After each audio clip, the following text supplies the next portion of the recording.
All right, shalom everybody. Peace of the Lord to all of you. I hope my voice coming good and clear. Please invite your friends. And today our topic is again about Allah. And whatever Muslim they say about their God, the first thing today we will notice that Allah butt is so big, and I'm not joking. And you will see how big the butt of Allah. It's so huge, it's so massive. But we will figure out how big it is when we get Muslims to join us. So if there is any Muslim would like to join us in Discord, we are live in Ramble and in YouTube and in Discord as usual. Now the link for Discord is in the info of all videos, all streams. So if you are interested, you can just click at the link and you will be with us in a second. If we search in the internet for Allah, or you search for Allah throne, now the Muslims, they give you this throne like this is a drawing, Photoshop, imaginary chair. Even the Quran use word which is very weird. It used the word kursi, which is not even Arabic. But the second you ask a Muslim about Allah and the size of Allah, the Muslim, he got dizzy immediately. He freak out. All Muslim will freak out, will never dare to speak about this topic. And you will notice with me, as soon as we have some Muslims to join us, and you will notice why the reason. Slander when I talk, again. Let us see what slander want to say to us. He's a Muslim. And you will see in a second that Muslims, when they, when they jump to answer a question, they don't know. Go ahead, slander. What do you know about the size of Allah?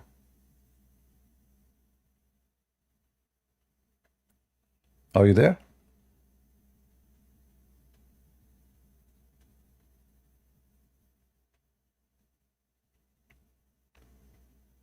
Abdul, are you there?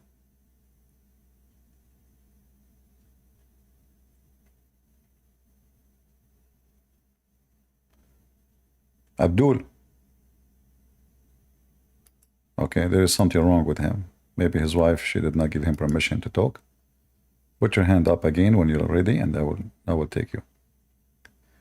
Do we have any Muhammadan? Please be sure that your wife, she allow you to talk before you jump to the stage. Your safety is very important for us. We know how aggressive Muslim women are, and we know how chickens Muslim men are. All right. Hey, can you hear me now? I hear you, Slander. Do you hear my question?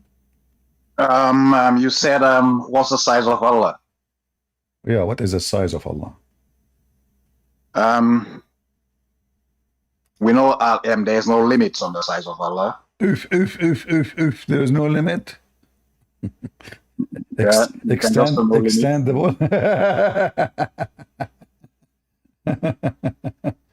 All right, that's a nice one. This is why, this is why I say that Muslim men, Muslims, but they call them Muslims. They are funny. They don't know what they are talking about. What do you mean? What do you mean there's no limit? What do you mean no limit? Who doesn't know what you're talking about, man? Like, are you asking about the size of Allah? Like you've ever seen God or you've ever seen Allah? Well, you Muslim, you say that Allah is Akbar. Akbar mean bigger.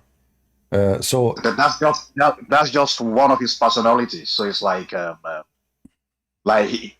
revealed that. Allah told us about those attributes or those personalities of his, and we've got 99. There are even more, but Allah only gave us 99 because that's what we can understand about. Yeah, but this is not what we are talking about. Listen carefully. When we say Allah is Akbar, that means Allah is not that big. He's just bigger. The second you say bigger, Akbar means bigger. He's bigger. Okay, Allah is bigger from what? He's superlative, the greatest. Not a greater. No. The word Akbar means bigger. No, it means greatest, not bigger. Okay. Or you can say biggest. Do you see my screen? Yeah. If we type the word Akbar in the Quran, what we will find? Do you know? Greatest. In every Akbar in the dictionary, Quran? Akbar in the Quran means the greatest. Uh, Everywhere in the Quran is written greatest. okay. You see, Unless all you are those, CP. if it is something sin, we can say greatest. But when we speak about physical, bigger is about size. As an example, CP, let's cut the crap. listen. Let's Here it stick to says, what Akbar صغيرا, in every word. صغيرا. What صغيرا mean? I don't really, sorry, I don't really know the meaning of Sahiran. صغيرا means small, كبيرا mean big. This is your Quran. Small or big, it's in front of you. This is your Quran. In this case, Chapter it 2, means the chapter greatest. 2, chapter 2, verse number 282. We continue. Now we go. CP is not Okay, your hold definition on. of Okay, the hold word. on. All right. What we know about Allah. All of those is kabiran, kabir, you know. Okay. So if we go and check the name of the son in the Quran, you know the story of Abraham in the Quran? Yeah. Okay. When Abraham he saw the sun, what he called the sun? Akbar, the Akbar. greatest. No, Because Akbar. at that No. time, he think the sun is the greatest thing to ever exist. How he can think that? Because at that point of time, he's seeking. He No, was on a no, that because the he was sun on does a not. journey. The sun does not look bigger than the moon. It's not about bigger. Greatest. It's Greatest in what? No, he can say Arabic is so clear. Arabic we can say in Arabic we have the word great is a great al-azim. So there is no need to say so. The Muslim translation says here, this is my God, this is a greater, but this is false because in Arabic it says هذا ربي هذا أكبر. This is my God, this is bigger. Now listen. CP, your audience, you owe your audience a duty to give them. All right. Who is the one? Who is talking here? Who is talking here? Abraham is speaking and he's thinking the son is the greatest. No, the one is talking is Allah. Allah is quoting Abraham. Is that correct? Allah is quoting exactly what Abraham used to think about the son. So Allah quoting wrong, or he is quoting what is right? Allah is quoting what Abraham used to think about the son. So was Abraham thinks was Abraham wrong? Abraham, yeah, he himself, he figured out he's wrong because he eventually concluded, okay, what I think is the greatest cannot be setting in the morning, come out in the morning, rise in the morning, and set in the evening. So definitely this thing is not the greatest at all. Okay, but Allah never show up, according to Islam, Allah never show up to Abraham. So which one is the greatest, the one you can see or the one you cannot see? If this is the reason, you say according to the verse, hold on, according to the verse, because the sun disappear, so Abraham he don't like that. So he switched to the second God. So now, Allah never appeared to Abraham according to Islam, never spoke to him, never appeared to him. How Abraham he noticed Islam is a religion and Allah is God? Who told him about Allah? No, not about Islam. Not about Islam. It's about a creator. How did he figure out? Who is the one who told him about Allah? Because in life, everybody's got a personal connection with the creator. Whether the creator appears to you or he disappeared, you're gonna figure out like who is the creator. I'm asking you a question. Who is the one? Okay, how he knew the word? How he learned the word Allah? How he learned the word Allah? Allah. Okay, Christian Prince. Can I just clarify one thing? You call yourself, are you actually an Arab Christian? How do you call yourself a Christian? Just get out of here. I want a Muslim, he knows what he's talking about. Do we have any Muhammadan, he knew what he's talking about? How Abraham, he was able to know the word Allah. If Allah never spoke to him, Allah never appeared to him. Where in the Quran here, suddenly Abraham, he said Allah. Where he got the word Allah from? Allah is a name. And here you see the stupidity of the Quran. You write a story, but you don't tell us where they met, how they knew, how he noticed, how he recognized, how he was able to know. What is this? And this goes for everything in the Quran. Like suddenly you will see in the Quran speaking about Israel. Who is Israel? Nowhere in the Quran it says, who is this guy? Suddenly a name appears in the Quran, it's called Israel. You ask the Muslims, who is Israel? They will say to you, this is Jacob. Okay. Where in the Quran it says Israel is Jacob? Have you ever heard of a book writer, an author, intelligent? He don't introduce the character of his story. So now here Abraham, he worshipped the sun. He called it Akbar because this is the name of the sun. And the Muslims, when they say Allahu Akbar, O Akbar, Allah and Akbar, they are monotheist in the mean of uniting the God of the sun and the God of the moon. La is the moon god. Akbar is the sun god. Allah, Al, which mean a word mean God, La, moon, U, and Akbar, which is the name of the sun. Do we have any Muhammadan? He knew what he's talking about. I will invite you, but you don't say anything. I want you to give me an answer. Don't give me speeches. All right, I will invite you one more time. CP, are you Listen, trying to give us the impression Allah, you know Arabic language more than how Abraham, don't give me a speech. speech? How Abraham, he recognized the word Allah. Do you want to ask Abraham? Go and ask Abraham. You can ask Abraham. Why are you asking me? Why you put your hand up, you idiot?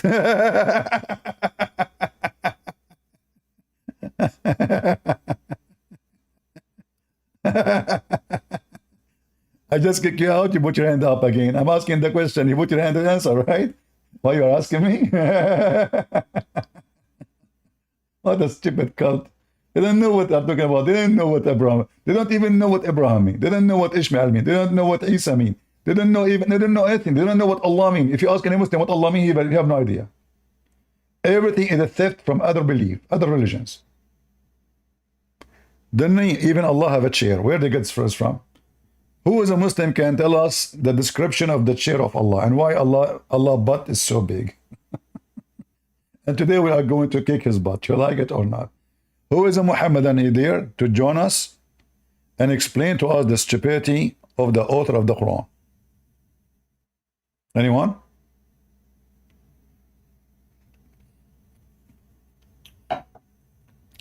Look what the Quran said, just to show you. Let us close some pages. Funny stories from the previous debate with the Muslims. By the way, if anyone have the last 2 hours from the previous broadcast, if you record it, please give me a link. You know, YouTube have only limit of DVR, which means recording of 12 hours. And 2 days ago, I went live for 14 hours. So the last 2 hours, sadly, they are gone. And that was the best time we had with those 4 Muslims who joined us to debate me. And we wiped the floor with them, if you remember. Who was here last time? I have a cold. Yeah, I told you I have an ear infection. But don't worry, I'm using camel urine. This is why yesterday I did not come online, because I noticed that it's not good. So if anyone recorded, if you have the recording for the last 2 hours of the 14 hours, and I said to myself, okay, you know what, YouTube don't have it, we will have it in Rumble. This turned to be like Rumble is the same. Their maximum is 12 hours too. So if nobody recorded, that does mean those Muslims, their ass been saved from being exposed heavily. 4 Muslims, and they brought to me at the end a sheikh, if you remember. No, I can stay more. I can stay 16. I can stay 18. I can stay 24 hours. But you know, you notice, like if you have 30 hours live, or if you have 2 hours, you will have, but people don't watch, you know, people, they will not be able to watch such. Even people complain. They say, how we can watch 12 hours? I agree with them. I mean, this is how we can watch it. I mean, you have to have a lot of time. Or maybe somebody is a truck driver and he want to just keep awake, you know, love him. So I understand, but we are here. Those who download my videos, they cut them pieces. They cut the debate, they cut the colors, they cut them, they post them again, short videos, and that would be good. So maybe it's not good to be in my channel. I don't keep videos on my channel anyway. Anyway, do we have any Muhammadan? We want to talk about Allah, the size of Allah, but the size of Allah. If you Muslim, you say to me the butt of Allah is so small and his chair is so big, that would be so funny. Because as I know, I mean, imagine, I don't know, put an ant on the top of a massive throne. Do we have any Muhammadan?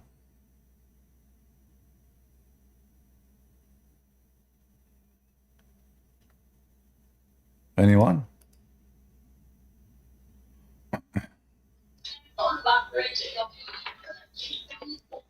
Hello? Walker? Hello? Yes, Walker. Are you a Muslim? No. I have a question. About what? I'm We have a topic. not a Muslim. Been called to interrupt or do anything out of order, but I just wanted to ask a simple question because I read the Bible myself and I follow the King James Version, 1611, and I've been a Christian since birth. And I noticed there's two types of Christians in this world, and I was just There's wondering two kind of what? There's two kind of what? two types of Christians in this world. Two kind of what? Two kinds of Christians, two types. Questions? There's two different types of Christians. Two different kind of questions. Okay. There's two different types of Christians. Can you hear me? Guys, I don't know. He's saying privileged Christians. Oh, okay, Christians. Two type of Christians. Oh, okay. Yes. Okay. Yes. And And I've noticed when I read the Bible, there's clear descriptions of how the Israelites and Jesus looked. Israelites noticed and that- Jesus what? The description of Christ. You said the Israelites and the Jesus what? I said there's a clear description of Jesus Christ and the Israelites in the Bible. A clear description of Jesus in the Bible? Yes. Well, I never saw one. I don't know. Maybe you did read the Bible better than me. Revelations chapter 1, verse 15. It doesn't talk about the description of Jesus, how he looked like. That's false. How is that false when I can read it to you? You can read for me, but this is not about description of Jesus. You see, people are naive, and the naive one, he see what he like to see. So if I say, let us say, God is amazing, am I describing a size or describing that he is a miracle? You're describing he's a miracle. All right. So everything in the Bible is not about a look, never was about a look, and never even about a name. As an example, the Messiah is not a name. Yahweh is not a name. Adam is not a name. Moses is not a name. Jesus, Yeshua, is not a name. The sons of Noah and sons of Adam are not names. So you can see as you wish, but if you know the language carefully, you will see that this is about description. It's a statement. It's not a description only. It's a statement. When it describes. Anyway, my friend, I appreciate you calling. I don't care how Jesus looked like. He is my king. So only racist people care how Jesus looked like, and I find them silly. Seriously, because what we care for is the quality, not how he look. So if my Lord, the Messiah, he is a Chinese, I will worship him. If he is a black, I will worship him. If he is white, I will worship him. No, I understand. But this is not important for us. And true Christian will not care for the description and how Jesus looked like. Go worship pictures. I worship my Lord. When the Lord he come, we will know him by his glory, not by his look, because he will be glorious. It's not about a look. It's about something nobody can have. So only naive people, they focus on those things. If I'm racist, I focus on racism. If I'm white racist, that's it, Jesus white. If I'm black racist, Jesus is black. If I'm Asian racist, Jesus must be Filipinos. Well, I say to all of you, none of you is a Christian if you worship your Lord because of his look. So don't go there and don't waste your time, and be smarter. God is about equality, not about a look, including you. It's not your look who will define who you are. It's the quality of the person. So you're black or white, who care? If you're Asian or who care? Short or tall, who care? Male or female, who care? The Lord, he said, from their fruit you shall know them, including him. How we know Jesus? From his fruits, not from his look. Don't you think the devil, he can come in a good-looking way? People are naive and people are silly. And the book of Revelation never speak about such a topic. The book of Revelation have deep meaning. The naive one, they take it literally. The book of Revelation, you will know the meaning of it when things happen, not before. For all of it is symbolic. Everything there is symbolic. All right, do we have any Muhammadan?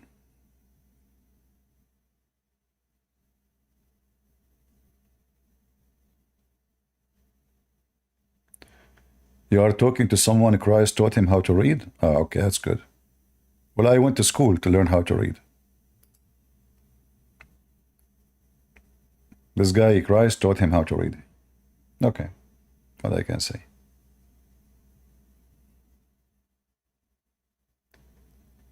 Do we have any Muhammadan would like to join us?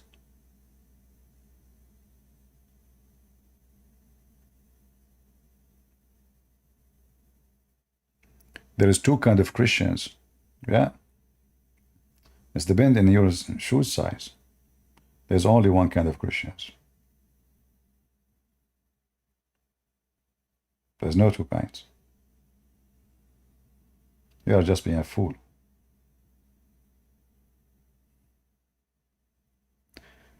Any Muhammadan?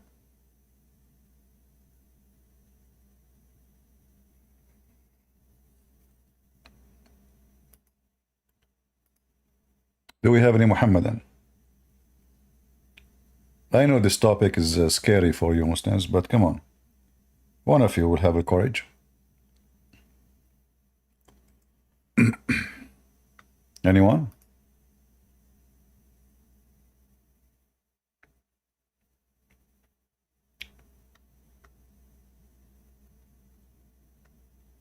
All right.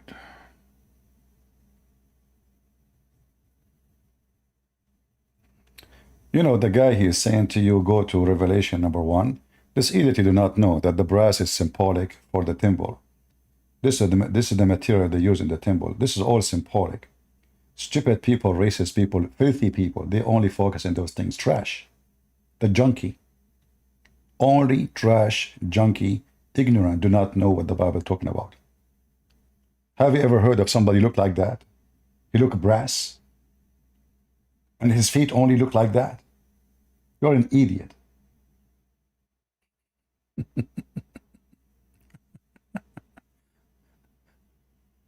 All right.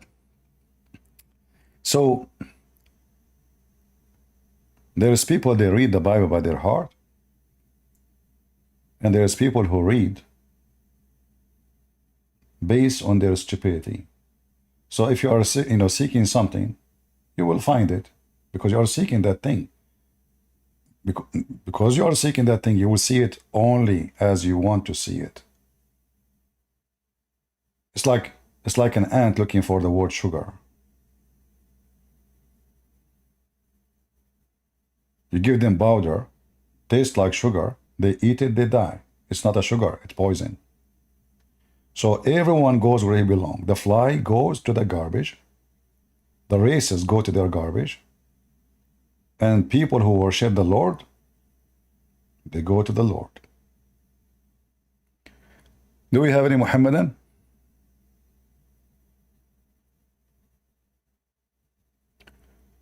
Who is a Muhammad that would like to join us? Come on. We are talking about Allah, but an Allah chair.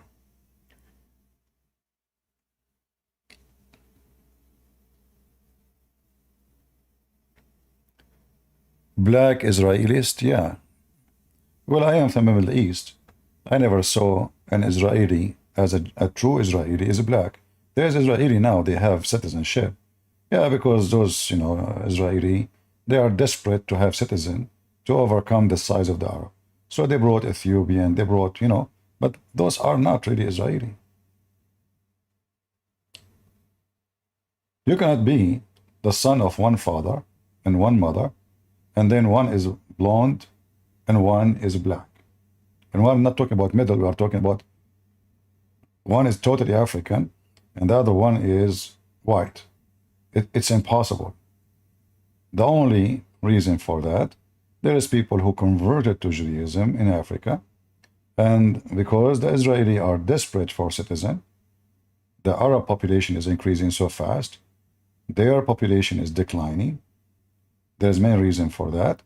Many Jews are converting to Christianity. Number two, they are not having too many kids. Number three, many they flee Israel, hoping because they don't want to go to war.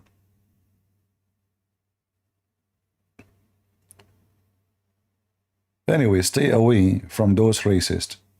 They are trashy. Anyone who speak about Jesus' color, I assure you, he is nothing but a piece of garbage. You see, I grew up in a family, they are very religious. I never heard my mom or my dad saying to me what Jesus looked like. But if your mom and your mother and your dad, they are racist, they will speak about that. And they will put it in your head. And now because you are so desperate, you try to find a verse where it says, something about him. Oh, look, it says white like snow. All of this is description.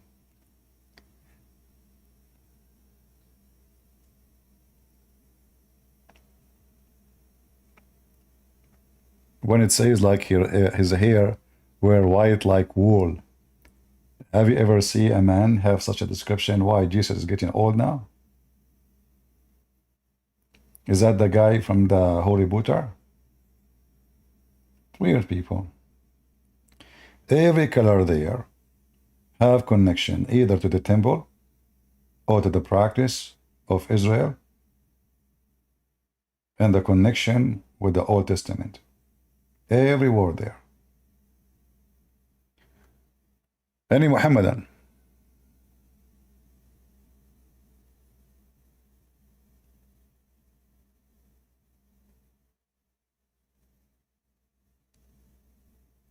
Do we have any Muhammadan he knew who is his God?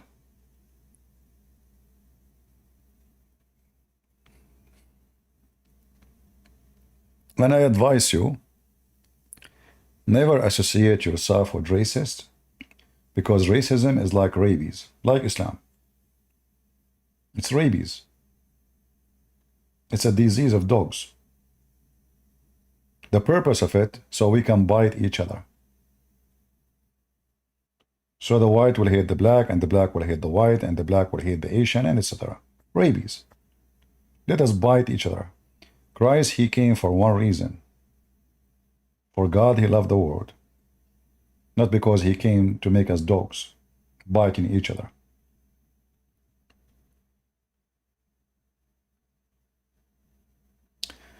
There's 3 people raise their hand. I don't see them. Where are they? Put your hand up again.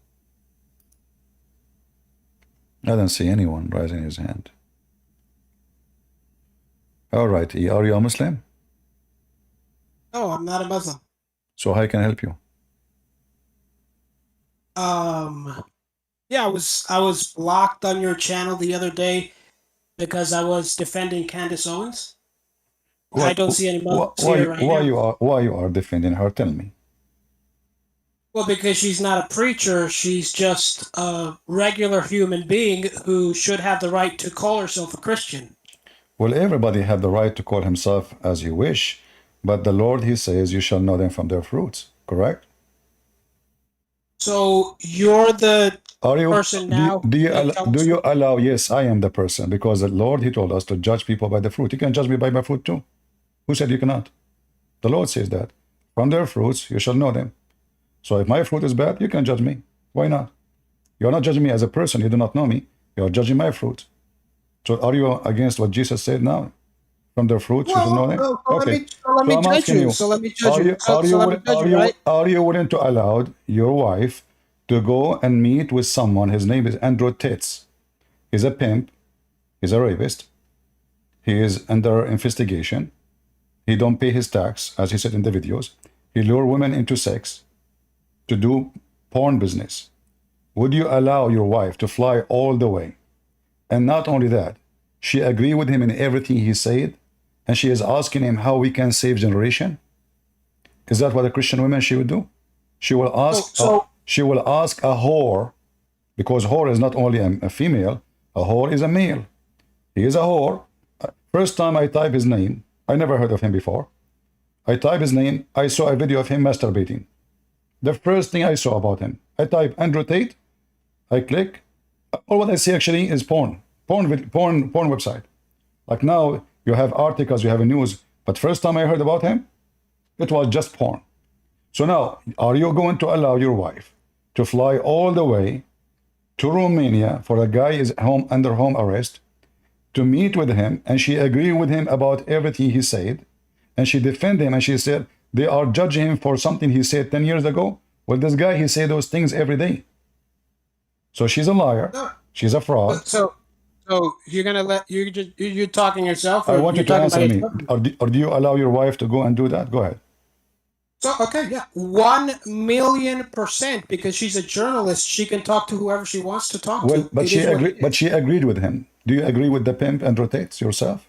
She's a young woman who has. She's a young woman who can grow because she's on her path. I'm she's asking not you. on your You claim to be. You are a Christian. Do you agree with someone like that to be your guideline? She's not on your path. She's on her path. This is not my business. That's not what I'm talking about. Get out of here. What? I mean, stupid people, man. I don't know. What path? What path? You know, she's deceiving people. She have 1.5 million people watching. How many of them Christian like you? Stupid idiot. Now she took the Christian to listen to Andrew Tate. You don't know how stupid you are. Your daughter now, she will go and listen to Andrew Tate, and tomorrow she will open her legs in front of the camera, because Candace, she said he is the best example for mankind. This is how stupid fool you are. You are a whore like them, actually. The one who defends a whore is a whore. Whore, and the Bible says it clearly, whore is not necessarily even about a physical human being. The Bible in the Old Testament says that the earth committed adultery. The earth. Have you ever heard of earth having sex? No. Adultery in the Bible is not only a person having sex with someone. It's about committing a great sin against God. And the greatest sin is to deceive millions. Her bath? Well, her bath is to make money. She noticed that this guy, he have a lot members of fans. So let me go there. They have no bath except money. She worked for the Jews for 20 years, made millions of them. And now because the Jews, they don't want her no more. And now she claims she became Catholic. Do you know why? Because the Protestant, they spit at her. She is speaking against Israel. And we know how the Protestants support Israel. So she said, okay, I'm Catholic now. But we know that she is no Protestant. She is no Catholic. She is no Christian. She is just a piece of garbage. She is asking all the business. It's about business. And this stupid you coming to me, he says, yeah, so what? She have her path. No, she don't. She don't.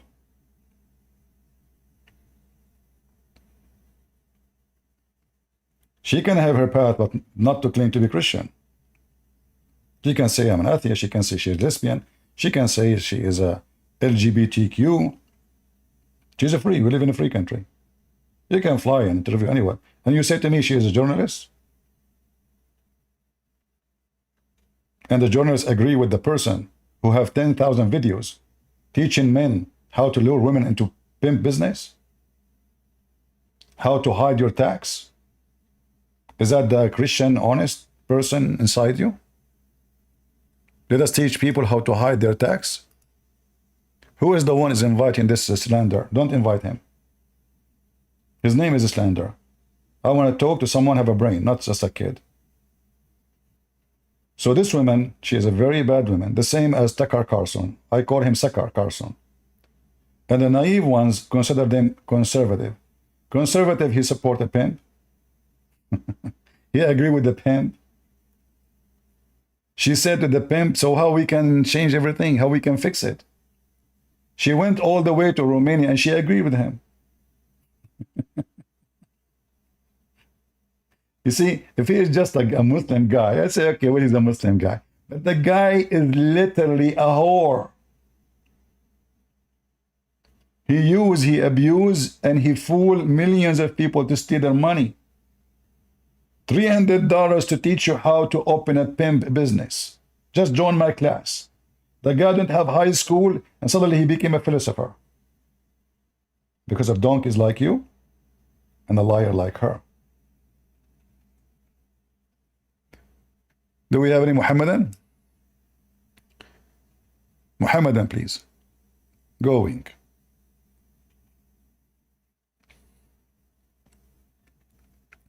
Are you there, Wink?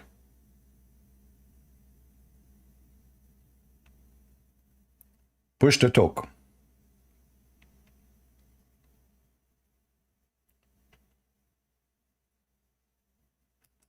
All right. If you are... Okay, go ahead. Are you a Muslim? No, CP, I just have a quick question because I was engaging in a debate with a Muslim. So I just want to... they asked me who wrote the Bible, even though...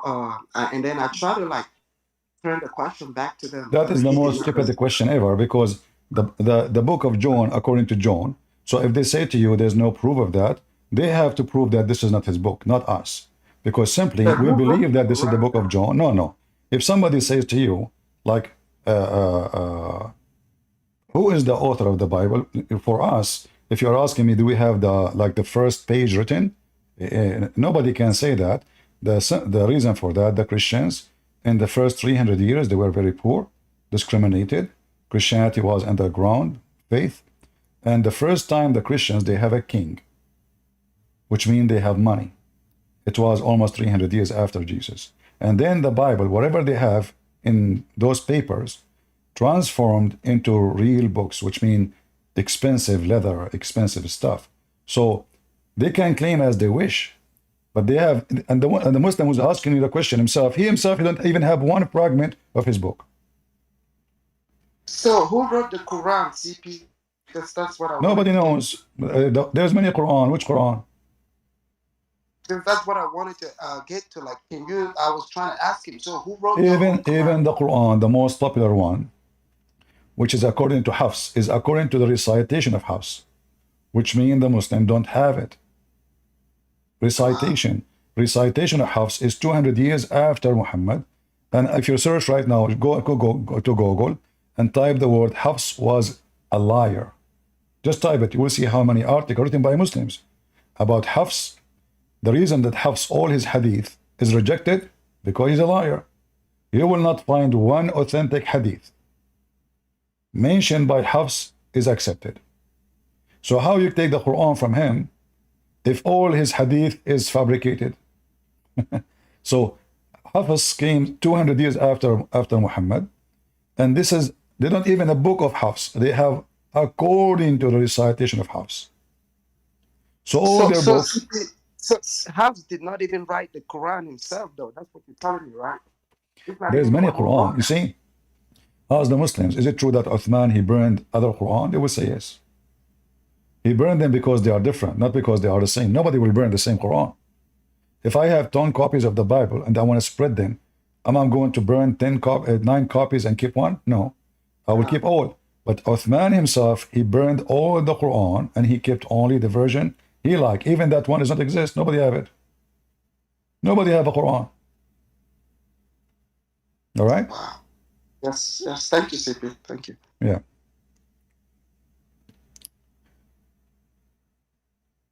And when a Muslim he speak about our Bible corrupted, don't defend. Just laugh at him, says, oh, the book of Allah is corrupted. Aha.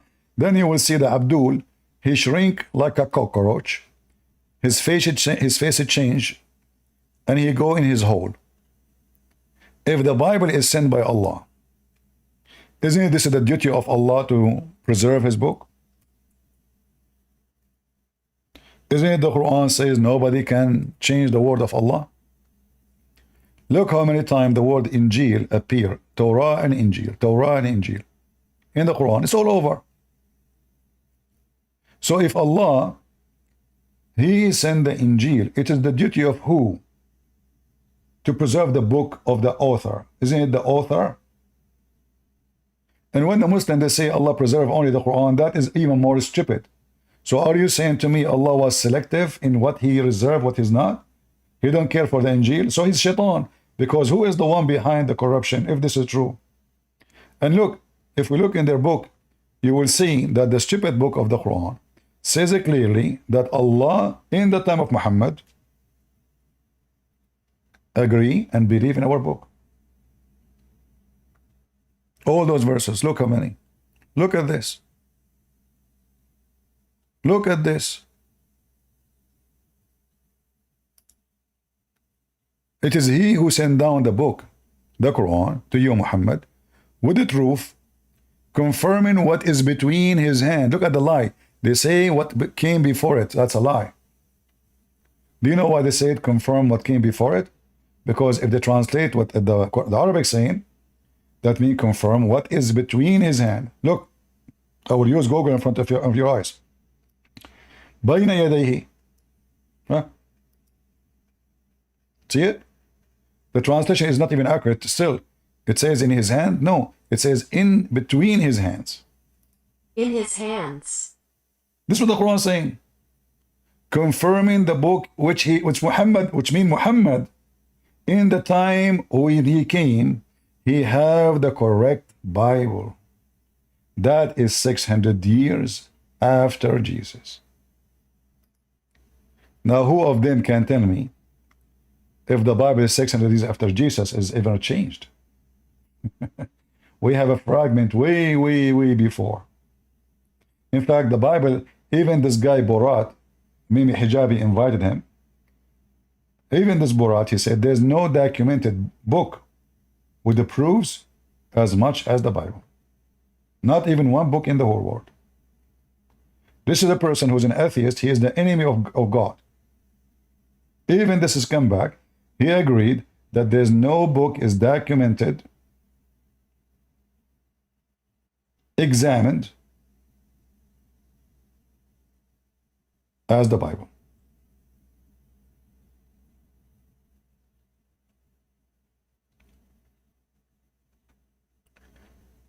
Do we have any Muhammadan who want to join us and tell us about Allah chair as a start? Don't put your hand up, Slender. I want to talk to adult. You're just a kid. Let your dad talk to me. If your mom, she allow him to talk.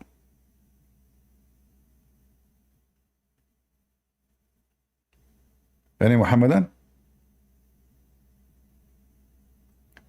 People in the chat who they are busy about Protestant and Catholic, I will ban you.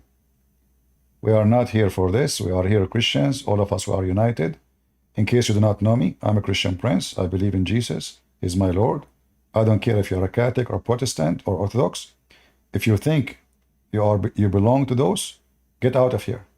I belong to Christ. The one who belongs to Christ is welcome to stay. The one who worship the name of a church, not God, go worship your church, worship your priest. The one who follow Jesus, you stay with me.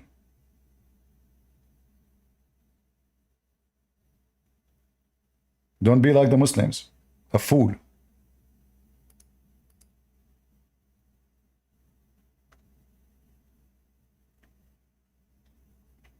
Yareen. Oh, Yes, Yareen, you are a Muslim? not at all. Not at all, Chris. Not at all, CP. So how I can help you? I just gave this time about politics. Okay. Politics? And this time is again about the Israeli conflict. What conflict is that? Non-existing conflict. What is that? But I just need you this time for exposing few narratives, right? I'm listening. Go ahead. According to what they say, for example, the Muslims, the leftists, and the liberals, they say before Israel existed, there was a peace in the Middle East, for example. There was what? A peace between Jews. Yeah, there was. Christian, Yeah, there was a piece of shit. I agree. I mean, the Muslim, they always kill each other. Long before Israel established again. Name for me one time the Muslims have peace. When exactly? When the Ottoman, they were slaughtering the Arab, and they are Muslims slaughtering Muslims, or when the Ottoman slaughtered the Armenian or the Assyrian, or when Saddam Hussein, I mean, here we go, forget about Israel. When Saddam Hussein attacked Iran, is that because of Israel? When Saddam Hussein attacked Kuwait, is that because of Israel? When Egypt attacked Yemen, is that because of Israel? When Saudi Arabia invaded Yemen, is that because of Israel? Those are stupid people, and they can say whatever they want. And we love. Anyway, my friend, I have a topic. Sorry, I don't want to change my topic, but you know my answer. Those people are stupid. They can say whatever they want. But you can go right now to Google and type wars in the Middle East. You will find that war never stopped. Muhammad himself, when Muhammad, he killed the Jews, there was Israel. When the Muslim, they killed the grandsons of Muhammad, there was Israel. When they killed Ali, when the Caliphate, all the Caliphate killed by Muslims. Is that the Israeli? So they are stupid people, you know. They have to blame the Jews because they are filthy liars, like their God, the devil. Anyway, thank you very much. Do we have any Muslim?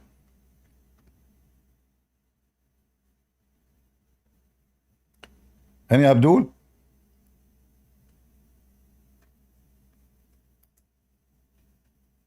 They want to blame the Jews for anything.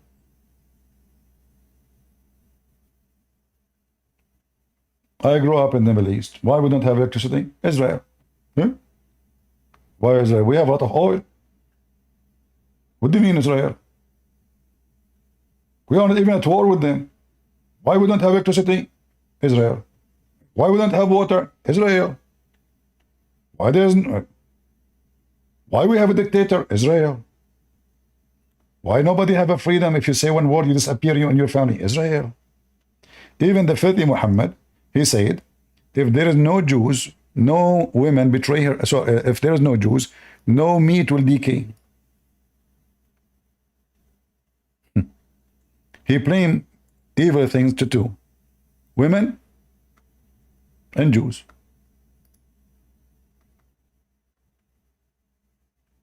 The reason now we have refrigerator because of the Jews. If there's no Jews, you can put your food on the table for a century, will never damage. All right.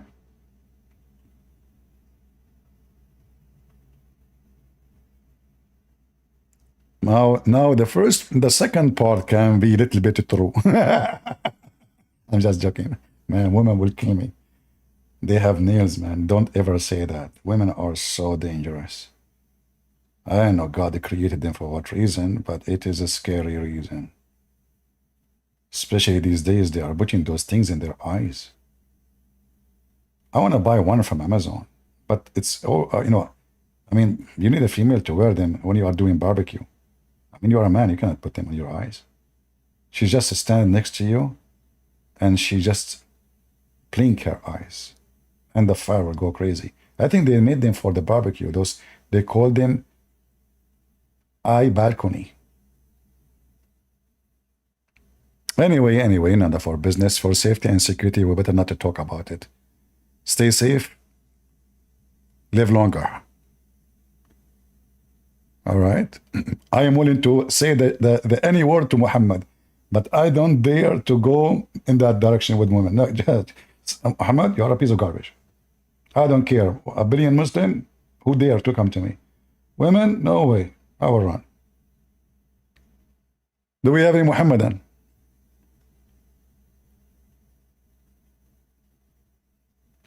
Anyone?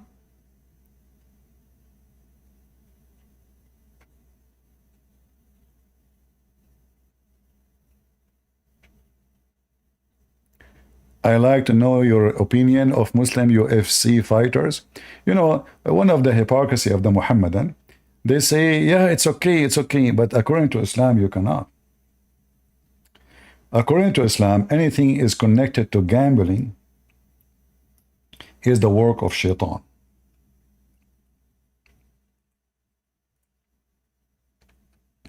And all of us, we knew that those games are connected to gambling. Is that correct?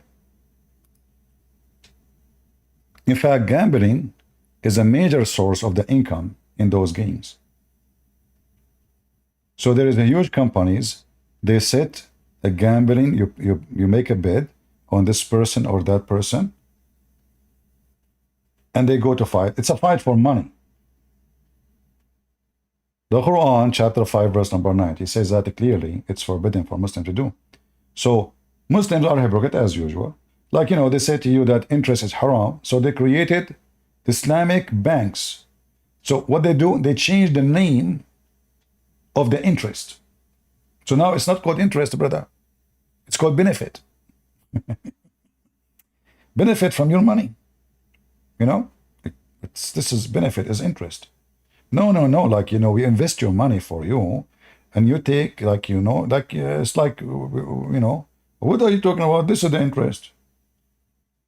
So they changed the name, the same as when Muhammad, he told them that we are against fornication, but you can go and rent women. So in the appearance, Islam is against fornication, but in reality and practice, Islam is the religion of the fornicators.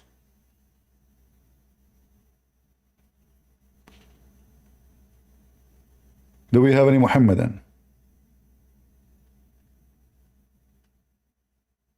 Anyone?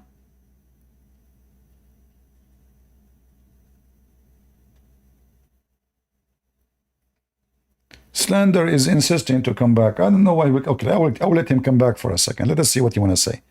Maybe he will repent and he stop eating candies and grow up as a man.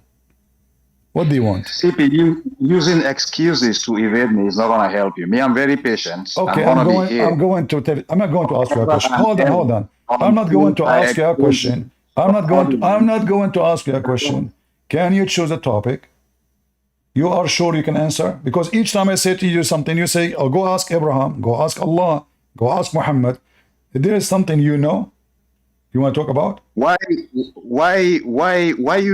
you bring subjects like how big is the throne of Allah? Like any Muslim has ever seen. It's like I am not interested in the throne. I am interested in his.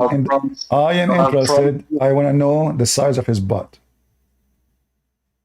So basically, are we in a kindergarten playground, or yes, you are talking to some audience who are much more educated? The Quran says. Do you know what the Quran says about Allah's throne? Yeah. What it says? Tell me. It's actually bigger than the heavens and earth. False.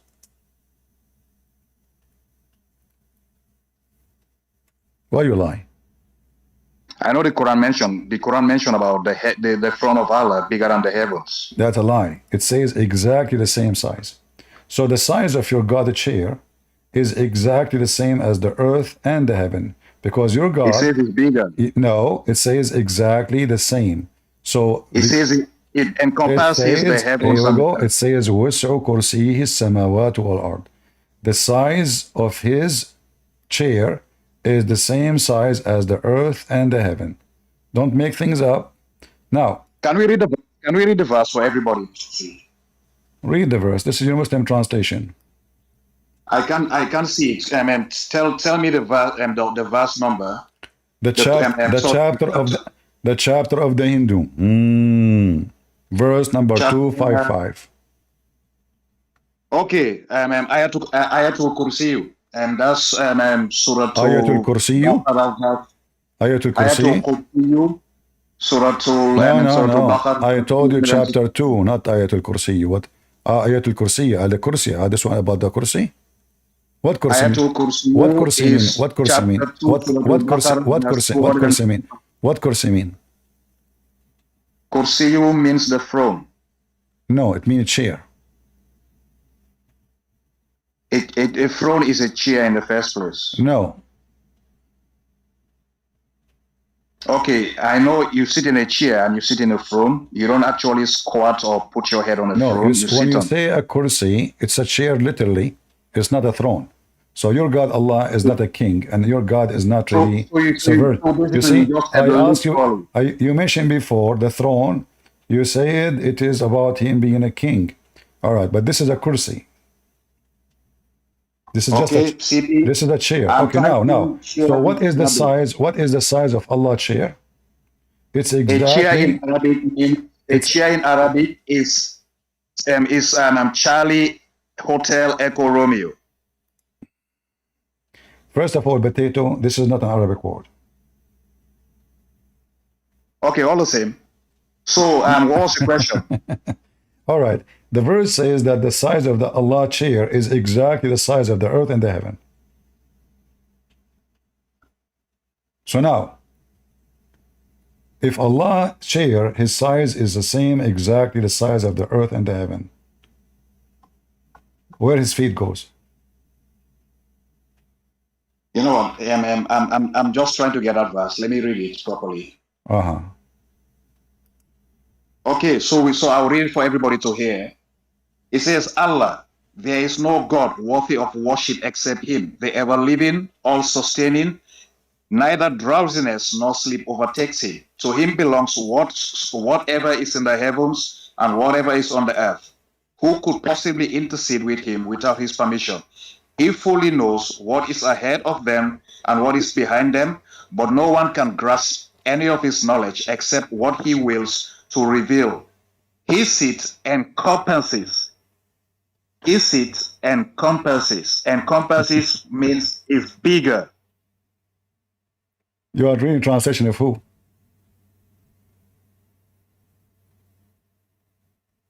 The translation of who? I'm reading Quran.com. All right. Is the rooster bigger than Allah chair or smaller? What question is that? You're talking about hadith now, or you're talking about the word of Allah? I'm asking you, is a rooster bigger than Allah chair? A rooster is something I can grab with one hand. So how comes it's something which has just been described to you? It encompasses the heavens and the earth, can be compared to a rooster. So how come the one is carrying the chair is a rooster if it's so big, and this rooster, his feet is in the ground? Can we read the hadith, please? Yeah, you want to read the hadith? Are you sure? No, I don't mind. Oh, okay. Let us see. The only thing I want you to promise, CP, I would love I would love it if I can speak to you for just 10 minutes. You constantly kept telling me, I don't know, I'm a kid. I don't mind. I'm very patient. As far as I'm concerned, CP, me, I went to Cardiff University from 1997 to year 2000. You cannot tell any of your audience. You are what? You are what? I went to Cardiff University, right? You can contact Cardiff University Registry and mention my name. I can send to you. From 1997 to year 2000, I was there doing maritime studies. You are not in a position to mention to anyone here which university you attended. You can only brag and lie that you've got a degree in Sharia law. You can never disclose any other detail. Me, I've just disclosed to you now. I went to Cardiff University from 1997 to year 2000. You cannot do that because you don't even have a high school certificate.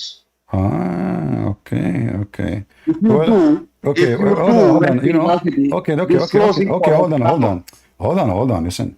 You see, I don't have a high school.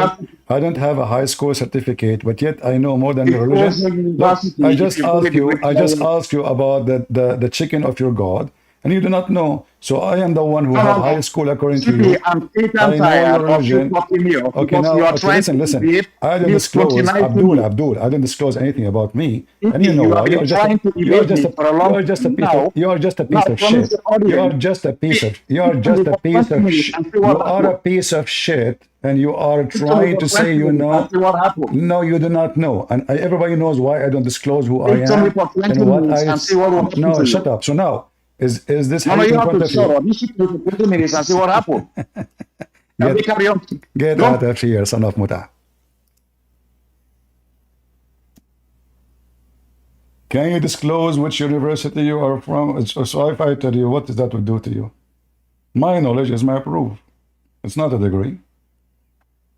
And let me tell you, everything learned about the shit of Muhammad is not from my degree.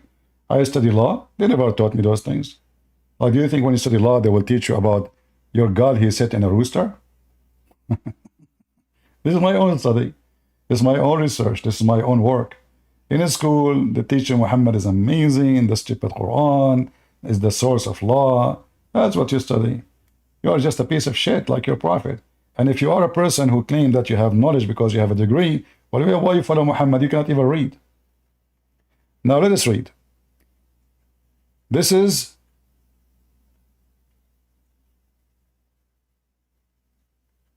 there's tons of hadith about this. The Muslims, they say this hadith is a lie.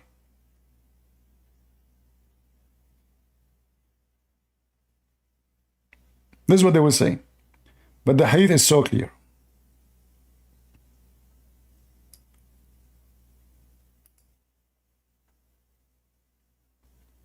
And the one who is reciting the hadith, he says, be careful. Allah, Prophet, he says, the one who lie about me, he will be punished. So this is a very authentic hadith.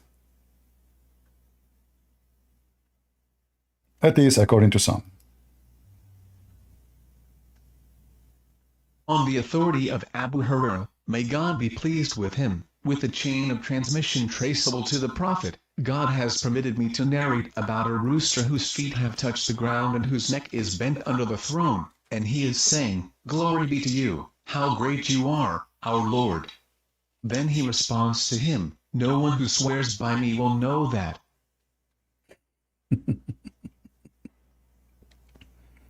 The great Allah sitting in the top of a rooster.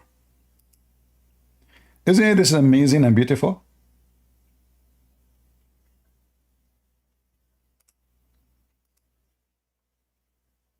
And Abdul want me to tell him everything about me. I'm applying for a job for you.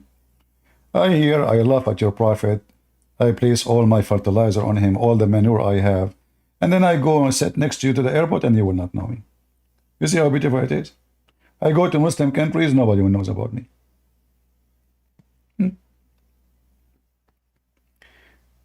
Any Muhammadan? A God who is a great, he is on the top of a rooster? Is that right? Is that the rooster who lay eggs? And look, this is hadithun sharif, which means it's an honorable hadith. This is authentic, brother. An honorable hadith. Authentic hadith. Do you see it? People, do you see what it says? It's what? It's an honorable hadith. Authentic hadith. An honorable hadith, authentic hadiths, by Sheikh Mustafa Al-Adwani on the authority of Abu Hurairah, may God be pleased with him, with a chain of transmission traceable to the Prophet, God has permitted me to speak about a rooster whose feet have touched the ground and whose neck is bent under the throne, and he is saying, Glory be to you, how great you are, our Lord. Then he responds to him, no one who swears knows that. Any Muslim have a comment? The God who is sitting on the top of a rooster?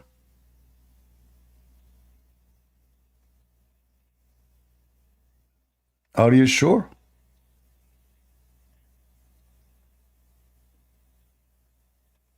What kind of rooster this rooster is? How big it is. And the rooster and Allah, they are talking.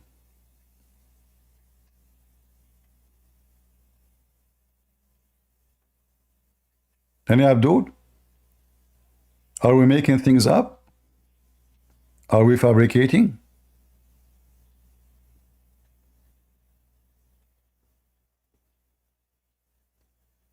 Who is a real Muslim would like to join us?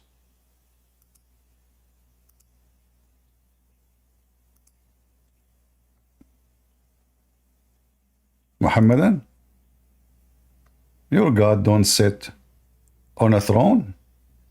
Your God sit in a rooster. You ask the Muslims any question about their God, they don't know. Look at those Photoshop, and they don't know nothing about their God. Nobody knows. Who is this guy? Beyond doubt? Absolutely. Sit on the throne? Absolutely. True story. Any Muhammadan?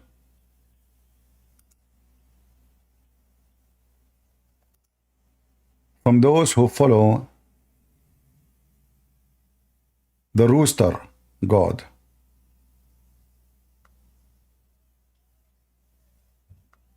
Anyone?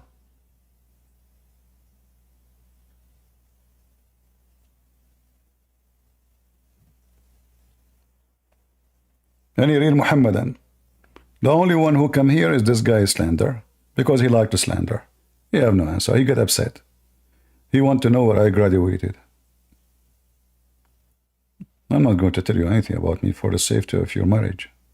Your wife, she will leave you. Trust me. Go check out what happened to Muhammad. His wife, she left him as soon as she met a Christian guy. If you don't believe me, I can show you the story. Any Abdul?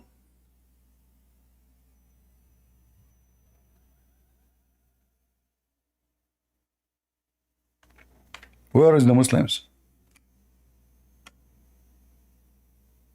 Allah is great, Allah is amazing, Allah is potato, Allah is tomato, and tend to be to what? Allah isn't even a cowboy. He's sitting in a chicken. Chicken.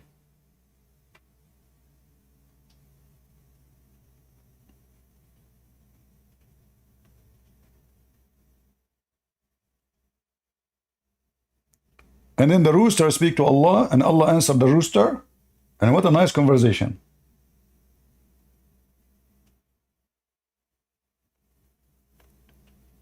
All right.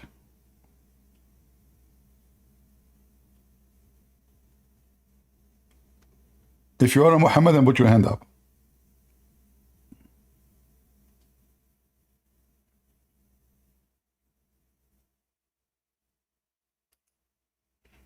Somebody saying, I am not a Muslim. Just get out of here, slander. Someone saying, hold on. I am not a Muslim. Hold on. Just to show you how some people, they say silly stuff. I am not a Muslim. This is in Discord. And I don't support Muslim. But why would a Muslim join this Christian Discord server and stage when knowing he will be just insulted like this? That's a good question. Because you're ignorant. You do not know that the Muslim believe that they have to do jihad to defend Allah. And they have a duty to do so. Secondly, just because you are ignorant, a Muslim will be insulted. Doesn't matter what you say to him. The second you say, I believe in the Bible, get insulted. You say, I eat pork, he get insulted. You listen to music, he get insulted. Huh? Anything you say, he get insulted. So the stupid you who is being perfectly correct, you do nothing, you act nothing because you don't want to insult anybody. Well, the whole life is about insulting. If you don't say the truth, you insult nobody. You agree with everybody. The second you disagree, people will be offended. So why you are here? You yourself, the one who's saying, I'm not a Muslim, but why a Muslim will join here? Why you are here yourself? Are you like to listen to insult? Are you stupid or what? Shame on you. Is that what your mom taught you? To go to Discord where they insult people? Do your mom knew that you are here? Somebody call his mom, guys. His mom, she do not know that he is here and joining a Discord where this guy is insulting people. Haram. Not right. Idiot. Those who don't insult, that means they never say something serious. Each time Jesus, he speak to the rabbis, he's insulting them. He called them serpent. He called them, you are your father the devil. He called them hypocrite. He called them liars. I mean, he flipped the tables on them. Do we have any Muhammadan? Mayday, mayday.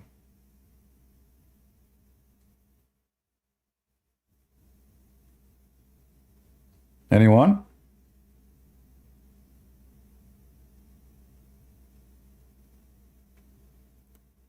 The Muslim, when he pray 5 times a day, he's insulting you. He say in this and that prayer, Allah please, not like the Christian, the lost Christians and the cursed Jews. The last 2 verses in the chapter of Al-Fatiha, which the Muslim, they recite the first thing in the morning, is about insulting us. We are the lost, the Jews are the cursed.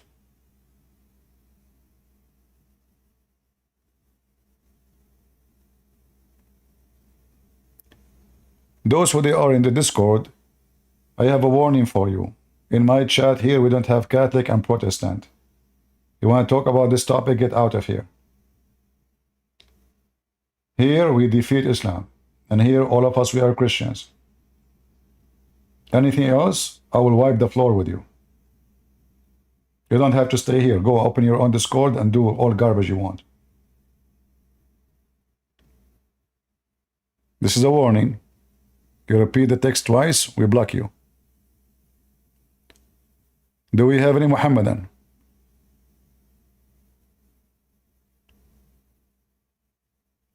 Who is a Muhammadan? He have a beard, would like to join us.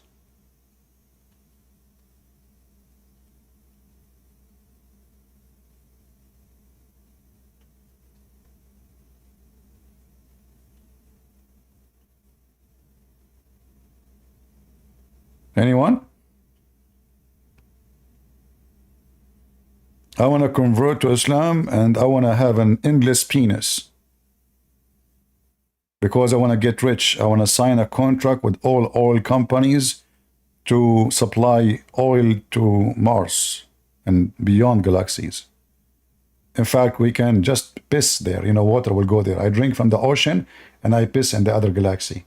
And then we can have a new planet full of water and have life. It's just endless penis. Promise of Allah. The only true God who promised true penis is Allah.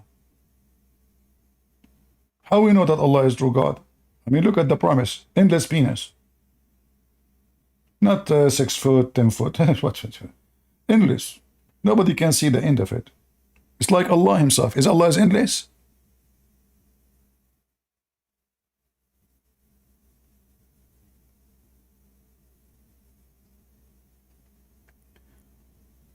When you are doing live seminar where we can see you without traveling,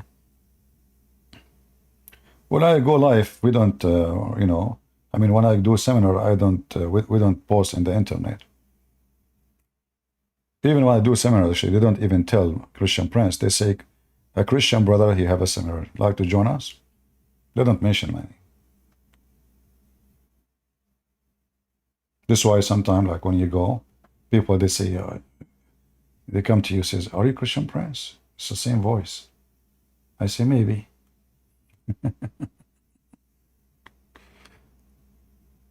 Any Muhammadan? Once I was doing a seminar in the Philippines, 2 girls, they came at the end. They were not, like, they did not came right away, but they are standing waiting. A lot of people coming shaking hands with me. So, like, finally, like, people almost left. And those two girls, one of them, she came, she is pushing her, one of she is pushing her. Like, talk to him, you know? So she came and she said, I have a question. I said, sure. I said, are you Christian Prince? I said, maybe. She said, see? I told you this. This is him. But thank God I was safe, still alive. You never mentioned that to women. Very dangerous. Any Muhammadan?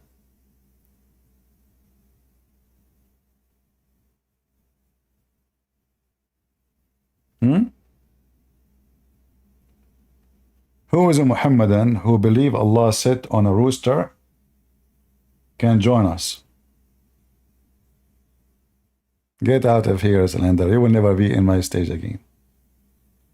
Coward liar.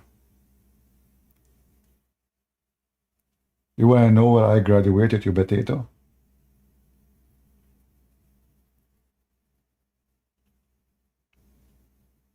Your prophet did not know how to read his name. If we put the word donkey and the word Muhammad in front of him, and we say which one is yours, he will not be capable to answer. I have to read for him. Any Muhammadan?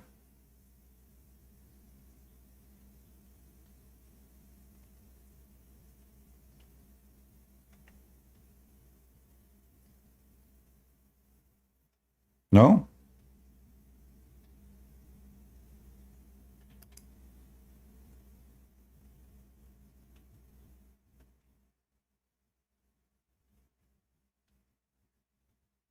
You would like to know my opinion about a YouTuber? Is that important? Here we give our opinion about something important, not about a YouTuber. Here we wipe the floor with Allah and His Prophet. Who care about the YouTubers?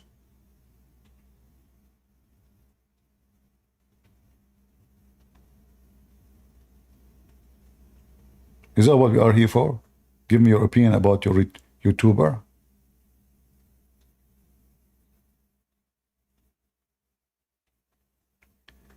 Did you ever speak to an ISIS or any other Daesh fighter? All Muslims are ISIS. But there's some of them, they are brave to go and join for war, and the rest are cowards. Otherwise, all of them are ISIS. Trust me, each time the Muslims attack somewhere, all the Muslims, they dance and they praise Allah for what happened. The difference is there is some they are brave to do it, and there is some they are coward, and they stay home. And the majority of them, they are the coward one. If a Muslim, he says to you he's against ISIS, it's possible because he is not a Muslim, which means maybe he is a Shia. Because ISIS want to kill the Shia, and they kill Shia.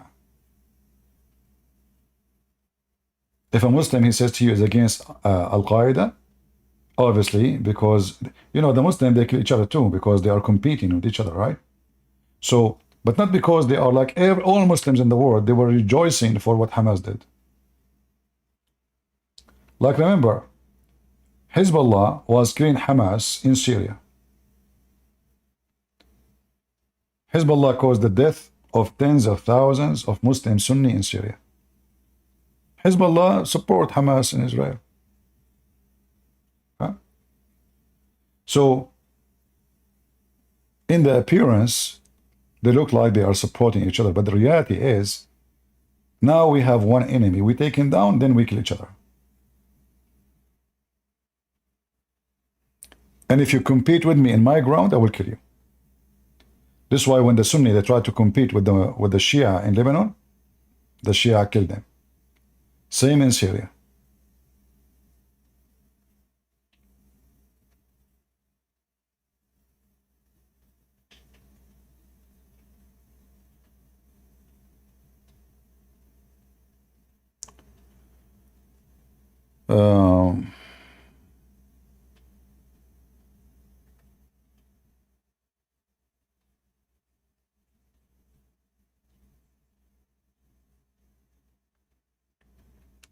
Well, you know, politically correct people.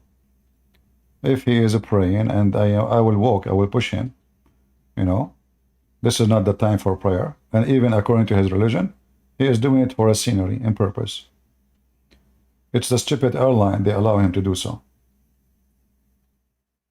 A Muslim, when he is praying, he should not even pray. This is according to their religion. So this guy is just making a movie, you know. And people are coward. They don't want to get in trouble, including the airline. Do we have any Muhammadan?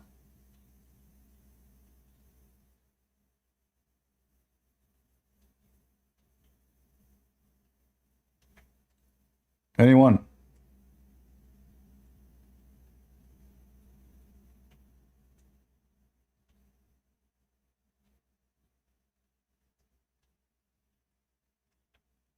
Who is a Muslim would like to join us? All of them, they are Muslims by name.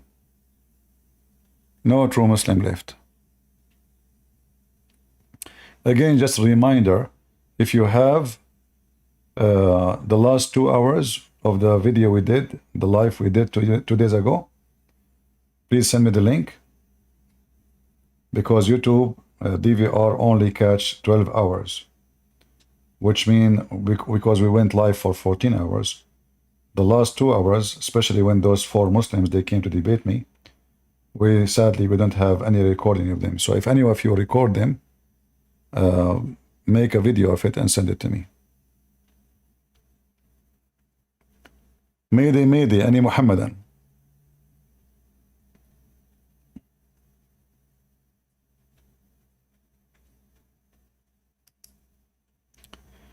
Could you explain what the Muslims are celebrating today? The Muslims, they celebrate nothing. Muhammad is copying others. The Muslim, they claim that this is celebration. They call it Adha, right? But in fact, the Muslim, they do Adha in every celebration. Adha means sacrifice. So the Muslim, they claim that they are sacrificing because Abraham, he did. In fact, Abraham did not. He did not. And the Quran is here. So Muhammad, when he trying to establish his religion, he start learning that religions, they have fasting. So he hijacked fasting. The first fasting he hijacked, it was from the Jews. He lived with the Jews, he started hijacking things from them. And he put it to his religion.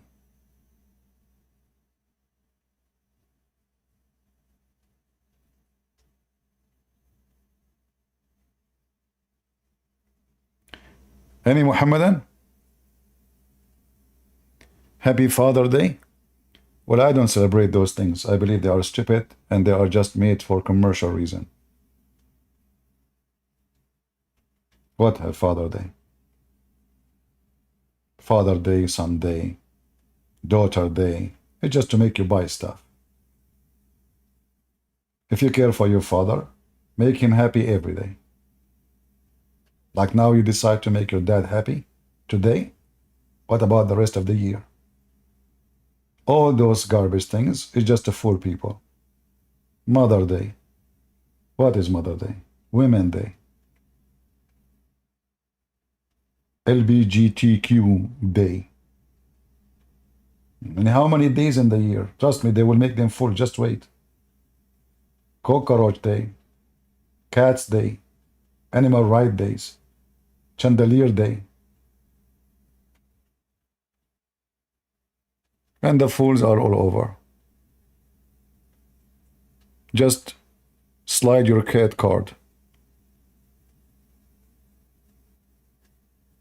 Yeah, foolish people. In Japan, they have a penis day. If you don't believe it, go search it. They go in the street, 1,000 men, they are carrying big penis. A human being, weird, stupid creature.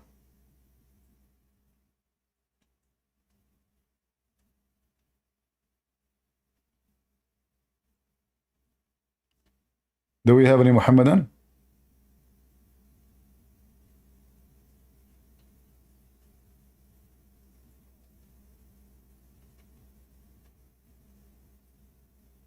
Anyone? I know you people, they get offended from what I say. Guys, I say naturally. I don't know. I don't. If you get offended, don't come here. You ask me something, I answer.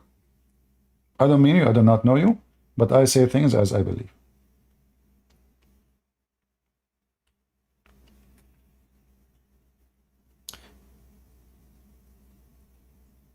There's many things a human being he does. It's so stupid. You know, like Valentine's Day have nothing to do what they do now. What is the guy he defend marriage? What Valentine now become is about dating. Is that what Valentine's Day is about? What is this? The guy, the priest, he was defending the right of getting married. He was defending something good. Look what people do. And now it became a business day. Billions of dollars around the world. For what? For fornication.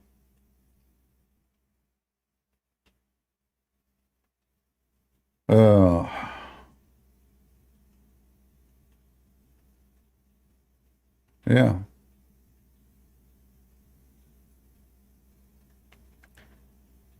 Do we have any Muhammadan?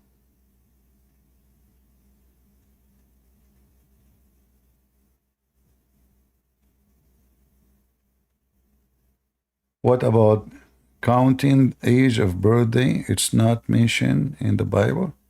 This is not about mentioning in the Bible or not. Birthday, you celebrate your birthday because of what?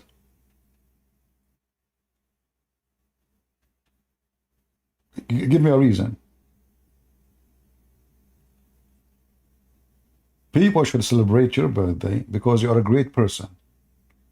But if you are nobody, you did nothing to humanity. You did, you know, cake, bring your friends. What is this?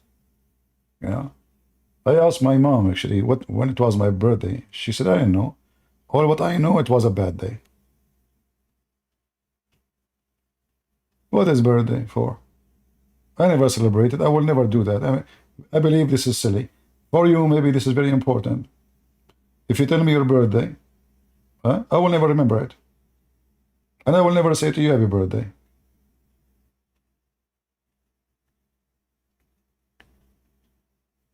Do we have any Muhammadan?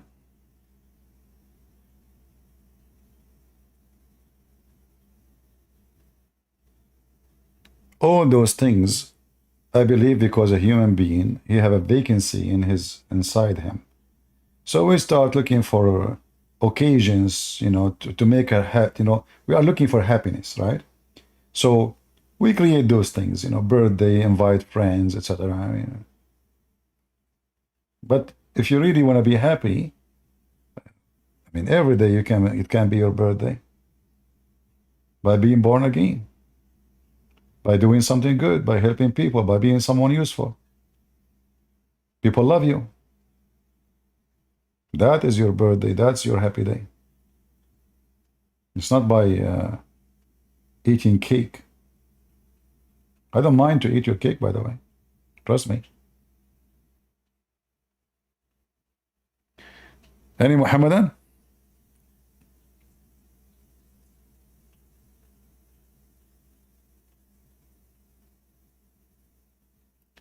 I don't celebrate anything. I don't like to attend wedding. I don't like to attend any kind of party, birthday, especially something personal. You know, society is based in many fake things. You invite your friends to a party, half of them, they gossip about you.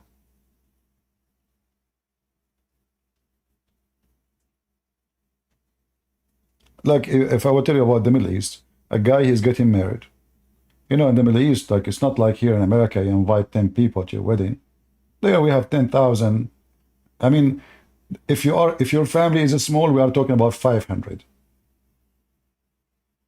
So you make dinner, you make lunch, you send cards, you know, it costs a lot of money. Even they borrow money. 99% of those who attend, they will speak against you. Look how cheap. Look at the meat. Look at the hummus. Look at this kebab.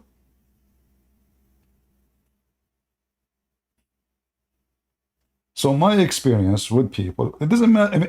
Even God, what He did to them, they don't like what He did. They complain. So human being, he have to be self. I don't know the word in English to use it. I'm trying to use my limited English. If you want to be happy, you have to be first happy with yourself. It's not a party will make you happy. It's not being with the group. If you cannot be happy alone, you will never be happy. So first, you have to be self-confident. You have to learn how to enjoy life by being yourself, with yourself first. Not loving yourself, no. But whoever you are, you try your best to fix yourself, to be better. And when you feel that you are able to be something, then that is your happy day. All those occasions, usually people they do, like Friday, people go to the bar. Why? Their life is empty. What I would do home? So they go, they drink, they come back like a bunch of a mule vomiting. The woman, she got raped because she didn't know who grabbed her from her hand and took her to his car. The other guy, he lost his wallet. The other guy was shot. I mean, you did that yourself. So they think by going to the bar, they are going to get happy. Do they get happy? You tell me.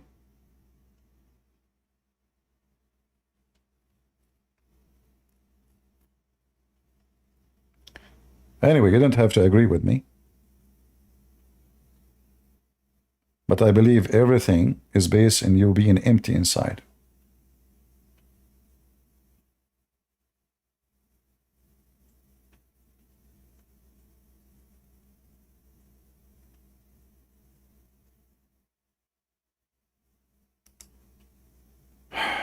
Any Muhammadan? Do you like the picture of this Abdul, or should I change it? Let us change it. Let us find the chair of Allah. It's more beautiful. Where is Allah's chair? Look at those videos. Muslims, they make a lot of videos. How big the throne of Allah. Hey brother, how big it is. Is it big? Look at this one. Look at this one. Where? Where it goes? Hold on.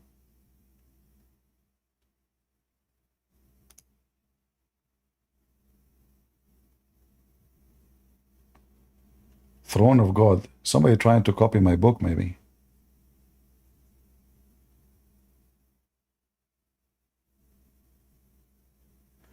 Do you believe the companion they knew Muhammad was false? Well, if you ask me, I suspect even that there was companions and there was a prophet. There's no proof of this guys exist. There's no proof. Even his name Muhammad. Muhammad is not a name of a person. Muhammad means the praised one. That is the name of God. So even the name is against what the Muslim they claim, monotheism. There's tons of reference that Muhammad's real name is Qatham. But even this one, I mean, what is the proof that this is even true? All of Islam is collection of stories. Most of them, they don't make sense. And the one makes sense is rejected.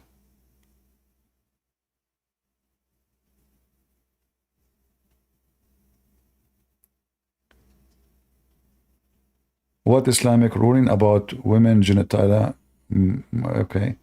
Well, Muslim, they practice circumcision for women. And Muhammad, he commanded them to practice that too during his time. Do we have any Muhammadan would like to join us?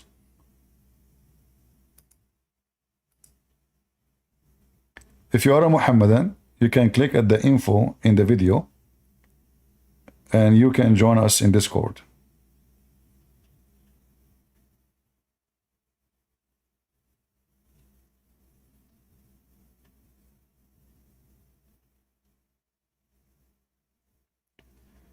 The recent death of Abdul Qadir Munir. I don't know who is Abdul Qadir Munir. Who is the guy?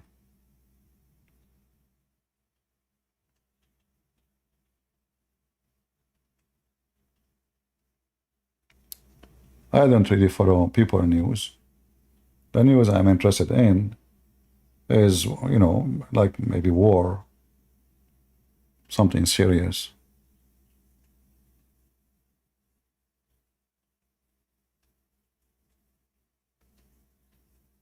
Any Muhammadan?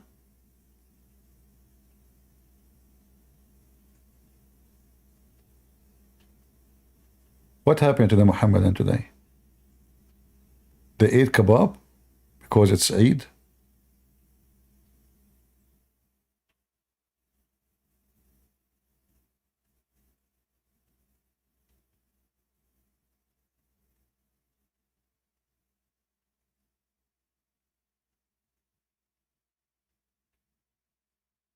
Right? You know, the Muslims, when they have a holiday in the Middle East, it is the most horrible ever celebration. Little kids, they go to play with the swing. Girls, they have to wear long skirt and long pant. And because if she is 6, somebody might have sex with her. You know, she's adult, 6 years old. It's all just about her food. There's nothing. Everything's haram. Everything is haram. Music, haram. I mean, I don't know. Name one thing for me you can do in those Muslim countries.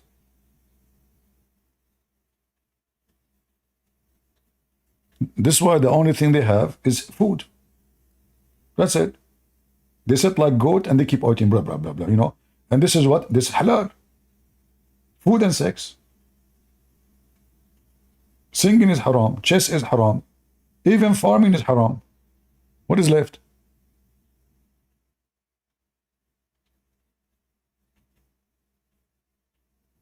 Do we have any Muhammadan? How many times I ask for Muhammadan to join us? Why chess is haram? Because it makes you use your brain.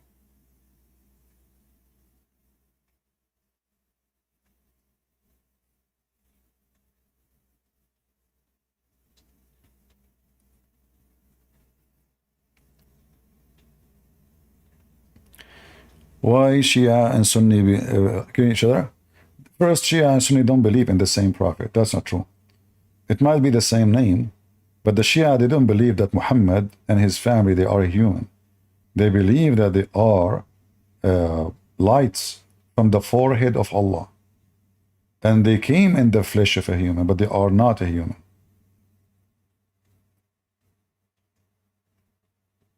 So there's a huge difference between what Shia stand for and what Sunni stands for.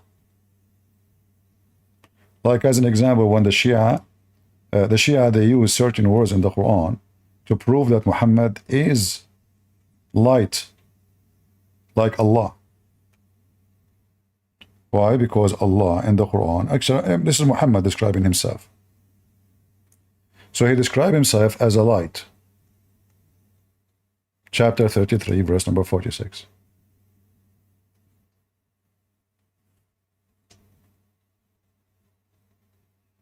And you see here, by the way, all Islamic translation is false like this.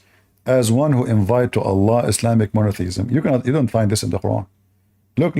Look how small the Arabic text and look how long the English. The English will make a book. Is it possible really that 6 Arabic words become 50 words in the translation? Is that possible? This is why I say learning about Islam and you don't speak Arabic is mission impossible.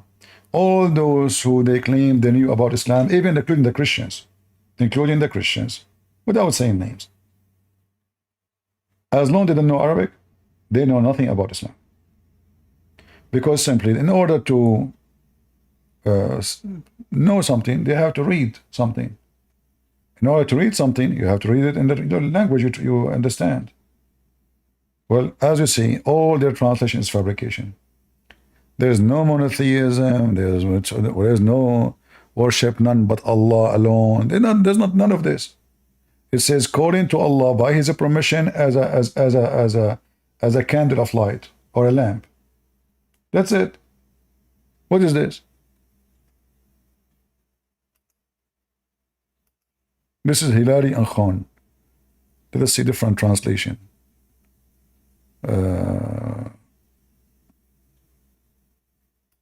Shakir. Look how Shakir is small. Shakir, he went in diet. He might lose weight. So the verse in the other translation was long here. And one invite to Allah by his permission and as a light giving torch. So the Shia, they say this is a proof that Muhammad is like Allah, because Allah, he can describe himself as light. So Muhammad is light, Allah is light, so Muhammad is from Allah, and his light and his family, all of them, they call him in Arabic Anwar, which mean lights.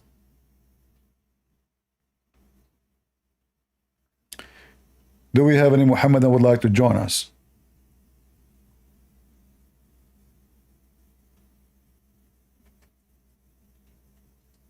Anyone?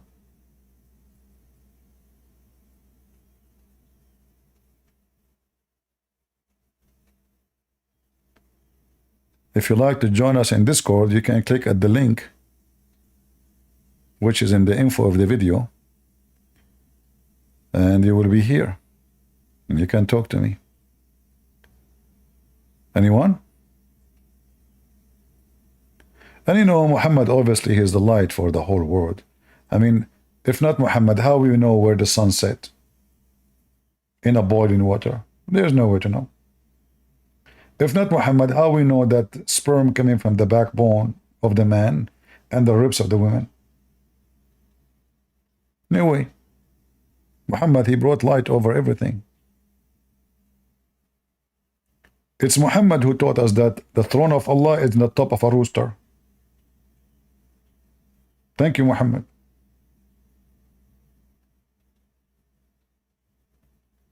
Right? Yeah, exactly.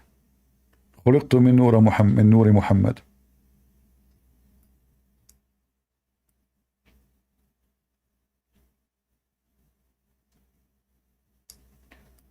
Yeah, the gentleman who was posting for you in Arabic is speaking about how what the Muslims believe, that they are created from the light of Muhammad. There's a hadith, it's called Dawlaka.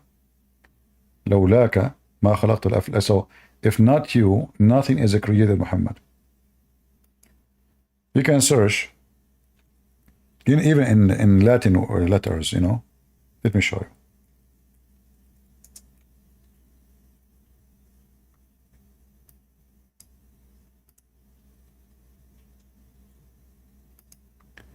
So if you type this in Google, using your English, words, Hadith Lawlaka. If not for you, O Muhammad would not have created the creation. So the Muslims, in the appearance, they say they worship Allah, but in reality, their God is Muhammad. And the reason for Allah to exist is just to serve Muhammad.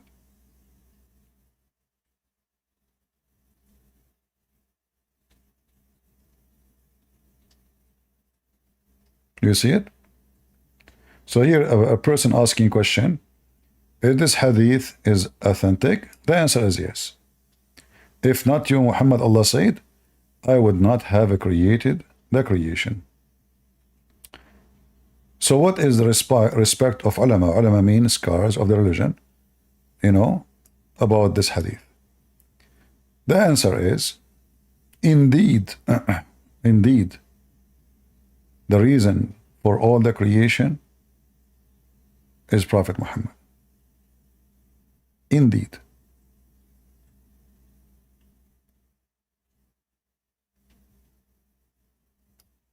You see it?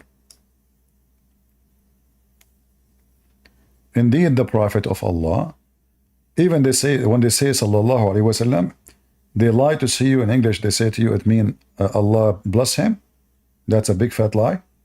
It means Allah pray on him and salute him. Imagine the God, he salute Muhammad, not Muhammad, he salute Allah. Like I serve in the army, so depend in your rank. When you meet someone, he's higher than you, you salute first. All right? So, in Islam, Allah, he salute Muhammad and he pray on Muhammad. Not Muhammad pray on Allah or pray to Allah. No, Allah, he pray on Muhammad and Allah, he salute Muhammad. So indeed, the reason for the creation of Adam, peace on him. You see, by the way, here you notice when they speak about different person, when they speak about Muhammad, they say Sallallahu Alaihi Wasallam. Do you notice? When they speak about other person, even though supposedly he's a prophet in Islam, they don't say Sallallahu Alaihi Wasallam. They say Alayhi Salam, peace on him. That's it. In the case of Muhammad, Allah pray on Muhammad. In the case of Adam, peace on him. That's it. Allah don't pray on Adam. So Adam himself and the universe, if the Prophet of Allah Sallallahu Alaihi Wasallam was not to exist, then the Arsh, the chair of Allah, the throne of Allah, the Kursi of Allah, the chair of Allah, the tablet of Allah, Lawh mean tablet, Qalam, which mean pen, the sky, the earth, the heaven, the hell, the trees, the stones, and all other creatures would not exist. You see it? So Muslims, they lie when they say that they believe in monotheism and Muhammad is just a prophet, but in reality, the true God for them is Muhammad.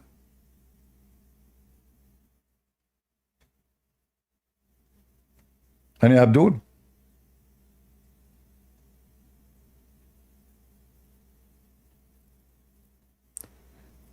Is Kursi an Arabic word? No. A huge number of the Quran is not Arabic, including the Quran itself, the word Quran.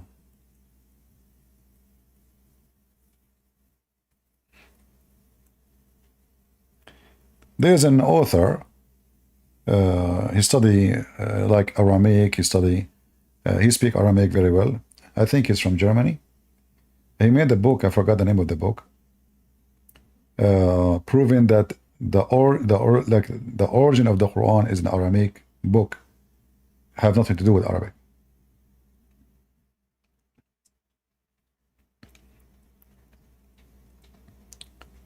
I can agree with that, you know.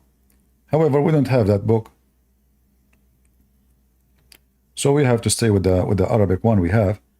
But for sure, the Quran is full of words have nothing to do with Arabic. In fact, Arabic is not even a language by itself. It took time to become a language. It's a collection of languages.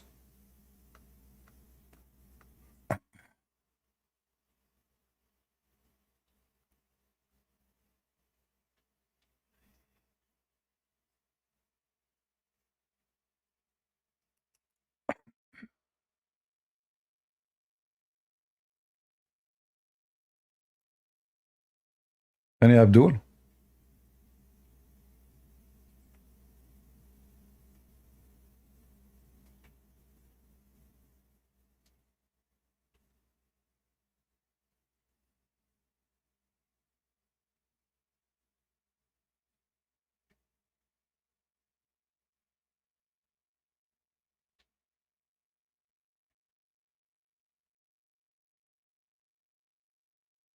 What happened to the Muhammadan today?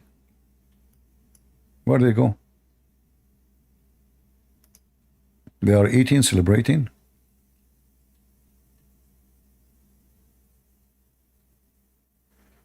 What the difference between Jabhat al-Nusra, Al-Qaeda, and ISIS? All of them, they are Al-Qaeda. Jabhat al-Nusra is Al-Qaeda. You know, when they notice that they will put sanctions on them, they change the name. They took the advice of Erdogan. Change your name and don't make yourself part of Al-Qaeda. However, Al-Qaeda is the mother of ISIS. Al-Qaeda is born of Muslim Brotherhood, which is Hamas. All is the same garbage. It's just a group of Muslims competing to take over. Otherwise, it's the same. So, like, I lead a gang of people. They choose me to be their leader. If the other group don't agree, we will kill them. You know, Muhammad, he made it clear that if one of you, he wanted to split the group, which means make people not united, kill him.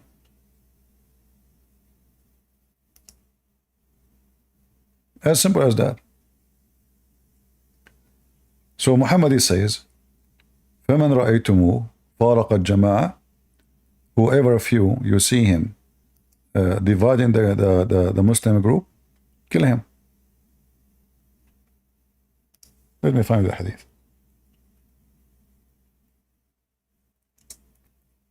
Gang, you know.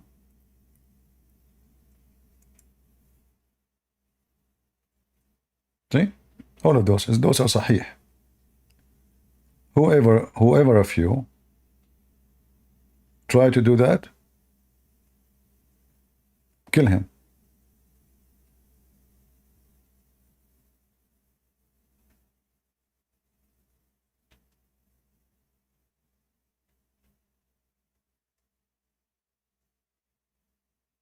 All of this.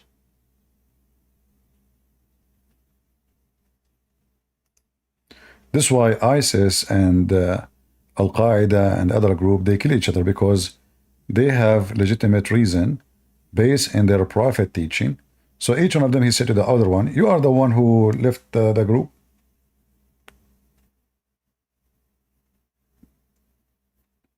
So now, you see, Muhammad, he just established a rule of self-destruction.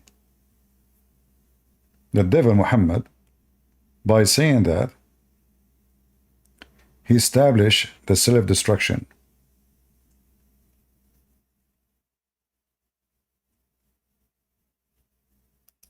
Like here in this hadith,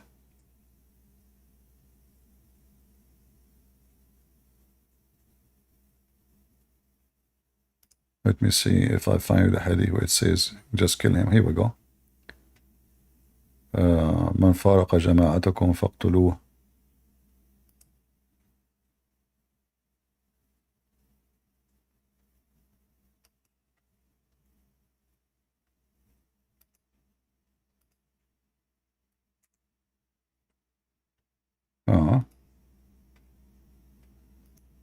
Let us try again.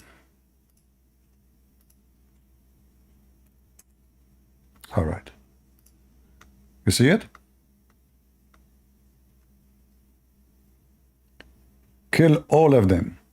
Who? All of them. Those are Muslim killing Muslims.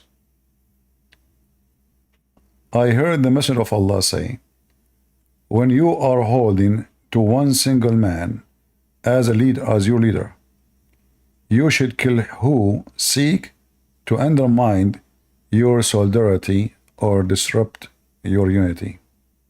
Kill them all. All right?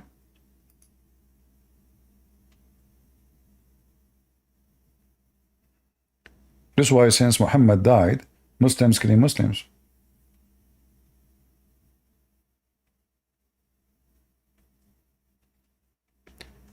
Do we have any Muhammad who would like to join us?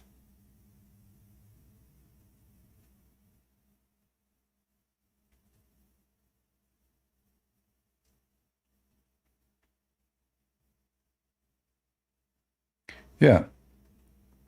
You know, this information, it's not because you go to school, you learn it. Like I study, you know, Islamic law, right? But they never printed that in our books. Never. We never saw those things, you know. Those things, you will find them in the yellow pages, in the garbage of Islam. When you go to school, especially if it's not about like you want to be a sheikh, you know, They teach you law, like how to practice, how divorce, marriage, because you know Islamic law and like in the Middle East in general, religion is involved in everything: marriage, divorce, property, inheritance, orphanage, anything. This garbage you will find only if you do dig yourself. Like you jump inside the books, you bury yourself with it, and you start reading, and then you will find all the garbage.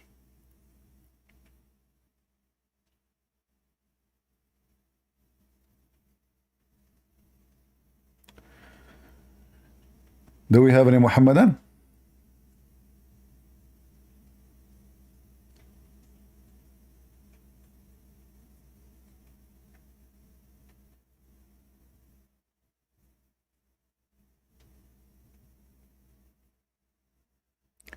Were you doing something against Daesh? I'm always doing things against Daesh and against non-Daesh. I joined the USA Army. During the war, I joined. I'm a warrior, for real.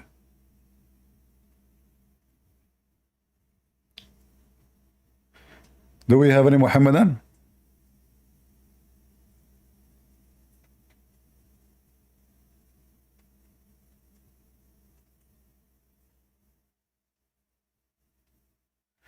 Well, I don't mind to join the Israeli army, but not to go and you know, I have to go to Hamas directly. I like to go to Israel, but you know, I mean, because I am an Arab, I don't think they will treat me nice. I don't think they will trust me. I don't blame them.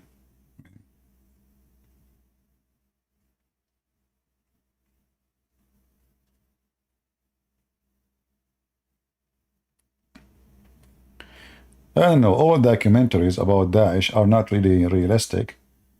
I remember once I saw, I was invited by a Christian minister. He said to me, there's two people from, I think, Australia, and they were making documentary about the same topic. And I noticed how much those documentary full of lies. It was a shameful, actually. So if you learn about what's happening in the Middle East from documentary, I say to you, you are mistaken.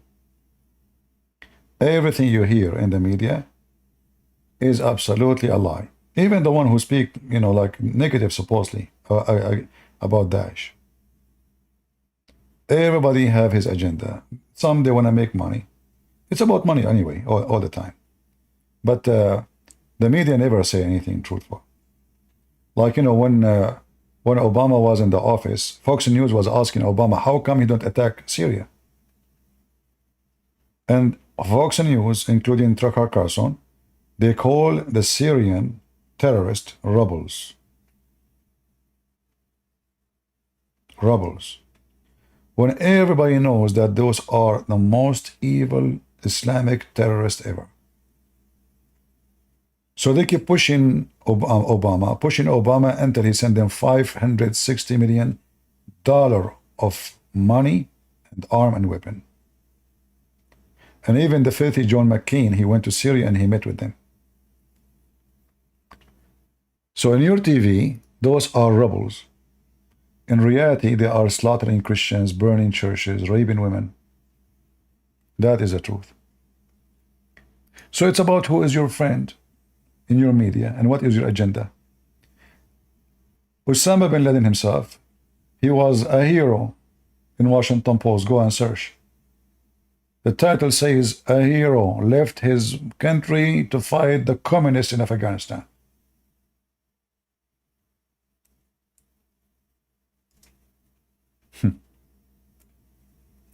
So don't take information from documentary. According to documentaries, Jesus does not exist. What documentary?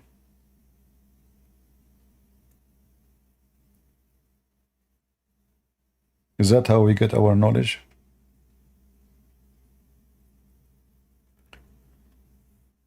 John McCain, he went to Syria, and they were shouting around him, Allahu Akbar. They said to him, but isn't it this is terrorist? You know, they are shouting Allah Akbar. John McCain, suddenly, he is a person who can explain to you what Allahu Akbar mean. He said, Allahu Akbar mean God is a great, nothing wrong with that. The scumbag John McCain. If they see one Christian guy in front of them, they will cut him pieces. Why they welcome John McCain? They want the money and the weapon. It's halal in Islam, taqiyya.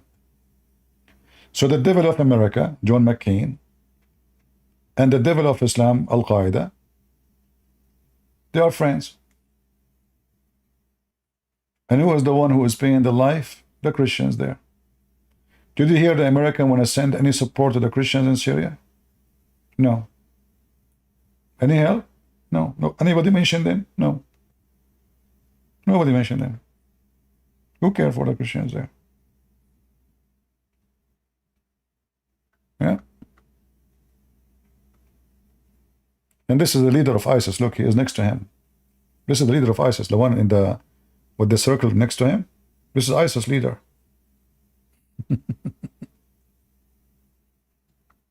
Scumbags. Yeah.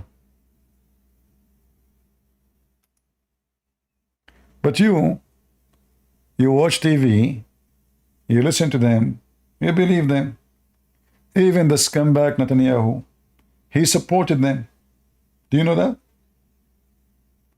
Do you know that Israel supported those criminals too?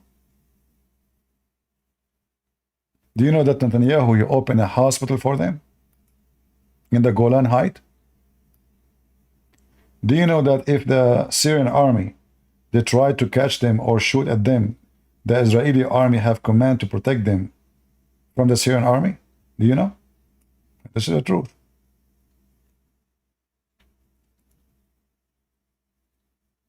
October 7 happened because of this scumbag Netanyahu. He is the one who empowered them. He is the one who supported them. He is the one who made them grow. And now he claimed that he is the one who is going to finish them.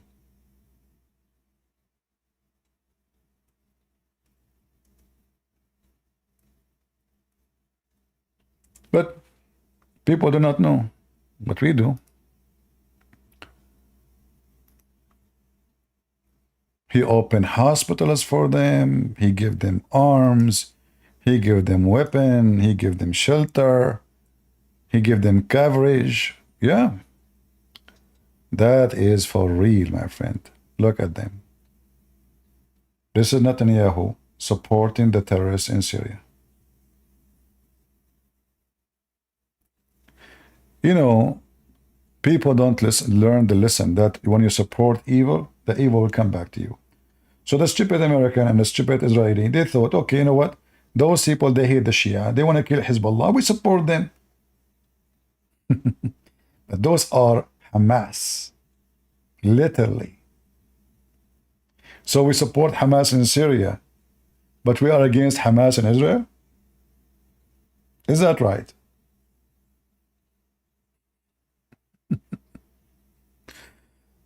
Yeah, I mean, but people do not know how people know. I mean, people they see what the news says, you know, like, and people believe in news.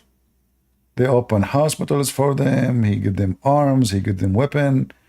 He called them honorable people. You know, yeah, they are good people. Good people. And now Israel is paying for the stupidity of this scumbag Netanyahu. Anyway, what we can say. The same mistake the American did with Osama bin Laden. They sponsor him, they feed him. The dog became bigger, he bite them. Always remember this. You support evil, evil will come back to you. Just remember that. And look at the news here. Syrian rebels. Those are Hamas. What's Syrian rebels? Those are Hamas. Those are ISIS. Those are Al-Qaeda. Rebels? They are rebels. That's a good one. Yeah. Yeah, for sure he is supporting the rebels, man. He's a good man.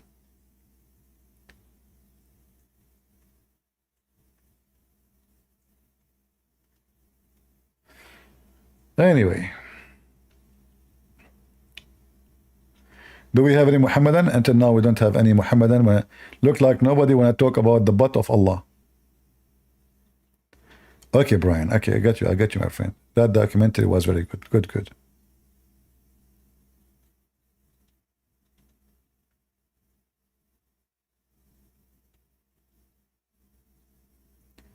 The Israeli, they made a huge big mistakes in their politics. They have a very stupid leaders, extremely stupid leaders. They withdraw from the south of Lebanon, and that made Hezbollah look victorious. Overnight, they withdraw. Suddenly, they gave the whole land to Hezbollah, and Hezbollah became a hero, and the Israeli ran away. The same what happened with Joe Biden. Afghan, Allahu Akbar, we took Afghanistan back. We know that they are going to, the Israeli did the same stupid mistake. So Hezbollah grows so fast because of their decision to leave. Otherwise, the Lebanese, they form an army to support Israel. Imagine the Israeli, they betrayed them. They did not even tell them we are leaving. People were asleep. The Lebanese who supported Israel, they've been betrayed by the Israeli. The Israelis suddenly, they start jumping in the cars and leaving. They did not tell their friends, hey, we are leaving. And many of them were captured, many of them been killed.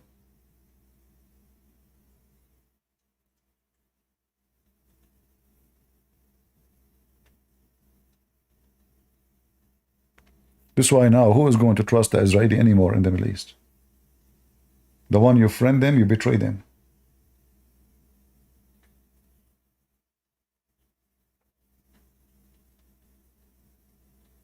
Yeah, I know who is he. But the Israeli betrayed him. And they are the one who made Hezbollah grow. And many of you, they speak about Reagan. He was a great president. He was the most idiot. Hezbollah killed 200 Marines. What Reagan he did? He withdrew. It is America and Israel who made Hezbollah grow. You don't have leaders in those countries. And instead of smashing Hezbollah, wiping the floor with them, Reagan, he put his tail between his legs and he left. They just killed 200 Marines. 200.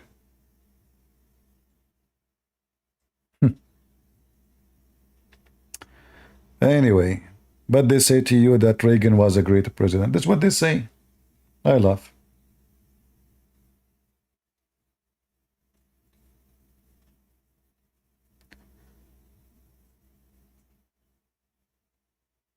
Yeah, an actor. That's what happened when you have an actor, a president, or a businessman like Trump, or a stupid like Joe Biden. It's always about business. You see, there's no leaders in the West. Those are not leaders. Those are just businessmen. Businessmen, they see things as business.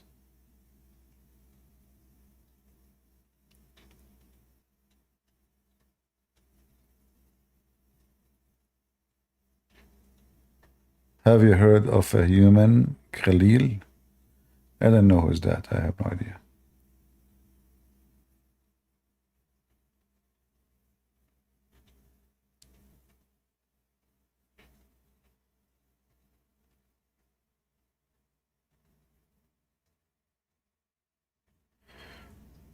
UK and Denmark and US starting to deport.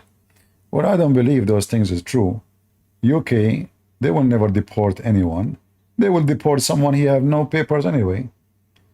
I mean, they might get in like a little bit serious now. But as you see, the Muslim, they ramp in the street. I saw a video of Mimi Hijab saying he want to kill the Jews in front of the police guy. What UK? There's no country in UK. What UK? UK is a farm. There's no police, there's no army, there's no king. Did you hear the king's speech? When he became a king, he's a crown prince, he says, this is a country of multi-faith. Here we go. UK is gone, long time ago. The only way to take back the country, if you get rid of this filthy so-called royal family and overcome those liberals and give the land to the conservative again. Otherwise, this all is garbage. What, you want to send 2 back home? And you open the door for 1,000?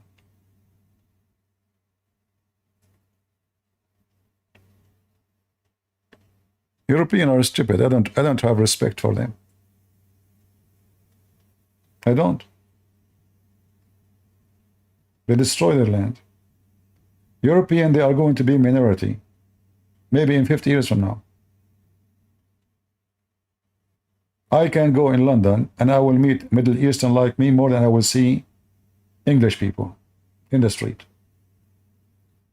Where is the British people? I don't see them. I went to Germany. I did not see German. I saw people from Bosnia. I saw people from Albania. I saw people from Iran. I saw people from Lebanon. I didn't see German. Where is the German?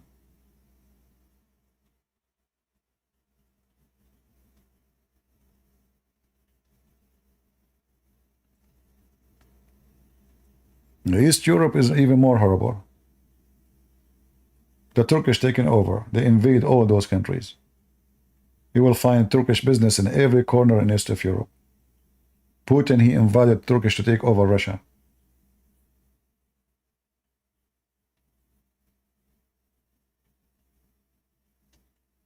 I mean, there is a small country, Hungary. Hungary is a small, tiny country. Only maybe Poland and Hungary. But the rest of Europe is doomed.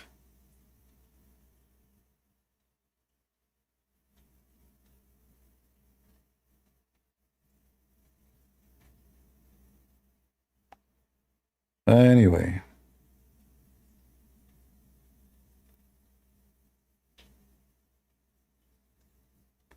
Yeah, they will take over South America. Oh, yeah, open your borders. Because South America, they have a very easy visa. Anyone, they give him a visa. Anyone can open a business, anyone. So sure they will come. In their countries, they have no business. They go there, they fool you. Like now, the president of Salvador is a Palestinian Muslim. He claimed that he's a Christian, but I know that I know better. He's a Muslim. He keeps saying, my Lord Jesus Christ. But we know better. Argentina, they have a Syrian president before. Mun'im, corrupt man.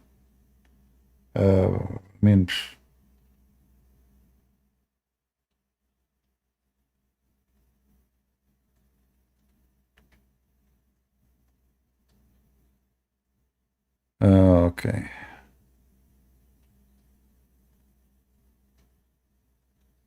Yeah, in Bulgaria, when they free their land, they keep the Turkish over their land.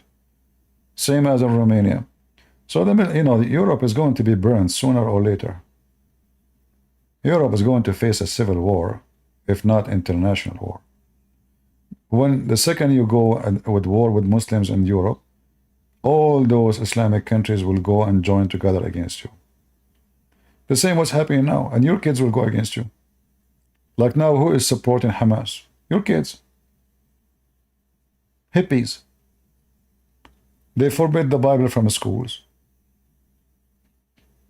The young generation became atheist, hippies, they have no God, sex, condoms, homo, lesbian, everyone he have 1,000 ring in his nose. And they were able to control you. And now look, Hamas, everybody saw what Hamas did.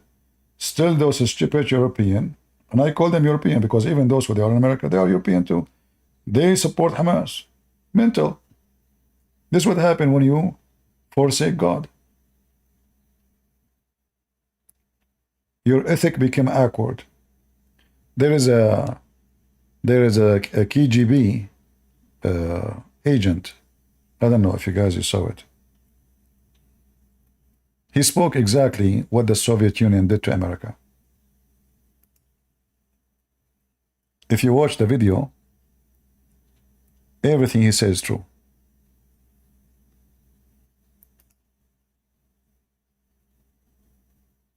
Everything he said is absolutely true. Crazy. The next stage is destabilization.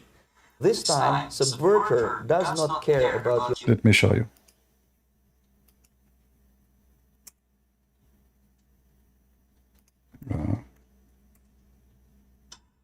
The next stage is destabilization. This time, subverter does not care about your ideas and the patterns of your consumption, whether you eat junk food... Let's go back. Of Moscow. He was the son of a high-ranking Soviet Army officer. He was educated in the elite schools inside the Soviet Union and became an expert in Indian culture and Indian languages. He had an outstanding career with Novosti, which was the, and still is, I should say, the press arm or the press agency of the Soviet Union. It turns out that this is also a front for the KGB. He escaped to the West in 1970 after becoming totally disgusted with the Soviet system, and he did this at great risk to his life. He certainly is one of the world's There's echo? Guys, you have echo? Really? Okay, let's see. I don't know why. You have echo. Okay, I will try to mute my microphone so you can hear. You tell me in the chat, please, if you still have echo. Experts on the subject of Soviet propaganda and disinformation and active measures. Well, you spoke several times before about ideological subversion. That is a phrase that I'm afraid some Americans don't fully understand. When the Soviets use the phrase ideological subversion, what do they mean? Well, the problem, if I mute my microphone, people in Discord will not hear me. I don't know why. So we have to let it go. Anyway, the video, you can watch it. He will explain to you that the agenda is to make the people hate their country, dislike their country, dishonor their country, and go in denial. To the point, even if you show them the facts in the front of their eyes, those people will not listen. Ideological subversion is the slow process which we call either ideological subversion or active measures, активные мероприятия in the language of the KGB, or psychological warfare. What it basically means is to change the perception of reality of every American to such an extent that despite of the abundance of information, no one is able to come to sensible conclusions in the interests of defending themselves, their families, their community, and their country. It's a great brainwashing process which goes very slow, and it's divided in 4 basic stages. The first one being demoralization. It takes from 15 to 20 years to demoralize a nation. Why that many years? Because this is the minimum number of years which requires to educate one generation. So now they will make you believe that your country is evil. They make you disconnected from your government, your army. So army is evil, your army, you hate your army. Flag, you spit at your flag.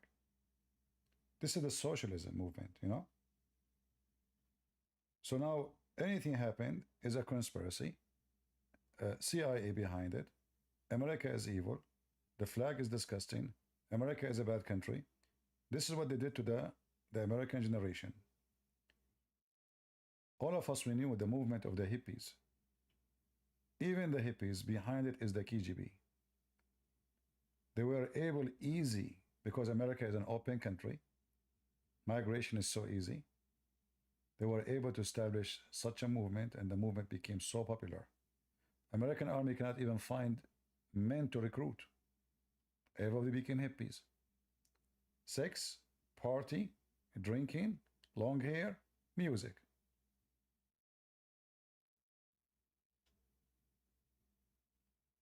You can't hear me? I don't know what's going on. Okay, what about now? I will repeat again. So what he was talking about, that the first step, we make you believe that your country is a demon country. Your government is evil. Your army is bad, is ugly. conspiracy is behind everything, and you lose your trust in your country. And then you will reach the point where you burn your flag. And this is exactly what they did. Hello, CP. Yes. كل عام وانتم بخير. كل عام وانت بخير. What does that mean? It means Happy New Year, Eid. Happy Eid. Is that happy for you, Eid? No, not really. I'm ex-Muslim, but Okay. I called. I remembered actually. You asked me now. I remembered something. The Muslims, they when I was a Muslim, they wouldn't allow us to to tell the Christians or other religions Happy Christmas or something like that. Yeah. So it reminded me of that. But I just wanted to ask you a quick question. I remember you, maybe a year ago, you mentioned you were working on Tafsir, a book. Tafsir. Is that still in the work? No, I'm working in the interpretation. Sorry, in the translation. Translation of Quran. Yeah. And now I'm working another book. Yeah, there's many books I'm working in them in the same time. It's taking time. Yeah, but I hope we will finish. Yeah. Yeah. I just wanted. So it was like a translation. Yeah, because we struggle to find any translation we can trust. So I want to finish a translation so people can, if they trust me, they can trust. I will never lie. I will say it as it is. Yeah. Understandable. Just one last comment. I just want to mention that you said something that like 6 words got translated to 50 words. I've seen tafsir where like one line is like 2 A4 pages. Yeah, you see, tafsir is fine because, I mean, this is tafsir. You are trying to explain something. So depend. The Quran is a stupid book. That's why it could take a lot of writing to explain one word, maybe, because it's a stupid book. Otherwise, if the book is written by a smart person is someone who delivers his idea easy and simple. So if you could not deliver it easy, and then somebody need to write 5 pages to explain one word, that means you are messed up. So yeah, so this is exactly what happened in the Quran. And not only that, like even when they explain it, is it explained? No, because they say at the end, and Allah knows best, and everyone he disagree with the other one, right? This is the most idiotic thing ever. Yeah, and even everything they have, they disagree. Yeah. Even the hadith, one scholar say this is sahih, the other one says this is da'if. It's endless, CB. It's endless. And that's why you can never win an argument with these people, because you tell them, hey, this is what your scholar said, and then they say, oh no, this is only one opinion. Well, the best way. The other day, I told my brother, the scholar of the nation, the uncle of the prophet. He said the noon means whale. And he said, yeah, but he was wrong. And I told him, so he was retarded. They said, no, he's not retarded, but the beauty of Islam or the glory of Islam, it doesn't depend on a single person. So you can never catch them. Yeah. Well, no, you can't catch them. You see, the Muslims, in order to catch a Muslim, you have to get him busted, which means you make him agree upon something, then you show him that what he agree upon is really horrible. So, you don't give him the question and then you wait for the answer. Try to get the answer before the question, so he cannot take it back. CB, I disagree with you here, because I remember one time I met an African gentleman, and here in Canada, you meet every different type of person. And I told him he was a Muslim. So I told him, I'm your religion, and be at. and your prophet is like he slept 9 years old and married 6 years old. And he started looking at me as like I'm stupid, right? So once we finished work, we went outside and I opened internet and I showed him. And CB in 5 minutes, less than 5 minutes, he found like explanation, right? So like you can't. Yeah, because no, because you did, that's what I said to you. You did it wrong way. So you need to tell him. If you tell him, what do you think if a person he have sex with his children? He will say to you, this is bad. This is disgusting. Then you show him that his prophet did that. So what you did, you showed him his prophet did that, and for sure he will give you the explanation. You should get the answer. So I say to you, you should give, like, you tell him, do shit smell? He agree. He said shit smell. His shit is dirty. He say yes, it's dirty. You don't say to him the shit of the prophet is smell or not. He will say no, it doesn't smell. So you have to make him agree first about the common sense before you give him the question which is about that common sense. So a Muslim right away he will turn into defense. It's like playing cards. Do you tell the guy in front of you like what cards you have? So this is what you do when you speak to a Muslim. You are giving him the cards, so he go in defense. You don't do that. Try to have a conversation. Have nothing to do with it. Have nothing to do. Don't make him think that you will mention such a thing about his prophet. Let him agree with you about the idea, because this is what they would do. They would agree. But the second he feel that this is about his prophet, he will say nothing wrong with it. But CP, like I listened to you for like over maybe 4 years, and we heard so many callers talk to you, and I know you've been doing this for ages, like way longer than like since Paltalk. I think people here, some of the people who listen to you weren't even there when you were started doing this. Okay. And probably I would like estimate you talked to 1,000, and you showed them. But unfortunately, like it's very few cases when you find someone listen to you and like accept what you say. No, we are not seeking the one who, listen, when you argue with the Muslim, don't expect him to like now you left Islam. So I'm talking to you, do I expect you to leave Islam? No.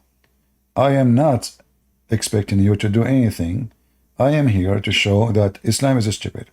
You leave Islam, he stays as a Muslim, that's not the issue for now. This will take time.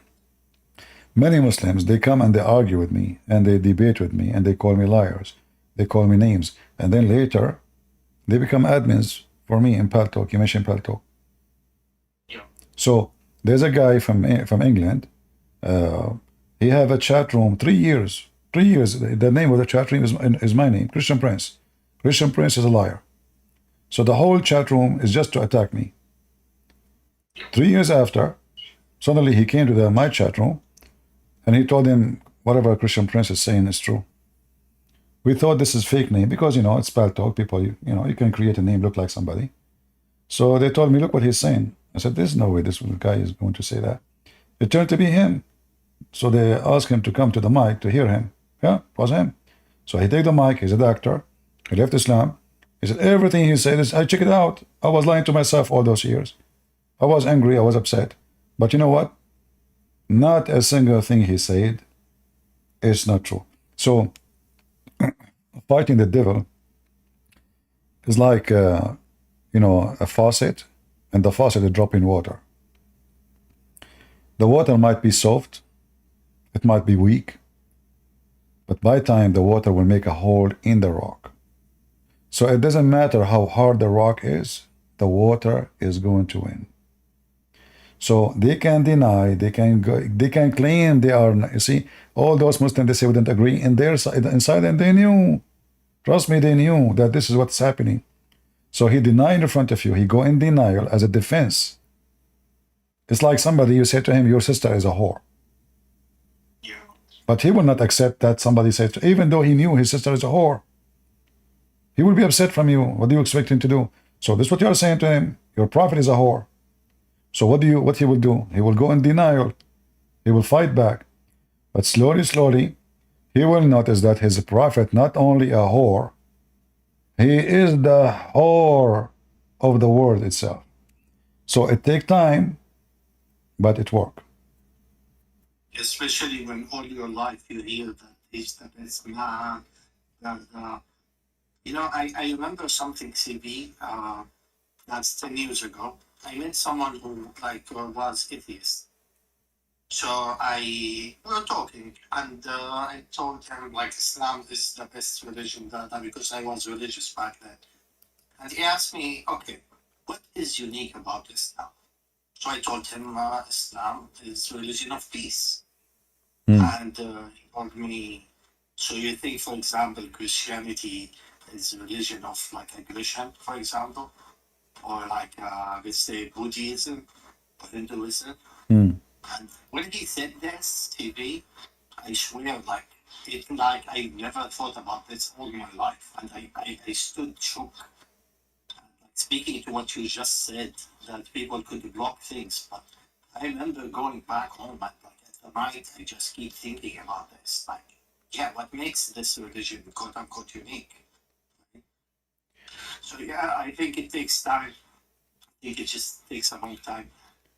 Everything have a reason. It's like when you put a seed. Sometimes the seed they can germinate in 10 days. Sometimes it might take it a year. You know, it might never germinate. So a person who is working for, let us say, doing farming, he have to do seed regardless which one is going to germinate or not. And that's why we as a Christians, we are not, it's not about being successful. It's about being the hard working person. Success is something not in your control. Who believe, who don't believe, this is his business. For us, we throw the seeds, we do the farming, we water it, and the one who wanna have roots, grow and live, and the one who wanna die will die. So I will not cry for anyone, even if it's my own family member. If I have a family member, he don't want to believe in Jesus, and he died, I want to cry for him. Why? He decided to go to hell. I don't care. It's your business. You know, I cry for nobody. I will cry only for myself if I did not do the work, because I am as a Christian. The Lord, he says, from their fruit you shall know them. And he commanded us to go and teach and preach. So I will be a loser only if I did not do the seeding business. For this is what we should do. You bring them, the Lord, he says, and for free. You took for free you give. So we, you know, who want to join? We know that majority of mankind are not going to be saved. But that will not be a reason for us not to start and work harder. Maybe we can save one human being out of million. All right? CP, if I may, I have a question for and I'm sorry I took a lot of your time. All right. I don't mean this in a loaded way. I don't mean like to be offending, and I'm sorry if I don't worry. sound like this. Don't worry. I'm wearing my vest. Go ahead. Can Christians be friends to people who are like I don't believe, right? So let's say I'm atheist. Can Christians be friends to atheists? You know, it depends what a friend mean. I mean, let's simplify it. Let's say you like hunting, I like hunting. Can we be friends? Can we go outside together? Yeah, actually, no, we can. But, you know, for us as a Christians, we have to be aware that a company can mislead the weak one. So I will not prefer that if I have kids, that my kids will go with someone like you, because he will have an influence of you. And for us, for me as a Christian, an influence of an atheist is a bad influence, very bad. So if I am a person who is educated, strong in faith, I know that your influence will not affect me. I don't mind, to go and sit and talk, because I know that that will not, let's say you have to be immunity for what is wrong, then you are ready. It's like anything, not only you as an atheist, any other belief or any other person. If you are not immune, then anyone can influence you. And we believed that a company, and I know you're an atheist, I believe that an atheist is a bad company. Even if you claim, you say, I'm a good person, I don't harm people, etc. I'm telling you, for me, an atheist is a bad company. And you will not enjoy my company, because I will make fun of you 24 hours, 7 days a week. Well, CP, like, that's fair, right? Like, if you want to say, like, the way I look at it is, let's say, for example, just like example, evolution. If you come tell me, hey, man, it's not that. No, I believe in the evolution. Like you, I believe, like you used to be a Muslim, which means you used to be a donkey. And now you decide to leave Islam, so now you think you are a mule. Huh? Evolution work. Yeah, in that sense. But like, yeah, I don't want to take more of your time. I certainly can't talk more. I'm just being honest with you. That's why this is why I say to you, if you go with me, you will not enjoy it, because I mean, we can go and have coffee with you, but you say to me something, I will give you the answer which you don't like to hear. So here we go. All right. But CB, like, we can disagree on ideas, but like, how is it? Like, you could tell me, for example. Yeah, we can be civil. We can be civil. Being with a Christian, we agree, we disagree. Yeah. Evolution is stupid, yeah. Right? And that's fine, right? Like, yeah, I'm not gonna be offended. Like, I believe that's true. Yeah. But I'm not gonna be offended, right? I just wanted to ask this question because, like, you know how Muslims, they can't be friends with anybody, right? As I said, for us as a Christians, I will not welcome a Muslim to my house unless my house, the one who occupied this house, all are very strong in faith, well versed, and they can debunk any statement that Abdul he say, because I know he will try to bring his evil influence into my house. The Bible actually forbid us from opening the door for them. However, me, I opened the door. Like as an example, once 2 Jehovah's Witnesses, they came to me. They were happy that I opened the door for them. I said, let us get in, which usually people don't do. They get 2 Jehovah's Witnesses, they left 1. The second one, they want to leave. The other person, he got upset. So let's go. The other one, he said, I'm not leaving. He said, what do you mean? I said, to him, it's not your business. He's in my house. He don't want to leave. He decided to leave Jehovah's Witnesses. Second day, they came at 3. I opened the door for them again. So you come 2, I will make you 1. You come 3, I will make you 2. I make etc.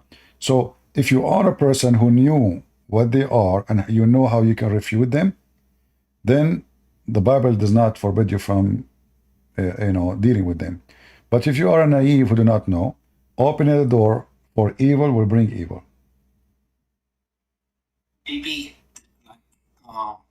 do you mind if I push back a little bit on this? You can push back as much you can, but I am stronger than you. That's fine. According to the Democrat, I have 640 horsepower. Maybe this is genuine. Even I wish maybe one day I meet you in life. Okay. Because the thing is, I respect you, even like maybe we don't see eye to eye, but I respect a lot of things about you, like speaking about Islam and like being open about it, and like when you started, I wish I heard you at the beginning, not after I became ex-Muslim, because my life would be way easier. It took me like 10 years to leave Islam, right? But if I met you, maybe it would take me maximum a year. Okay. But the reason I wanted to push a little bit is it always, like, I hated in Islam is if I was a decent person, if I was a good neighbor, I did, never hurt anyone. If you needed help, I would help you. Just because I don't believe that. No. You see, you don't understand. I'm not saying, you see, for us, you being a good person is not because you help me will make you a good person. For me, a person who deny his creator is a bad person. A person, listen, I'm just saying you what I believe. You don't have to agree with me. So a person who denies Jesus, for me, he is a bad person to himself, not to me. It's not about me. So I feel sorry for the person who is denying salvation. This is why I consider you as a bad person. Not because you are bad to me or did something wrong to me. No, you might be the opposite, as you said. But it doesn't matter how good you do to me. You are not doing good to yourself, so how you can be good? So for me, in my eyes, a person who deny his own salvation, how he can be successful? You are not. You are the biggest failure yourself. Regardless how you try to be helpful and nice to people. Who said that I'm saying to you that you will not be helpful or you will not be nice to me? No, you might be helpful more than someone is a Christian too. But still you could not save yourself. You know? And what the benefit if I win the whole world and I lost myself, the Bible says. So you can win many friends. You can win all your neighbors. You can make them like you, love you, invite you, go with you. But you lost, because salvation for us is not about you winning others only. What the point if you lose yourself? The Bible says, don't be worried about those who destroy the flesh, but those who destroy the spirit, the soul. For me, your soul is a waste. You are not saved. And I'm speaking to you like in a very honest way. I'm not a hypocrite to say to you. Yeah. I would take this 100 times over you telling me nice things to my face, yeah, and then like having that opinion to yourself. No, I want to hear it. Right? Yeah. So I'm gonna just leave you with one thing, CB. Like, I'm not trying to put words in your mouth, but the way it comes to me, what I heard from you is my actions in life, they don't matter. What only matters is what I believe. No, I did not say that. No, I did not say that.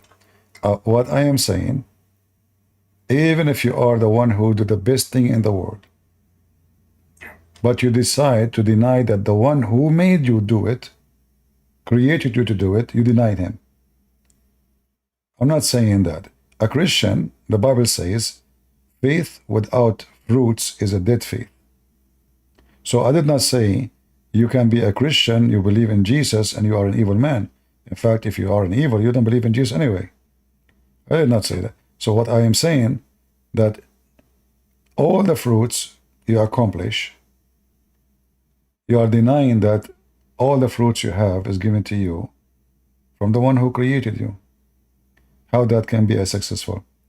So a Christian is a person who believes in the Lord, and he provide the fruits which befit with a Christian who believe in the Lord. So a Christian, he cannot say, I'm a drug dealer, or I'm a prostitute, or a thief, or a criminal. Obviously, you are an apostate, because the Lord made it clear that not everyone says to me, Lord, Lord, will enter the kingdom of my Father, but the one who does his will. So by doing the will of the Father, you belong to him. In your case, you denied the Father from the beginning. So what will you do? You are doing your own will. In order for me to go inside the house, shouldn't I first consider myself as a member? Right?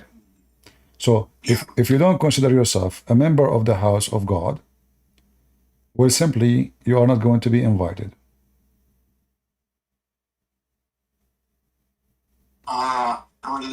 TV, what if someone listened, but he wasn't convinced? It's your choice. It's like I come to your house, I say there's a fire. Let's say I'm a firefighter. I come to your house, I see a smoke coming. You say, I don't see anything. I say, I can see it clear. Please come with me. You say, no, It's your choice. You burn yourself. Nobody burned you. You see, hell, it's not God sending people to hell. It's not true. People, they send themselves to hell. It's like somebody, you say to him, if you go sleep around, fornicate, you will have AIDS. Still he will do it. Okay, you got AIDS. You got sexual disease. Okay. You know, you get a drunk, drink alcohol like an elephant. You might, you're killing yourself. You drink. It's not God who killed you. God, he created all those things. He created a grave, but not to kill you. God created the ocean, but not to drown you. You drown yourself. So, what a human being do, usually atheists, they say that God is not fair because, he did not give me freedom to believe or not. No, he gave you. He gave you freedom. He gave you all the options, and you chose on your own. See, respectfully, the firefighter example is not similar to the God, because like firefighter, if you come to my place and the place on fire, and I see the fire and I don't believe, there's two options: either I'm crazy or I'm stubborn, right? But like if I look at like I want to make it more realistic, let's say you're the firefighter. I come with you. I see there's fire in the house. And then I say, okay, I'm not leaving. I see the fire, but I'm not leaving, right? Because for me, I know this sounds for you crazy, and I totally respect that, and I'm not here to change your opinion. But like for me, the idea of God, I'm not convinced, right? I'm not denying God. It's not like that. I know there's a God, and I'm denying it. I'm not convinced. I read that. I heard what the argument, but I'm not convinced. You see the word fire, when I give an example, it's not literally. However, I will make it now literally. Do you believe that a firefighter, he is more expert about fire than you? Oh yeah, of course. Yeah. Do you think he have tools which you don't have? He can find out that your house is going to be in fire soon or at risk of fire? As an example, he can check your electric wiring. In 2 seconds, he will say you will have fire. All right. So what you are saying, because I don't see it, I don't believe it. Well, there's many things in life for you as an atheist you never saw, but you believe in it. Like what? Everything, like evolution, you do not see. You were not there. Millions of years, like they say to you, this animal 10 million years ago was like this and now become like that. You never saw that animal to see this animal to say this is the same animal. So you accept what someone he called himself scientist saying. He said to you, we measure the age of the earth because of the salt. So we measure how much salt goes every year to the ocean. But this is false because this is the average can change depending on how much rain in every year, how much, etc. So this measurement is false. Everything can be wrong.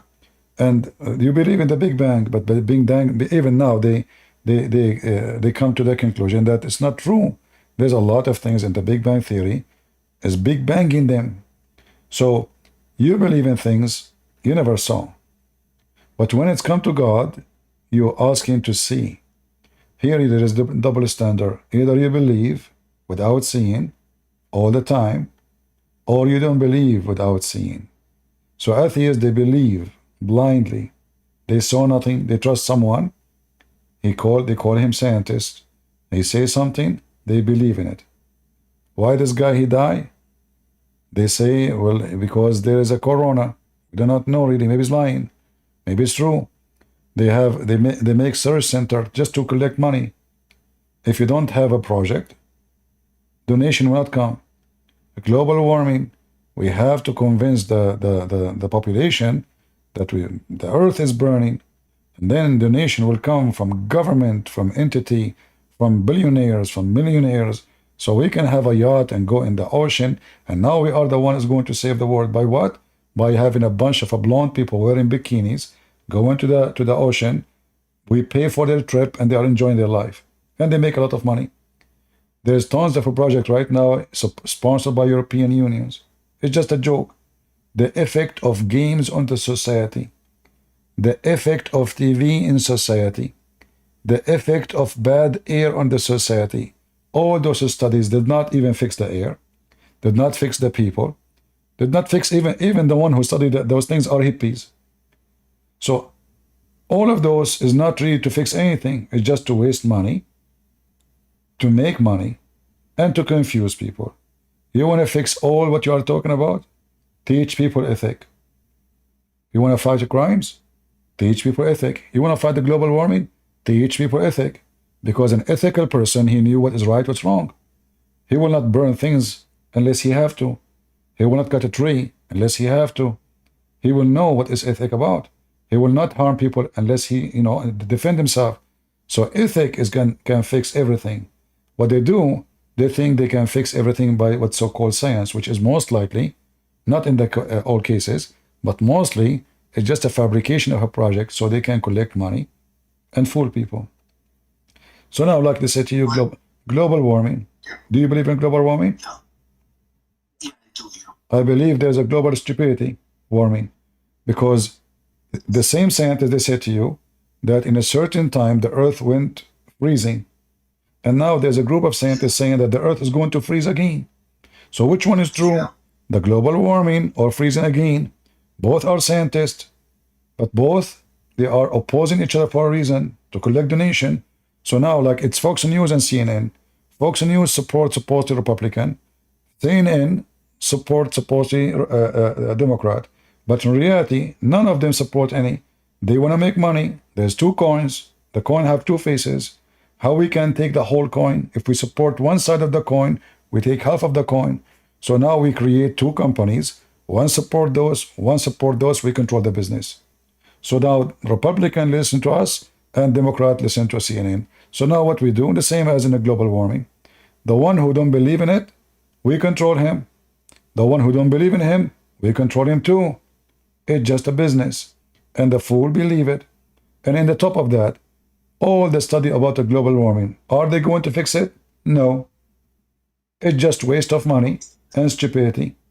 Because as long there is a human being alive and kicking and eating and burning and using fuel and using even electricity, like electricity come from where? Uranium is more harmful than the global warming. So everything they say is just a joke. It's just to collect money, control the people, make them go in a certain direction, put you in fear, and everybody have to obey. It's like, global warming, it became a religion. If you don't believe in it, they don't even accept you. Like evolution. You want to study PhD? If you are a person who want to be a scientist, you don't believe in evolution, they don't even accept you. So it became now a religion of dictators. They decide what to believe in, what not to believe. It's like Islam. That's why me as a Christian, I take things into, to study. I don't take what people say. CCB, like when I called you, I wanted to say, like, I thought of myself that I have evidence, so to speak, about everything I believe. But the first thing you challenged me on, I have no answer to, like global warming, evolution, Big Bang, and I have no answers, right? And then I feel like I fell in the same trap as you mentioned, that I'm believing without evidence. So I'm gonna go learn about these things. I want to say that speaking about like different opinions in science and stuff like that, I think you are, this is not a compliment, I think you are a critical person. I think you can like review evidence and see what's right and what's wrong. And I think I want to take that with me, and I want to look at this and see where I would end. Like, there must be an answer. You know what I mean? If there's a group of scientists saying there's a global warming, and like 95% of them are saying this, it should be, in theory, it should be that if I go and like review the evidence, I should find like evidence that irrefutable. So I need to go study that and see where that lands me. Yeah, well, you know, you see, and I'm not saying that like everything we don't see we should not believe, because that's what faith is about. But what I am saying that their science mostly is a science fiction. It's not really true. I know a lot about, you know, I spoke to people who they are doing PhD, and they have a PhD and they finish it, and now they told me we are going to they want to like send papers to European Union to do research, because this is the only way to make good money. This is the only way. Hundreds of thousands of dollars will be poured upon them for very silly, so-called stupid study. So they don't even have the qualification to be studying, but now they have PhD. They are a bunch of fools. In fact, the person who got the PhD, I wrote half of his book. I gave him the idea. He have no idea what you know. This person he sent me his PhD. I told him change this, change that, change that, change that, change that. When he did the examination for his PhD, they said to me, everything you said, it was the most important idea in the questions. It's you, you know. None of what I said, he was honest. He said none of what I wrote myself was really interesting for them. They keep saying to me, this is interesting. This is interesting. And I was laughing. So this guy now is going to be a person who will make a study for the European Union. And he is the last one to be the thinker about the topic. It was me.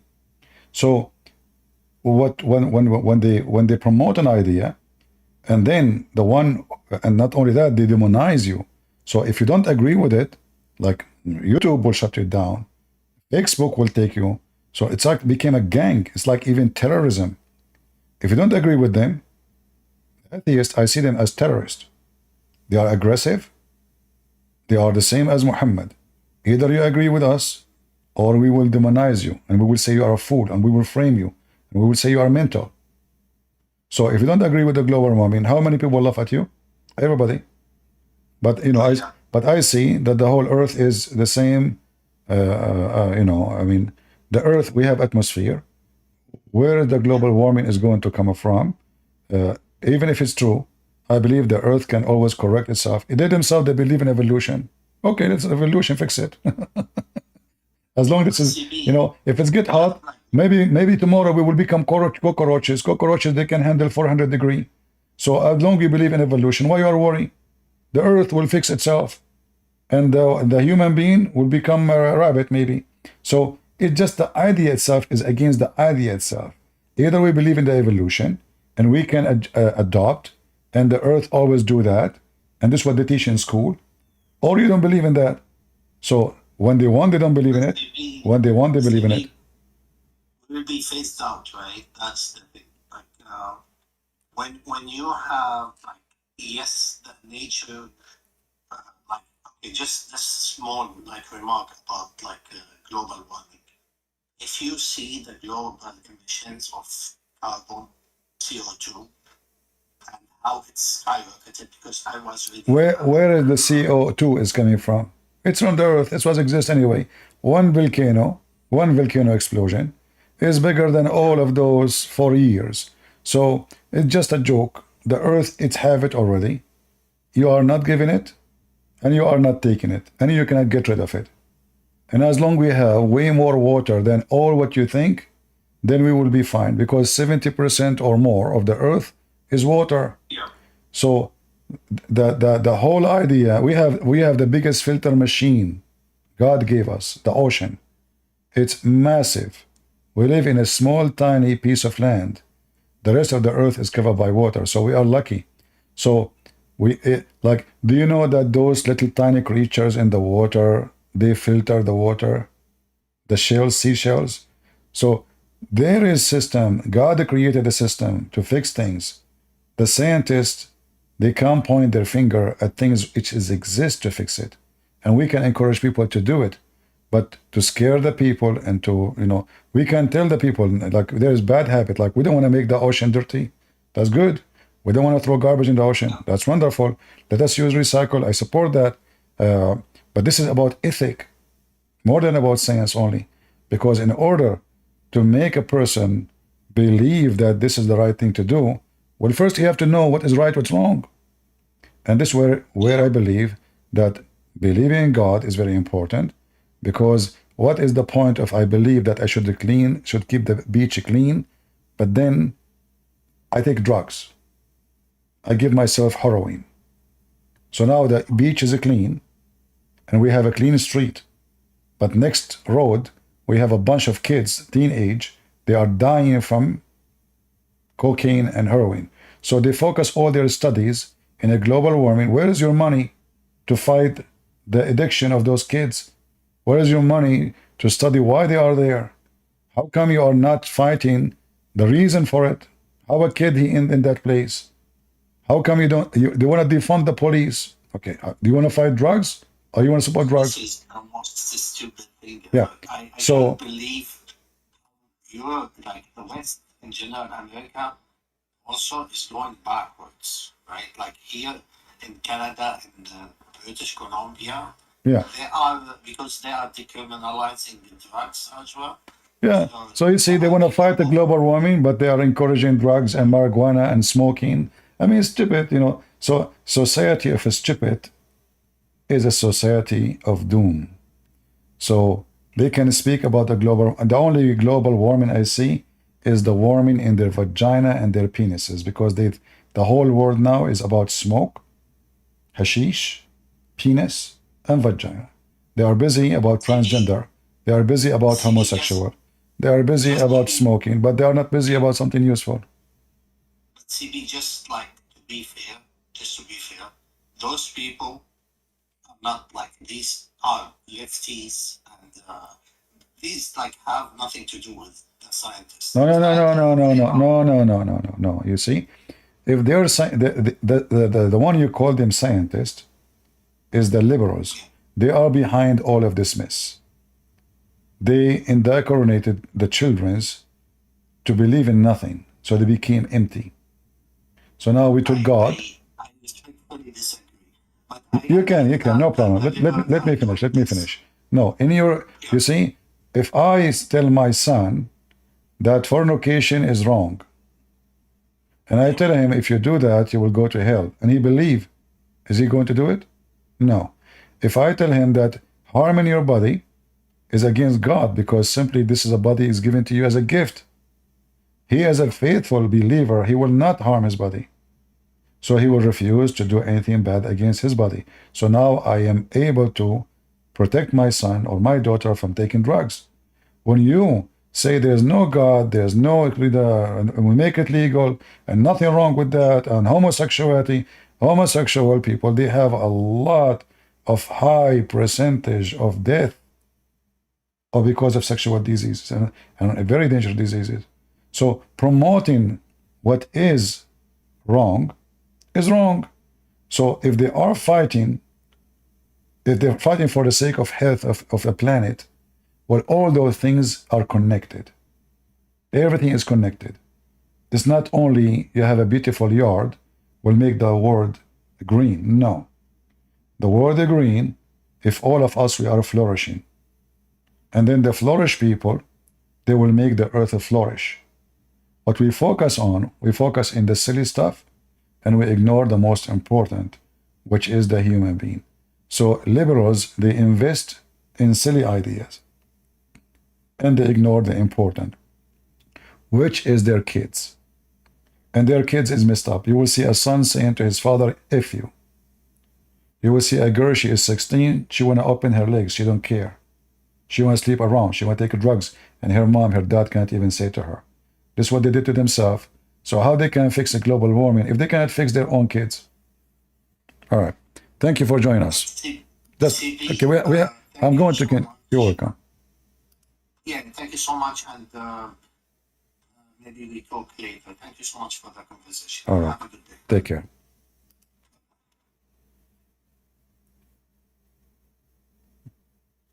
Yeah, global warming. Is that because of a global warming we have Joe Biden as a president and Kamala Harris? I think so. Too much fart. What her name? This woman Cortez from Puerto Rico. She wanna kill all the cows because they are farting. I mean, look who is even in charge of a government. A bunch of mental people. She wanna kill all the cows in USA and in the world. The Hindus will kill you.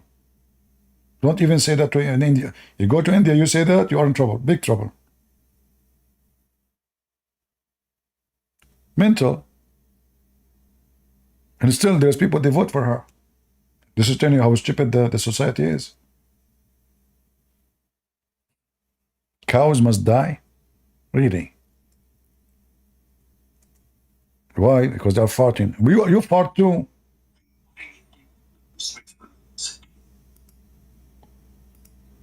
We have 7 billion human beings, they are farting. Shall we kill them too?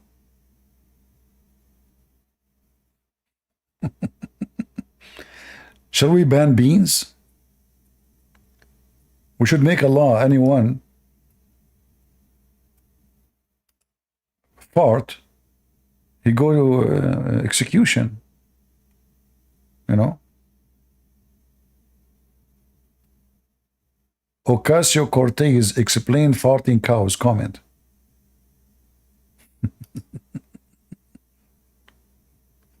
Yeah, really? You explain it? Mental.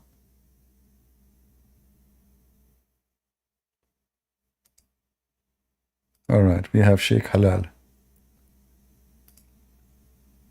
Hello? I'm a Christian, but I have a question now. Okay. It's about Matthew chapter 15, verse 21. But before you tell me about Matthew, what do you think about Muhammad? He's a Bidu. Okay. And what about Matthew? Matthew what? Chapter 15, verse 24. Okay. Only that verse is a problem for you? I mean, it's not a problem, but my friend asked me. Oh, okay. Okay, what he asked you? He asked me, like, is Jesus sent for all mankind? Is Jesus what? Is Jesus sent to all mankind? To all mankind? Yeah, well, Jesus said, I came for my sheep and my sheep rejected me. So, because the only one who they are waiting for him is the Israeli. Nobody knows about the Messiah except the Israeli. All the prophecies about Jesus is in the Old Testament. So this is why he came to his people. But Jesus, he himself, he sent his disciple to teach. This is why they speak in all languages. So he sent them and he said, I have sheep, I have flock out of this land. So Jesus, he mentioned that clearly. And Jesus was sent for all mankind. Is he a Muslim, your friend? Yes. All right. Well, you should tell him, if Jesus was sent only for the Israeli, then why his book is in a Greek?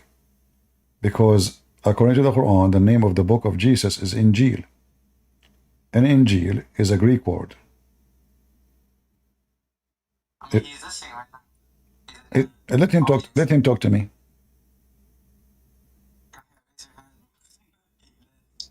He left? Why he left?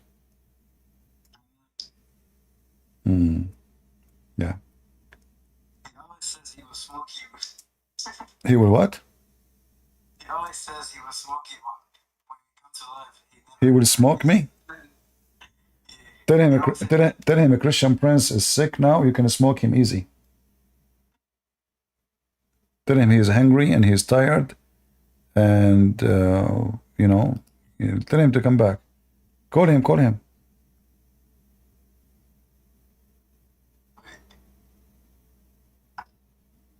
His name's Yahya. Okay. He lives again. Okay. Well, I will give you he's back? Well, I will give you an answer next time if he talk to you or if he come back. Tell him to open his Quran, chapter 21, verse number 92, 91. 21, 92. You will see that the Quran saying, 91, sorry. The Quran saying that Jesus is a sign for all nations. Do you see it? Yeah, all right. So if Jesus, according this just to show you, you see, if I can show you tons of verses from the Bible, but he will say to you, I don't accept the Bible anyway. So if Jesus was sent only to the Jews, how he can be a sign for all nations? Which means a miracle for all nations.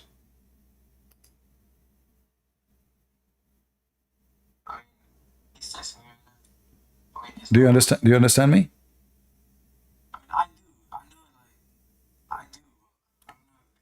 So when the Messiah himself is a miracle, the Messiah, this verse confirms that the Messiah himself is a miracle, right? Was he a miracle for the Jews or a miracle for all the world, for the whole world? So all the world will witness to Jesus, for he is himself, he is the miracle of God, and he is God. Well, I hope that answered him. He's not replying right now, but I hope that answered him. All right. Well, thanks for having me. Take the note and remember that. Yeah, thanks, bro. Yeah. I love you. You're welcome. You see, when you show the Muslims from their book, I don't waste my time and show them verse from the Bible because they don't believe it anyway. Why I want to waste my time? But this verse in front of you, it just came to my mind actually. It says clearly that the Messiah is a sign for all mankind. So how Jesus is sent only to the Jews? Right?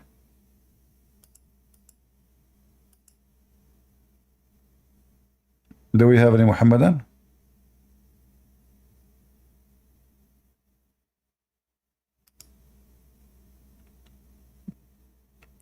Any Muhammadan?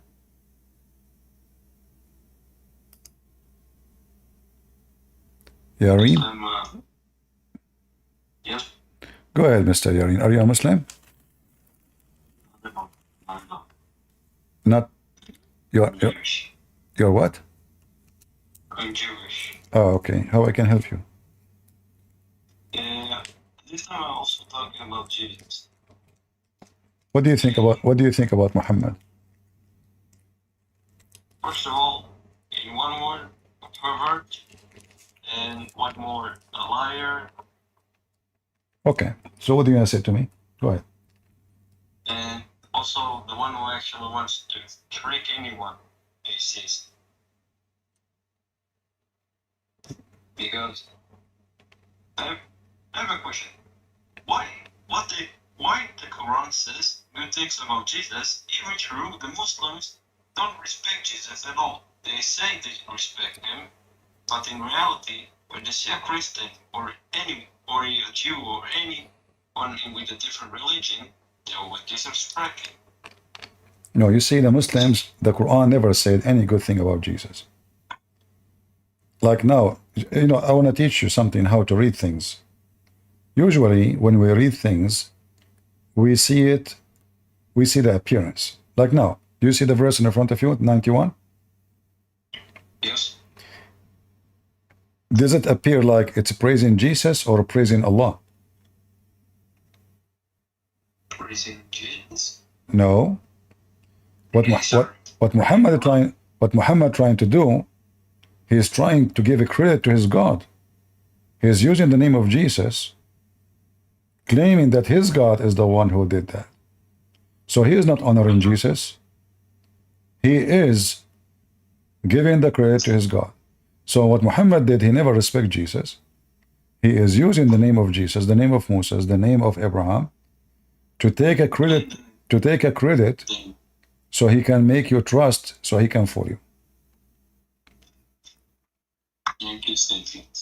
All right?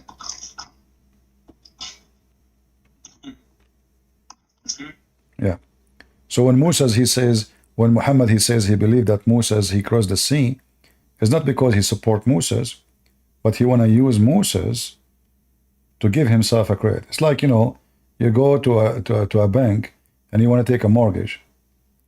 The bank they will ask you, do you have any property? Do you have any asset? Do you have any recommendation? Do you have any reference of a business you do? So now you give them all what you have in order to establish a trust so they can give you their money, correct? Correct. And this is what Muhammad is doing. He's an evil man. He tried to make the Jews believe in him, but they did not. That's why Muhammad he says, if only 10 of the Jews believe in me, the whole Jews will believe. So Muhammad he failed even to make 10 Jews, just 10, believe in him. What is the reason of his failure? Because simply he is a fraud. And actually, that's the reason why Muslims say the Jews betrayed anyone around the world. Anyone, they say. Well, you see, there is,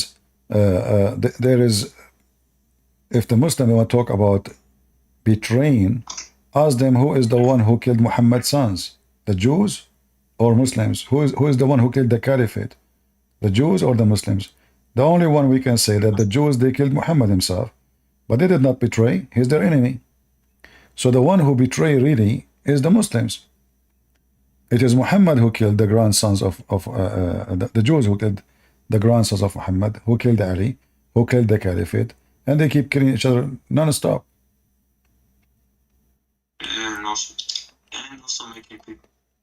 You live in Israel? You live in Israel? Yeah.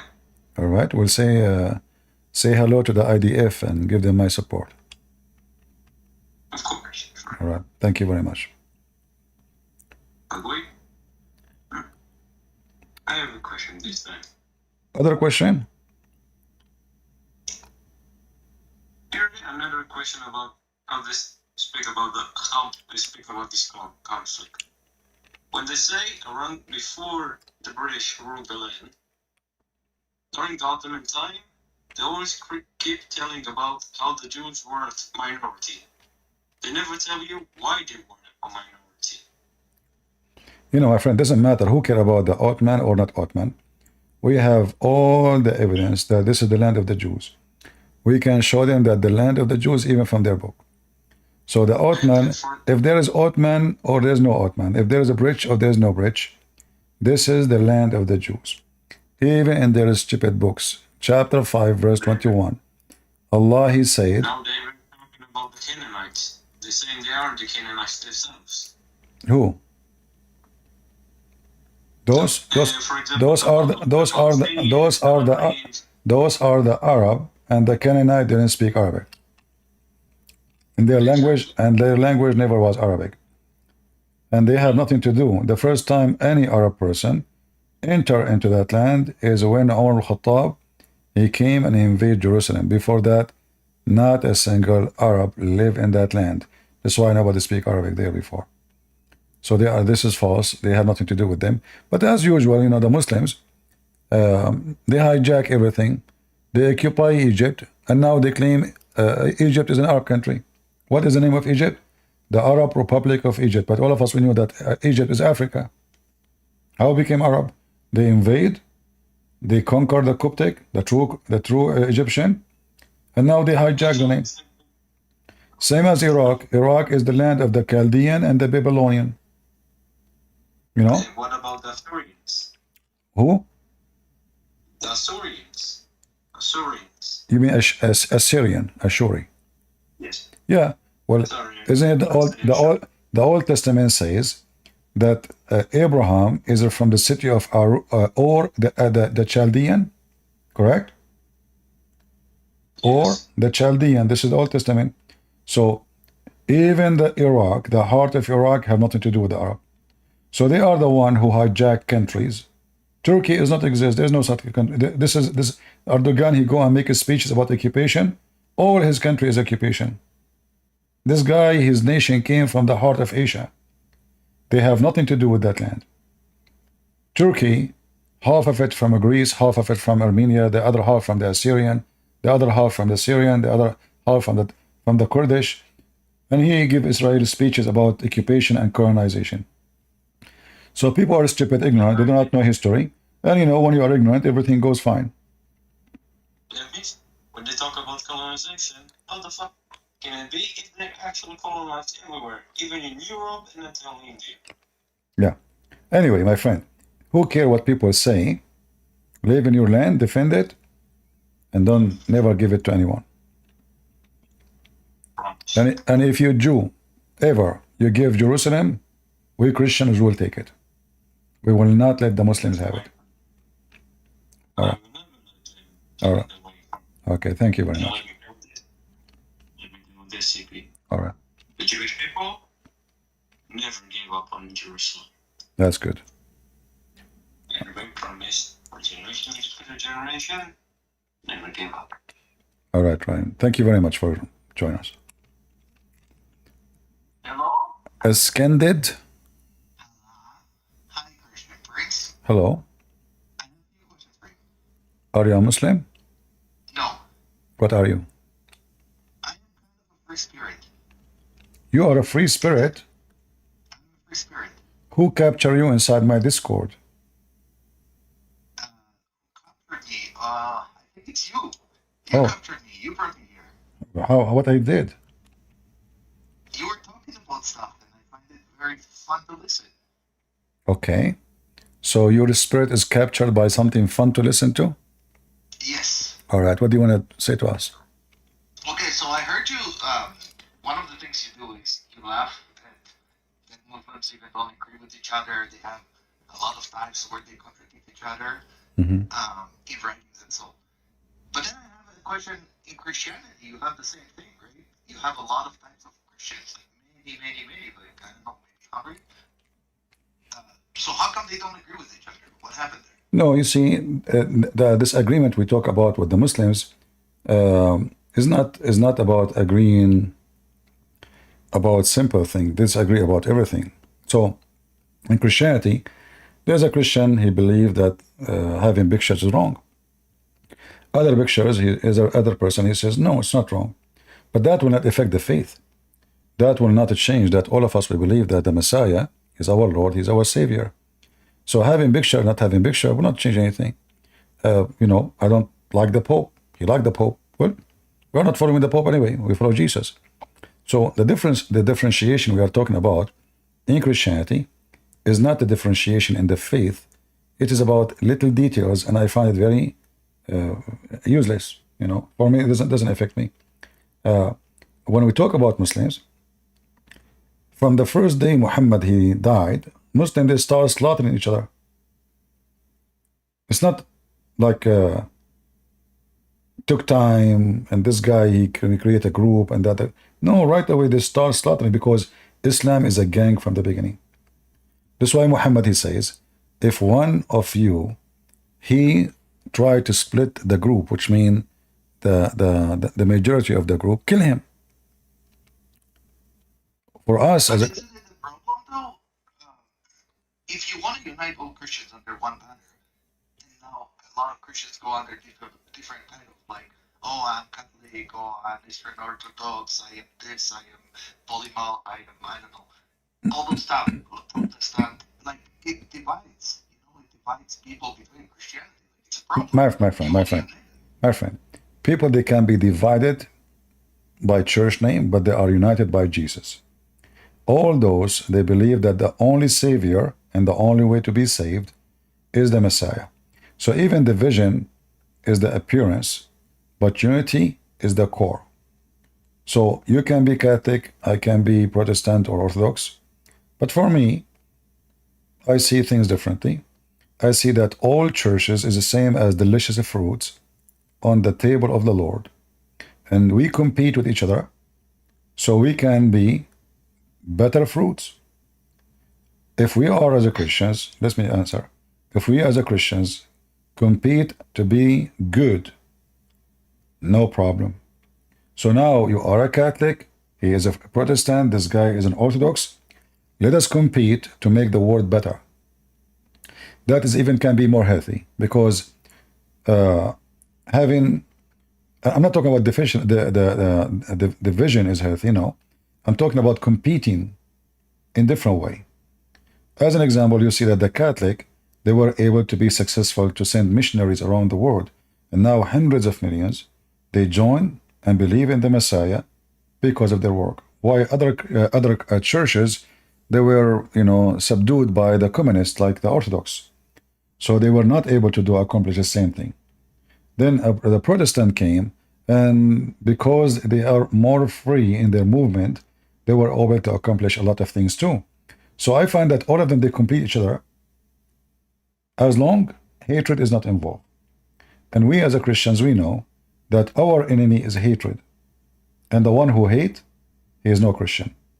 So the second a person he go into hatred level, then he is no Christian. As long I don't agree with you about certain things, but we agree, all of us, that the Messiah crucified, the Messiah died for us, the Messiah is coming back, the Messiah is a salvation, with the Father, the Son, the Holy Spirit, etc. Well, then we are Christians. So the division you are talking about is not really, you can't even compare it to what Muslims believe. Okay, that's fair. I have a more big question. But I wanna ask you about what you said about being a free spirit. What does that mean? I'm confused now. I'm naive. I'm naive and young. I do not know what does that mean. It means I believe in God. I don't subscribe to put myself to any specific religion because I believe there is flaws in every religion. What is God? What is God? God is just a higher being. Like we didn't come to earth by ourselves. So do this higher being have a higher being? It could. I see. We don't know that. So what you believe in him? The higher being. What he is to you? Like a big boss? I wouldn't say no. He doesn't have an image, but I wouldn't say he's guiding me. Like he's not guiding my life. Oh. Who's guiding yourself? Do you watch Joe Biden? No. It's we have an agreement with him. As long as he believes in me, I believe in him. Something like that. We believe in each other. As long he believe in you? Yeah, I believe in him. So you put conditions on the high being? I don't put conditions. But you just said. Just our relationship. No, but you just said, as long he believe in me, I believe in him. Yes, and he believes in me because he lets me lets me breathe. Okay. So letting you live, that is a belief. Yes, he believes that there is some worth. But as long you are a person who believes in such a philosophy, maybe this high being is just doing an experiment. So like you are a rat in the laboratory, he put you there, he give you some cheese, and then he try things on you, like different temperature, different chemical, different stuff, maybe? You're right. Okay. We could be in us in a bowl that he created for us as an experiment. Okay. Well, I say to you that, and I'm trying not to be offending, but I say that this is a very stupid idea, because you are believing that there is a higher being, and maybe this higher being, he have a higher being too. So now look like we are going to have an interview with Mr. Bean. For all what you want to say to me, that being, and you are being. So which being is being? I have no idea, and it's very confusing. And you are a free spirit, but in fact I see that you are captured inside a city philosophy. You have nothing to do with being free. You are just confused, and you are trapped to the point you just agreed that you might be a rat in the laboratory. I'm saying it could be an experiment. I didn't say specific rat. And also... No. I mean, no, I know. I mean, you don't look like a rat, but rat look like you. Because if you agree that you are in the laboratory, you are in the laboratory, and laboratory mean you're an animal to be tested. You're nothing. Your life, your soul is not important. The result is important. So when we speak about laboratory and you agree upon it, that means you agree that your life have no value. You are just a rat. The experiment is the important. So we make a study, we see the result, and that's what we need to know, not you. You don't count. So when I disagree with this. But you just said you agree with the right method. I said there is a value for me because he's letting me, he believes in me. That means there is some value for me being here. No, he believes in you that you are right. No. Ah. He believes in me for me being here, doing something. He wants me to do something in the world. I'm not sure what it is yet, but Oh, okay. I will find it. What is your education? Sorry? What is your education? I studied business. I mean, yeah, I don't think that will make you do anything in this world. Maybe yes. I still have Like a long what? life to live. Like what? You have a bachelor degree in business, College degree. college degree. You know, you want my advice? Sure. I'm always happy for advice. Don't waste your time. Go and go and learn how to be a plumber, because the degree you are studying will never feed you. Okay, thank you for the advice. I will take it. You're welcome. Let me ask you something. Uh-huh. Specifically about Christianity, there is some stuff, like especially the prophecy that we're talking about those that Jesus has not fulfilled. And when you saying, oh, he's going to come back and fulfill them in the future, and I'm not trying to say that in a disrespectful way. I'm just saying, like, let's say painter comes to your house, doesn't do the job, and then he says, oh, promote me to all your friends, tell them I'm good, I'm going to come back and finish the job, and I do that job. Tell all your friends this. And then he leaves and takes your money, let's say. Will you go around and tell all your friends, hey, this is the best painter when he didn't paint anything? So, you probably I don't understand. Say again from the beginning. I didn't understand. Go ahead. I'm saying Huh? Jesus have not fulfilled all the prophecies the Messiah needs to fulfill in the Old Testament. Do you agree with this? Mm-hmm. So, Like the ones about time. Yeah, like he was going to come back, so he will come back. Yeah, okay. but why didn't he finish them when he was here? Like, if he's the Messiah. Because it's not time. Everything have a time. So like you want him to like, you see, you just say that you believe in a higher being, and the higher being believe in you, and he is expecting you to do something. And now you are asking me that my Lord is expecting me to do something for him. So do you believe that your Lord expecting you to do something and you are right, but you believe that if my Lord expecting me to do something, he's wrong? You are contradicting yourself. So the Messiah, no, hold on. So the Messiah, when we believe he's coming back, because simply the whole world have to go through a process. Everybody, when the earth become the land of corruption, total corruption, which means when the earth is really so ugly, that means there's no hope left. Everybody get his chance. Then the Lord will come back and everybody will receive what he deserves. So in the Old Testament, when in the story of Sodom and Gomorrah, he asked God, if there is 70 people, they are righteous, will destroy the city? He said no. What if there's 10? He said no. Even 10 righteous. So what the Bible teaches us, that it's us. We can finish the story fast, or we can make it go longer. The more and the faster we corrupt the earth, the faster the judgment day will happen.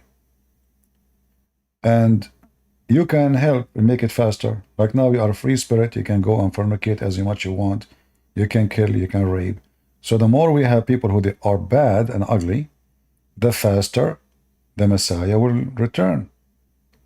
The slower we are in corruption, or maybe fixing it, the Messiah will not come until that happens. So, because he's fair, he will give everybody his chance to prove himself, like you said, that you believe in a higher being. He believes in you, and he is expecting you to do something. So my Lord is expecting us to be perfect as the Father he asked us to be. He said, be holy like your Father. So he gave us an advice. He gave us a guideline, and then either we follow and we will be saved, or we don't follow, and then we have our own GPS, which will take us where we are going to go. Okay, so I give you an example with the painter, because as a painter, because he's human, it's easier to kind of have a feeling for that. You know, just hold on. I think I have a Muslim. Muslim is more important. Let us see if ever have a Muslim. Yo, I'm not Muslim. I had the wrong question, but You are not a Muslim? So, can I answer? how I can help you? Did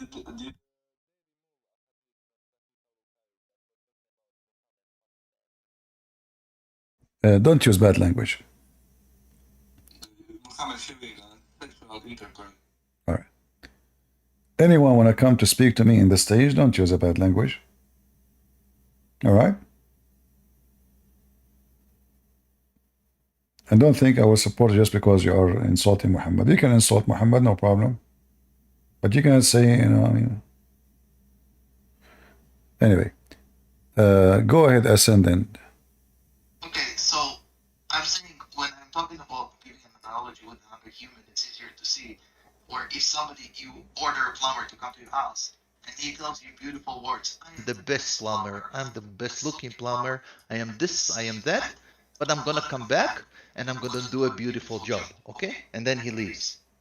Do you think you're gonna be like going around telling your friends, oh, this is the best plumber, most beautiful plumber? No, you're gonna say, hey, buddy, first come back, do the job. Let's see you do everything that you said when I ordered you from the internet. And after you do all this, then I tell everybody you're the best. Let's see what you do. Why can't we look the same about Jesus? Hey, Jesus, come back, do everything you promised to fulfill as the Messiah. Once you do this, then I call you the Messiah. I follow you. No, you see, you are just being silly now. The Messiah, yeah, because the Messiah, he will fulfill all the prophecies as he planned, not as you plan. And about the plumber, well, Jesus, he made amazing miracles. He saved a life. He resurrected people from death. He made the blind see. So he is not a plumber. He is the creator. And now you are asking him to finish as you wish. He is finished already the first part of his mission. That's why in the cross he said, it's complete. So when you question, either you are questioning in a smart way or you are being silly. It's complete. And now the second stage will come when the Lord will come back to this earth. So there's stages, and the prophecies is being fulfilled as the Messiah he did. Everything is mentioned in the Old Testament happened and is going to happen more when he come with the glory of his angels. To accomplish things, Jesus already accomplished. The majority of mankind in this earth, they believe in him. Just in one trip of him. Almost 3 billion human beings, they are Christians, and the number is increasing so fast. So the Messiah was successful, and those who believe in a free spirit, they are the one who have a bad plumber, because they could not even fix their own plumbing. They could not fix their life. They are confused, and they are living like hippies because they have vacuum inside them. The Messiah, he accomplished everything. He made me confident. He made me strong. He made me able to be happy, even when it is sadness. Like if I ask you, or anyone who don't believe, what do you think about death? You will be sad. For me, death is a happy day. For I'm a believer. It's just a stage for me to go to the Lord. For a different person, death is the end. It's gone. Life is over. It's expired. For me, I think that death is a bad example because people who like the bombers that have suicide vests run around and they're happy to die. They get no. They're You doing see, it with a smile. no. You see, you are just being silly.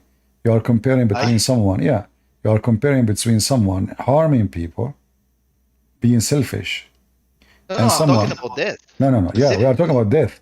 The death we are talking about is about you dying, not about you killing. So, I die and I am happy. If I go and kill people, I will be very sad. I lost my salvation. So, what you are talking about being evil, selfish, so you can go to a place you are imagine it's going to be there. In our case, about being peaceful, loving, giving, and now my mission, I complete my mission as the Lord, he told me to be, and now I'm going to meet him. So when I die, I am not sad, or simply, I am preparing all my life for this day. The one you are talking about is an evil person. All what he thinks is about his penis. There's women waiting for him. He's just a fool. He's nothing but a fool.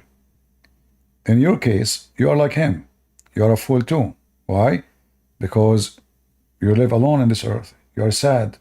You have no hope. You have no friends. You have no salvation. You have no supporters.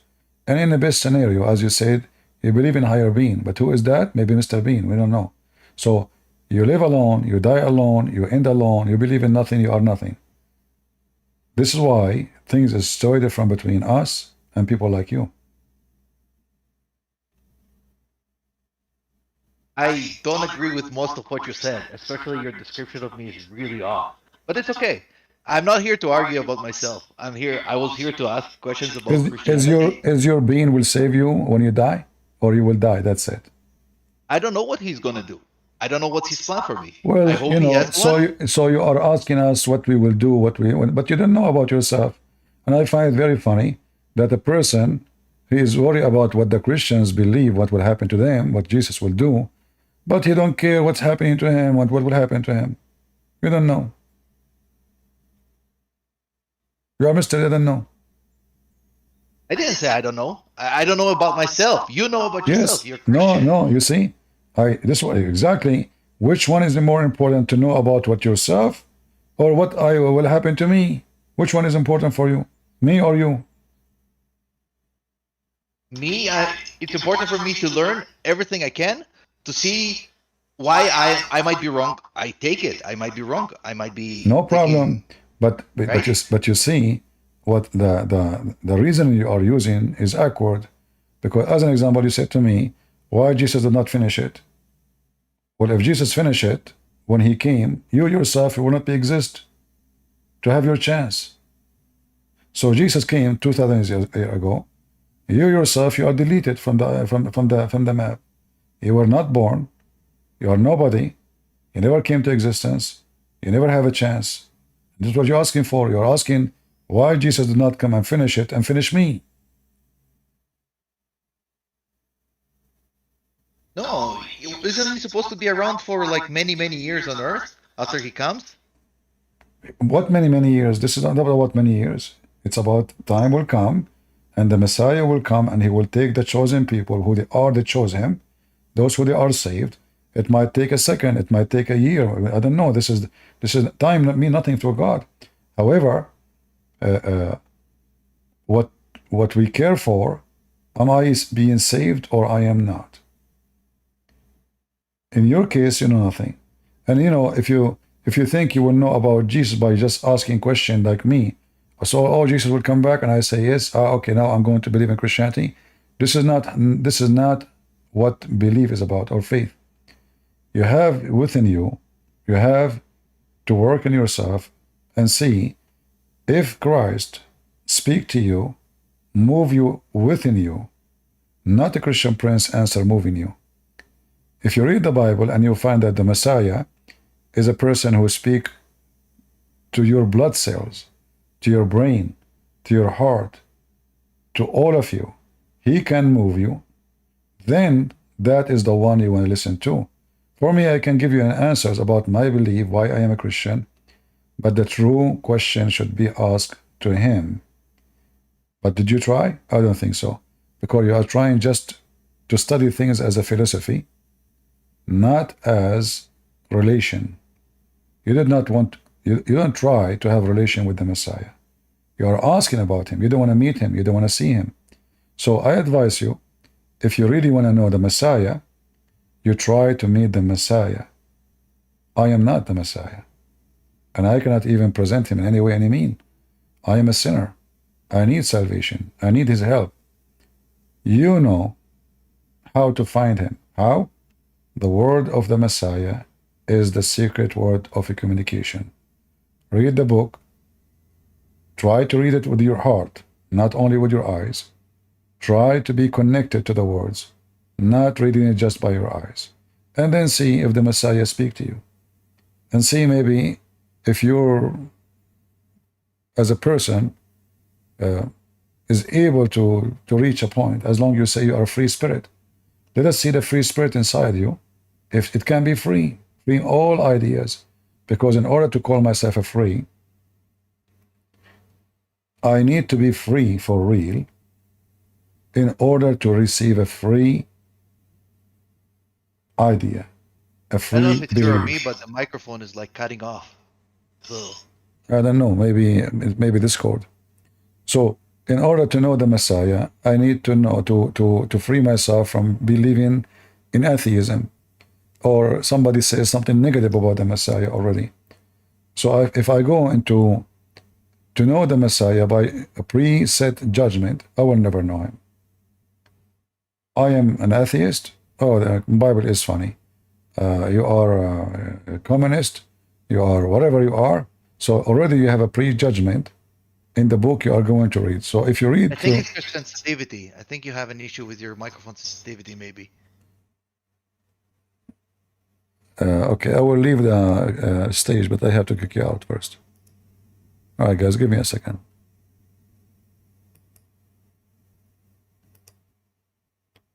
All right, is it better now? All right, no, this is Discord. Anyway, my friend, just go and read the Bible if you care. It's your salvation. For me, obviously, if I explain to you from now until next century, nothing will touch you. And I believe that nobody can touch you unless you decide yourself to find the truth, and the truth will set you free. And if you claim that you are a free spirit, which I doubt,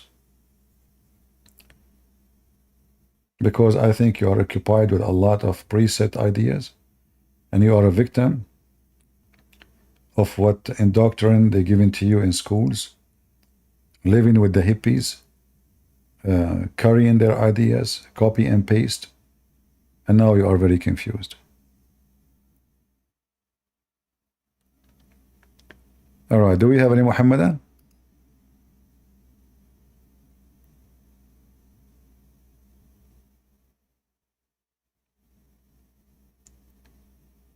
Any Muhammadan?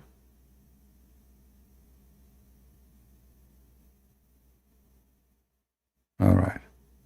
We are here for how long?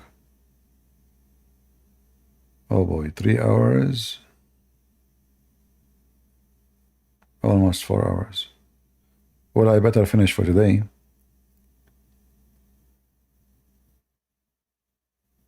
Do we have any Muslim?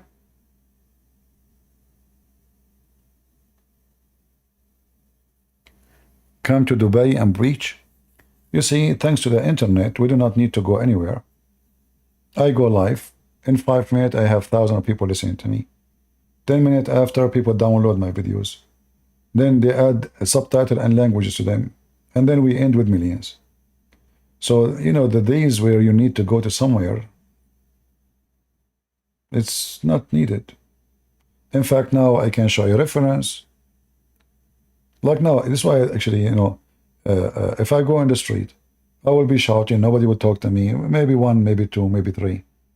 Here, I show you the screen, I show you my reference, we share education, and I can reach to houses around the world without moving from my chair. So I cost nobody anything, I cost nothing to myself, and I cost nothing to you. And I believe this is way more effective than going in the street. In the street, you will meet somebody is rude, somebody want to make fun of you, somebody want to do maybe physical harm. And I'm a person, I am hot-blooded. You know, I'm a person who don't accept anyone to touch me. So I don't want to end in jail because I think that will happen. Somebody will come and do something. I will never allow anyone. I know many of you will say to you, the Jesus says, the one who, you know, to turn the cheek. But I believe that Jesus, he said that to prevent us from being evil, from being violent. But there is people, the Bible itself, it says, Jesus said, the one who don't have a sword, go and buy one. So there's people they don't, and they should not tolerate it. For if they don't, if not somebody stop them, they will do more evil. So for me, like I see people go into speaker corners, I see somebody trying to intimidate them, I say, thank God I'm not there, because if I'm there, God knows what will happen. You know? People are different. People are different.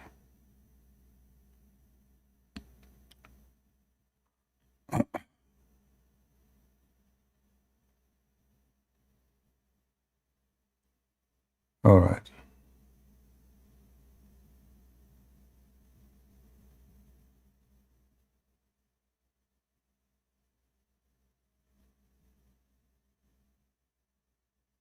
You have to be wise.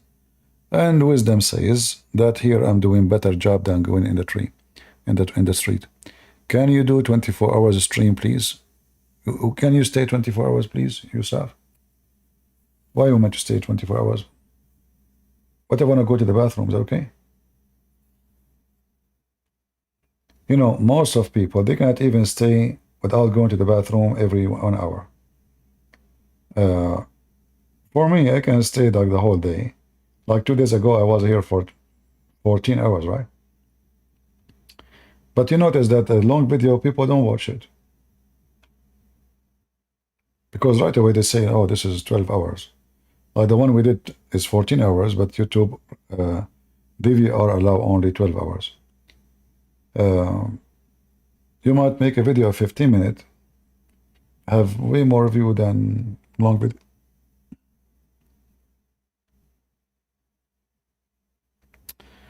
All right.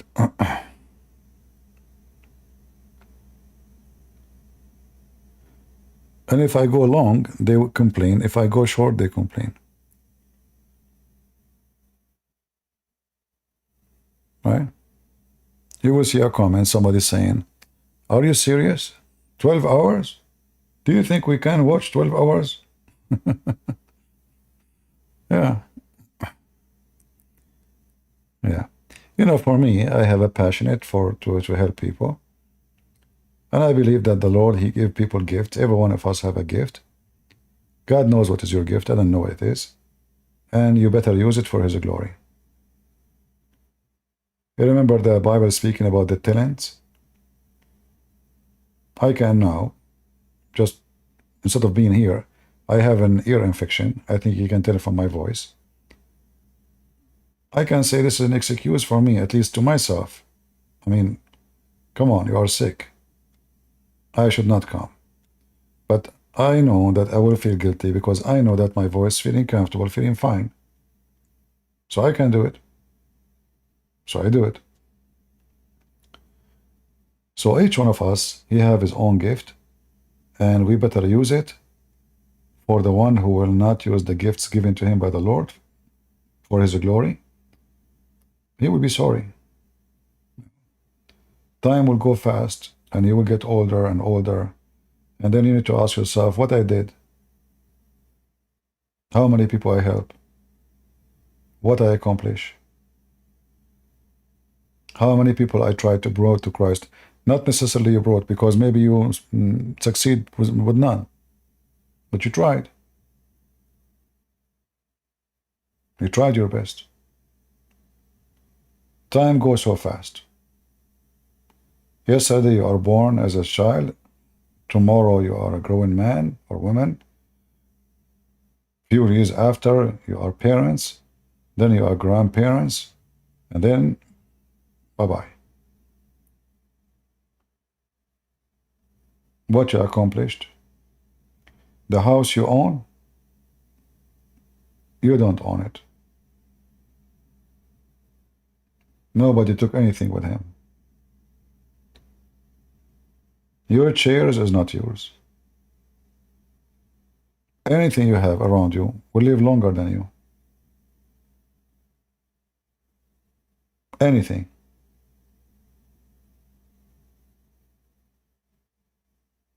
Even your family will forget about you. They cry a day too. Oh, Dad, he passed away. A week after they are celebrating birthday of somebody. 2 weeks after they are in the beach. There's only one person. He will never forget your name. That is the Lord. So always you better remember that the one who loves you for real is not necessarily a family member, is not necessarily a daughter or a son. For a human being have a very short memory. Extremely short. That's why we see a son, he ignored his mother after all what she did to him. That's why we see people cursing their parents, even hurting them. Human beings have a very short memory.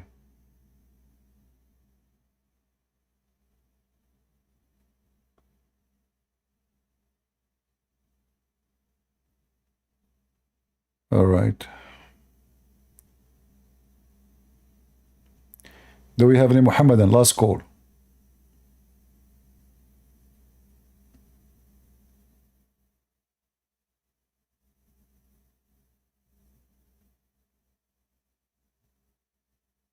Anyone? Any Muhammadan? Hey CP, can you hear me? I do hear you. Hey my brother, God bless you. I'm Christian and I would like to share 3 things if that's okay. 1 thing for you, 1 thing for ex-Muslim, and 1 thing for the Muslim. Is that cool? Go ahead. Okay, for you, my brother. One of my favorite, excuse me, one of my favorite episodes you did was for Christmas, and you had Muslims call, and I teared up on that show, and I was wondering if you think it's okay for you to do maybe like once a month do a show for ex-Muslim to call or like Christians to call in.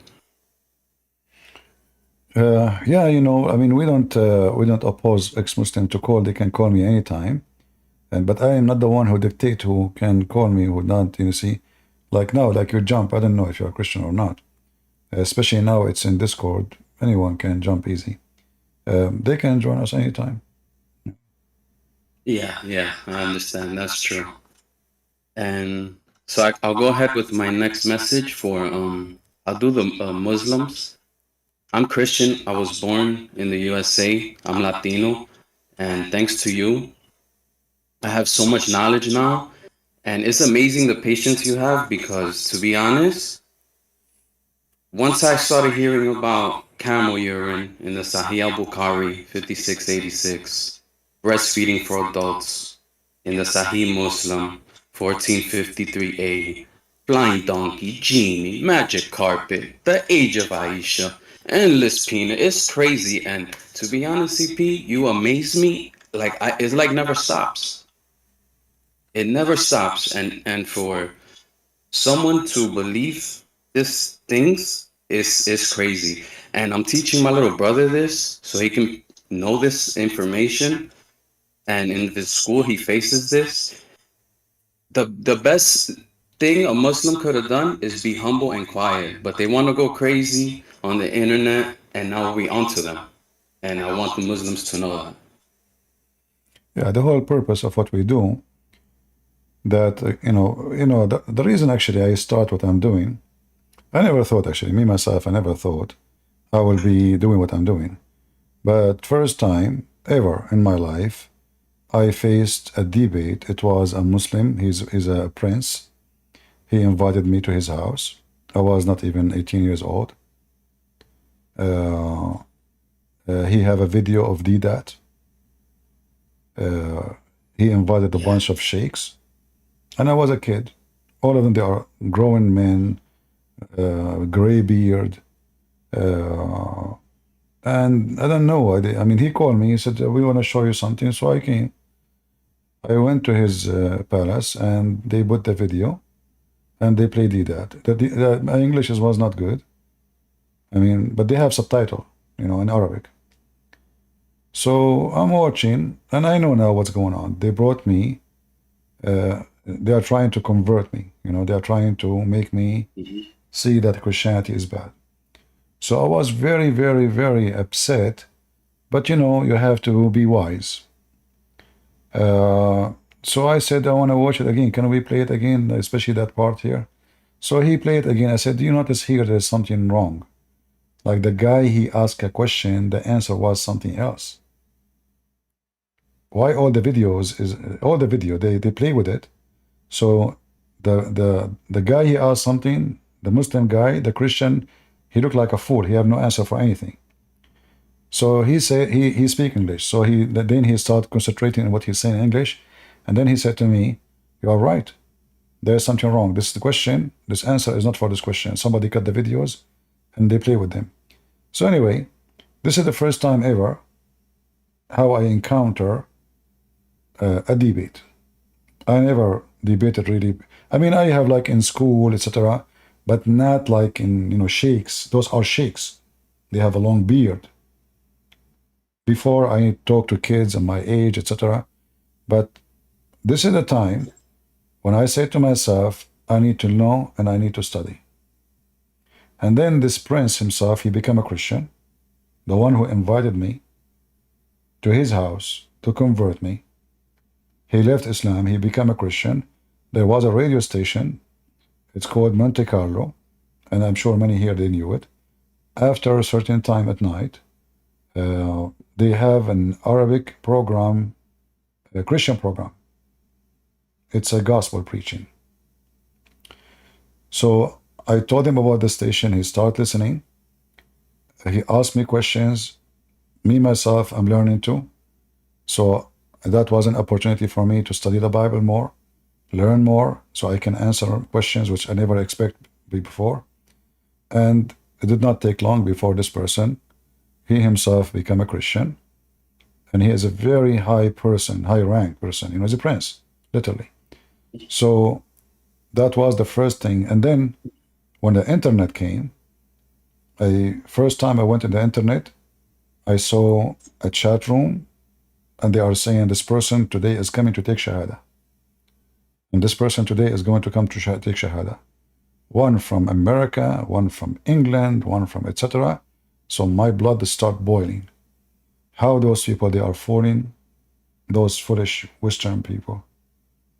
And this is what made me start doing what I'm doing. So the purpose of what I'm doing is not to face the point where me, myself, I was so disappointed that there's no Christians to refute and no Christian to teach how to refute. If the Christian they knew, they will not be deceived. So our churches, sadly, our churches, you go to the church, they worship, rituals, people go home. There's no serious education. How to answer Jehovah's Witnesses, how to answer Muslims, how to answer, etc. None. And that made our people, the Christians, are exposed to all kinds of lies because our priests are doing business, sadly, and they are not being Christians to do their job, to rebuke the lies. This is what Jesus is about. Jesus is about rebuking lies, fighting lies, debating liars. Priests, they stopped doing that long time ago. The result is the Christians are exposed and nobody knows how to answer. So what I did is just to fix the needs. And now, thank God, there's many that start learning and they keep making channels, etc. But when I started, there was none. All those you see them, they were kids, if they are born maybe. So I started from zero. My first video appeared in the Iranian TV about Islamophobia. I was using a camera, holding it in my hand. Like now, we don't have screen sharing and etc. Like even YouTube, to load the video in YouTube, we used to have this dial-up contact. I don't know if you know what is that. So it takes you connect to the internet by the phone. So it keeps connecting and it doesn't connect. Then you connect, and then you are reading the video. Oh, dial-up. Yeah, it makes a lot of noise. Yeah. And then you start loading the video. The video 10 minutes, it takes 10 hours. I go to work, I come back from work, still the video is not loaded. And then I get disconnected. Oh, I have to start again from zero. So It was really horrible, very bad. There's no, like now we are showing a screen translation of the Quran. None of this was exist. Muslim website, hadith, etc. None. So it was a very hard job to do. But I say, thank God, we were able to, like, I remember how a kid, he's not maybe a Muslim, he was saying to somebody, you worship a man, Jesus is a man. And then I saw a comment, someone have a picture, look at the picture, it's a kid, he's not maybe 10 years old. He was saying, saying to him, well, your God is a shin, he have a shin.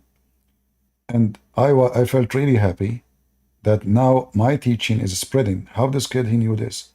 I click, it's really a kid. You know, the kid is having videos of him playing games. So I feel so happy now a Christian child, he can refute the Muslims. For centuries, they say your God is a man. And now we can get them busted. For their God is a physical being. He is a shin. He look funny. He look weird. He looks stupid. So we need warriors. And it's time for the Christian to stand up for the faith. Our priests, sadly, they are useless. They are doing business. They are doing rituals. And they are not doing education. The church should be the first place of education, not the first place of rituals. Jesus never opened a ritual church. He opened a ritual education church, which means we believe, we are faithful, and we learn. Amen, brother. And your work, thank you for your work, because now I have all the reference. I write it down so I can debate them, and I'm teaching my little brother who's in 6th grade so he can know about this, and my sister too. And I thank you, CP, and you Muslims.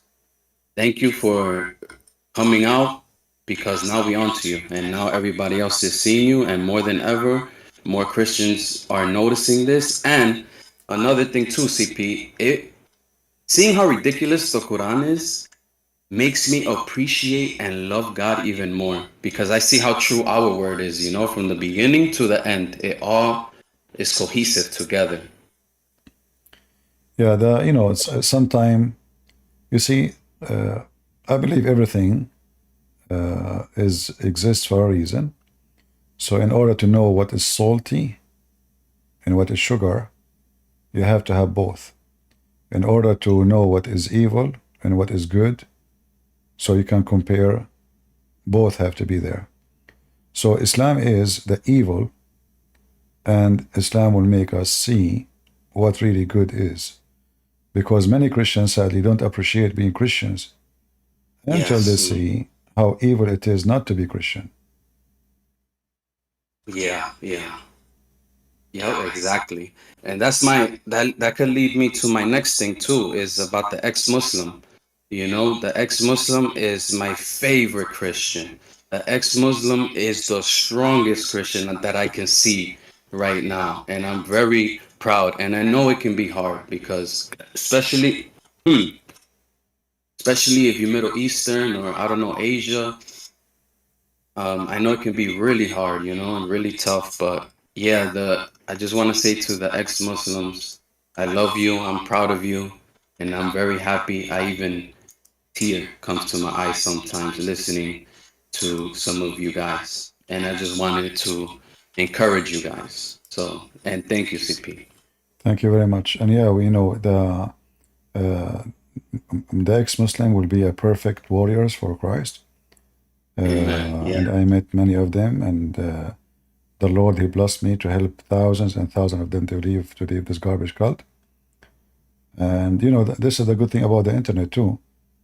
You speak, people download your video, they share it in many languages, and then you go to sleep, but still your words is there.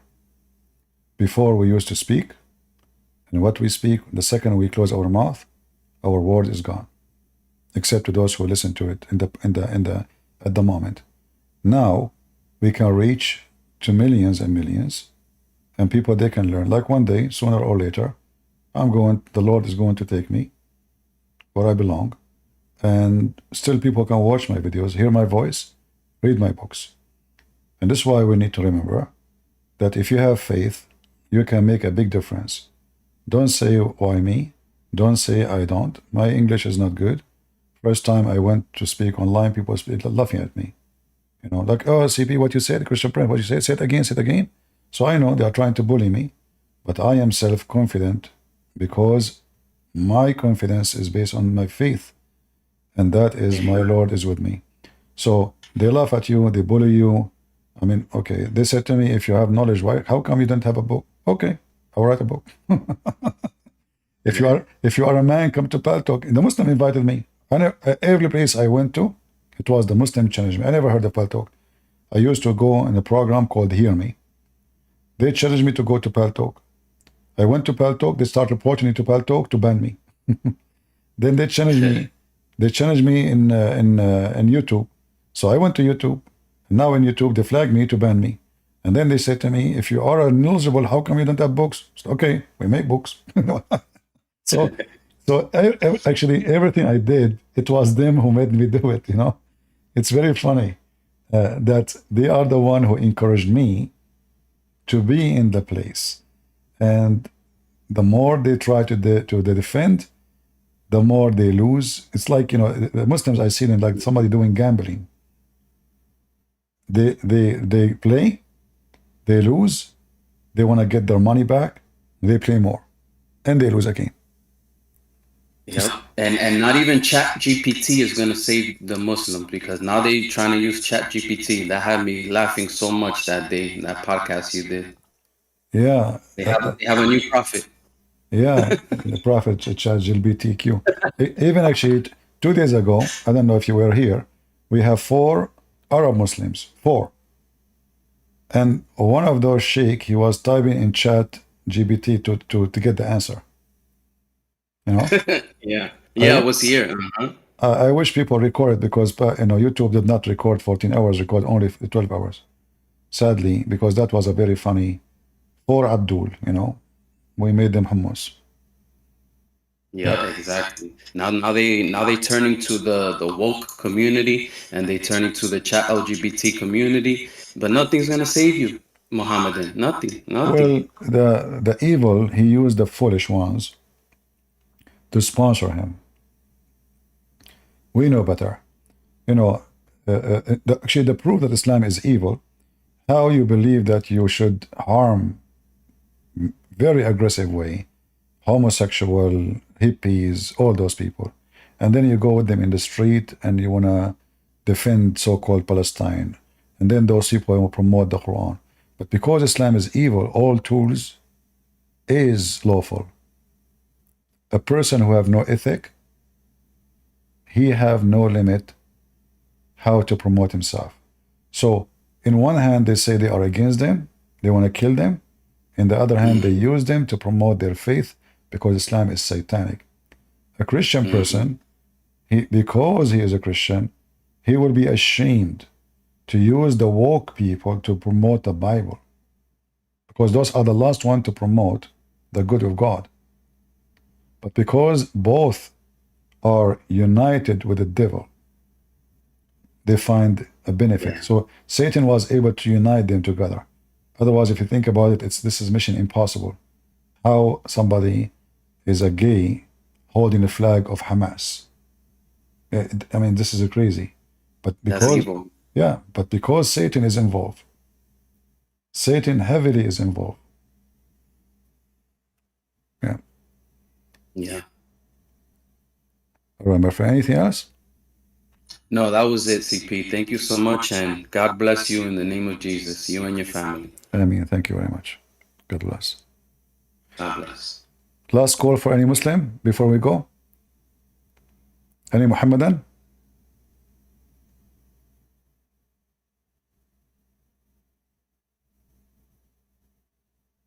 Anyone?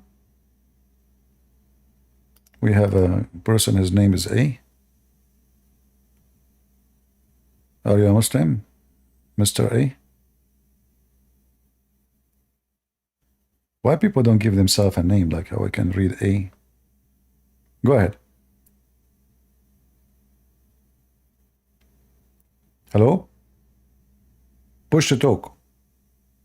Sorry, my first, well, not my first time, but No first time problem. in a while. All right. So, a little nervous, forgive me.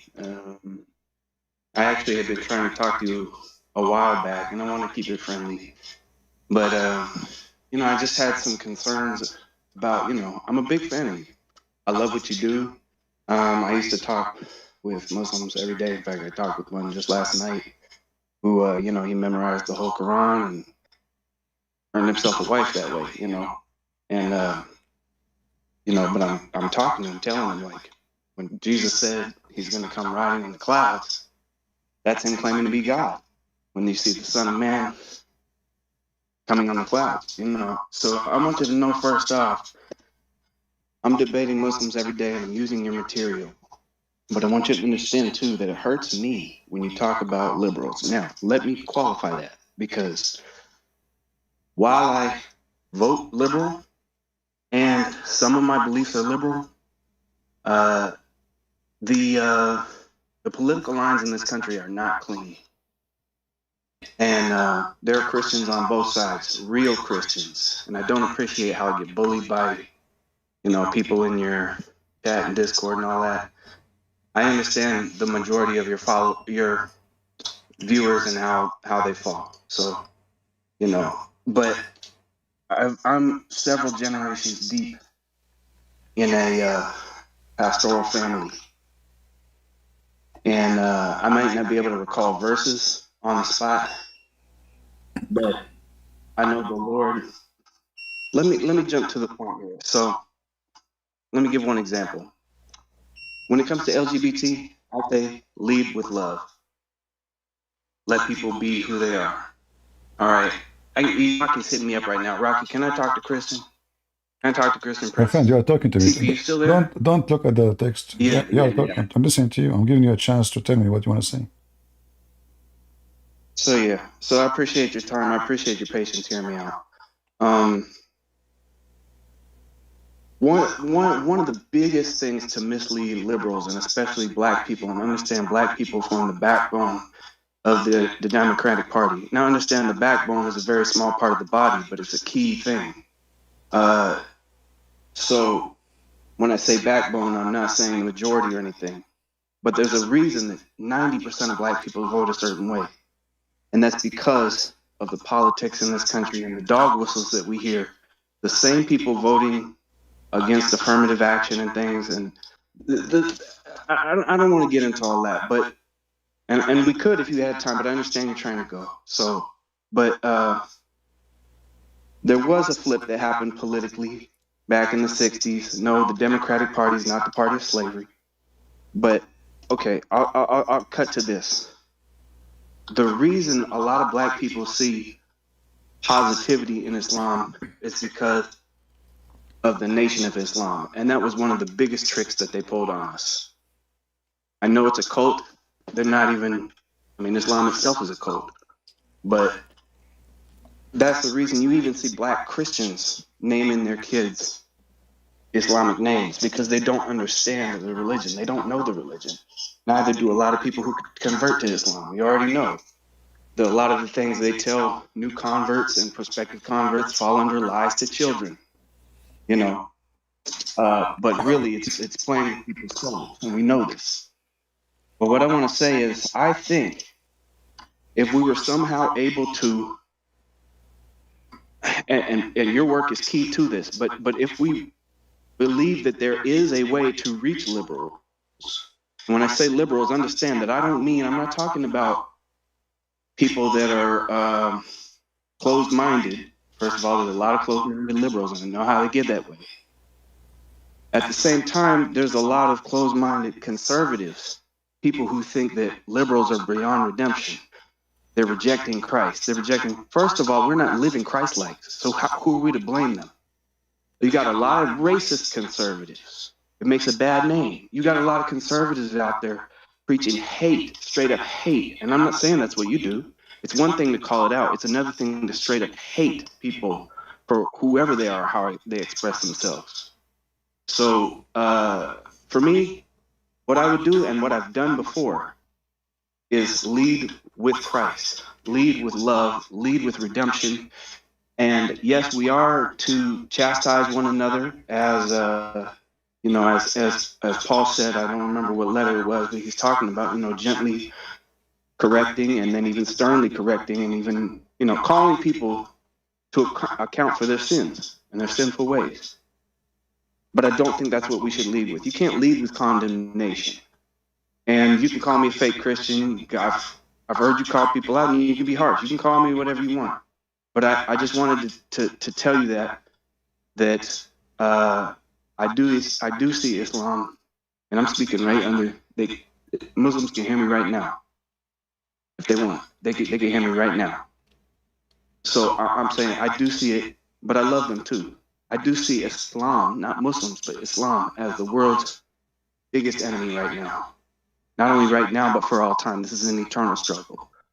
So, but I think that there's a lot more hope than you and a lot of other people put out there for getting this country united in that regard. All right. You like me to answer you? Yes, please. All right. Thank you first for what you said. When we speak about conservative, first of all, people, they have a wrong idea of what is conservative. As an example, just 3 days ago, I made a video against a woman, her name, Candace. Yeah. I disrespect her. I believe she is liberal, not conservative. I believe Tucker Carlson is extremely liberal, not conservative. Let me explain to you what conservative is. Conservative is the one who say to the sinners that fornicators, drunken, evildoers, etc., they are going to go to hell. Conservative is not someone he vote for Biden or vote for Trump. Conservative is someone, his constitution is the Bible. Is not someone who hate the black or he love the black. Is someone he love to save everybody, including black or white or Asian. Conservative is not someone who say to someone, a homosexual, hey, live happy. Well, that means I hate him, because I should tell him that you will not go to heaven unless you repent from your sin. Conservative is someone, he is concerning about others, to save them. I'm not here to insult them. I am here to scream at their faces to say you are wrong. Maybe I can wake up the person and make him see what I see, which he don't want to see. Conservative cannot be a person who vote for Democrat, who want to kill babies, who want to open borders, who want to bring everything stupid to this country. Just yesterday, they captured a bunch of terrorists. The day before, they captured another guy. He have tons of guns, want to shoot people. They are from ISIS. So conservative is somebody he concerned about his country, about his people, and even about others not to do evil. I am, as an immigrant, I can tell you are born in USA, right? You can tell I have an accent. I am not born here, but I am a citizen. I believe that the most evil party I ever saw in my life is the one called Democrat. Even though all the society, because as a Middle Eastern, everybody around me says, oh, you have to vote Democrat. Those Republicans, they are racist. They hate us. They don't want us. I found that this is not true, is the opposite. I found that the Democrats are evil party. They demonize anyone who opposed them. The same they did with Trump. You like Trump or not, this is not the issue. Trump is #1 president who helped the black community. He made even free tax zone just to make them flourish. He said to them, don't come to me and ask for a mortgage in the school, black school. You will have your mortgage approved from now until I am not president no more. They made him KKK. They made him filthy. They made him racist. He said he banned the Muslim. It was Obama who signed that law. They said he put them in cages. It was Obama who made the cages. So what I learned about the Democrat, it is a very filthy, trashy party. In the top of that, they are, because they are evil, all their life they support slavery against black people. But then, just because they want to win the stage, they hijack the revolution against slavery. So the slave owners suddenly became slave freedom fighters because they are hypocrite. The same Biden, they are talking about him, he is a racist. All of those who they are in the stage are a bunch of racists. How you know? Go check where Obama, he lived. He lived with the white rich people. Go check with this Nancy Pelosi, she lived. So they say something, they do the opposite. They speak for the poor, but they are the rich. They claim that they care for you, but they are the last one to care for you. So my friend, okay, I am not. I understand. I'm not done. I am not against you. I am with the Bible. So if it happened to be that you're against the Bible by voting for someone when I kill babies, it happened to me that I will not accept you to claim to be Christian or conservative. You are not even liberal. A liberal person is someone is liberated from evil, liberated from harming people, liberated from hatred. When Trump, he won the election, those liberals, they went in the school, in the street, they start burning cars. They are the evil.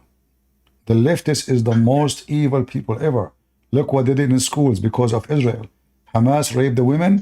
The liberal go in the street to burn trees and schools and stores and go crazy.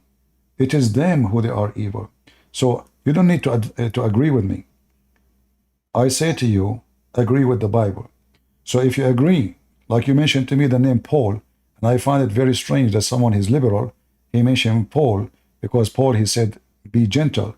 But this is the same Paul who said that fornicators will not go to heaven, drunken will not go to heaven, evildoer will not go to heaven, homosexual will not go to heaven. So be gentle mean to say things as it is without harming people. I can offend you by my say, but you offend me in everything you say. You offend me when you take the Bible from the school. You offend me by taking the cross from a mountain. It exists there for 2,000 years, for 100 years. The liberal, they are the enemy of Christianity.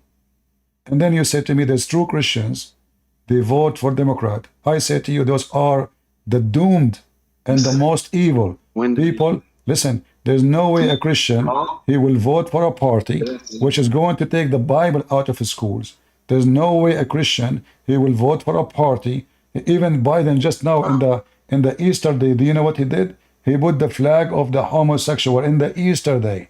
He forbid even the Catholic to have a service, which they have for the last 60 years in the Memorial Day. And then you say to me, and then he go and he says he's a Catholic. He is an Antichrist. So the Lord, he said, my friend, from their fruits you shall know them. And if you are a person, regardless of your color, black or white, I don't care. I'm not the one who mentioned your color, you mention it. But racist, they will be racist against me too. I have an accent. I am not one from them. I don't agree with them. So racists exist everywhere. There's a black racist, there's white racist, there's Asian racist, and the true Christian is the one who fight all racism, and the one who believe that God, he loved the world, not the white, not the black, not the Asian, the whole world. So he sent his only begotten son. So if you are a person who really want to stand for something right, don't stand for a party, but vote for the one who support what you believe. You said that we believe that homosexuals should live love. I believe this is not love. I believe this is lost. I believe they are going to go sadly to hell. Misquote me. Huh? What you said about? I said, please don't misquote me. What you said about homosexual? I said that we should lead with love in trying to convert them. All right. I never said that we shouldn't. But do you see me teaching? Do you see us teaching hatred? No. We are saying to them, if you don't accept Jesus, and this for everybody, if you don't repent from your sin, every sin, even drunken, I just quote for you a verse. If you are a person who go and get drunk, you are not lawful to go to heaven drunk, not homosexual. So Mike Pence. So my friend, my friend, didn't approve of you can think as you wish. You can think as you wish, but I say to you, I am 1,000,000,000% convinced that the Democratic Party is absolutely satanic. In the Republican, there's many satanic people too.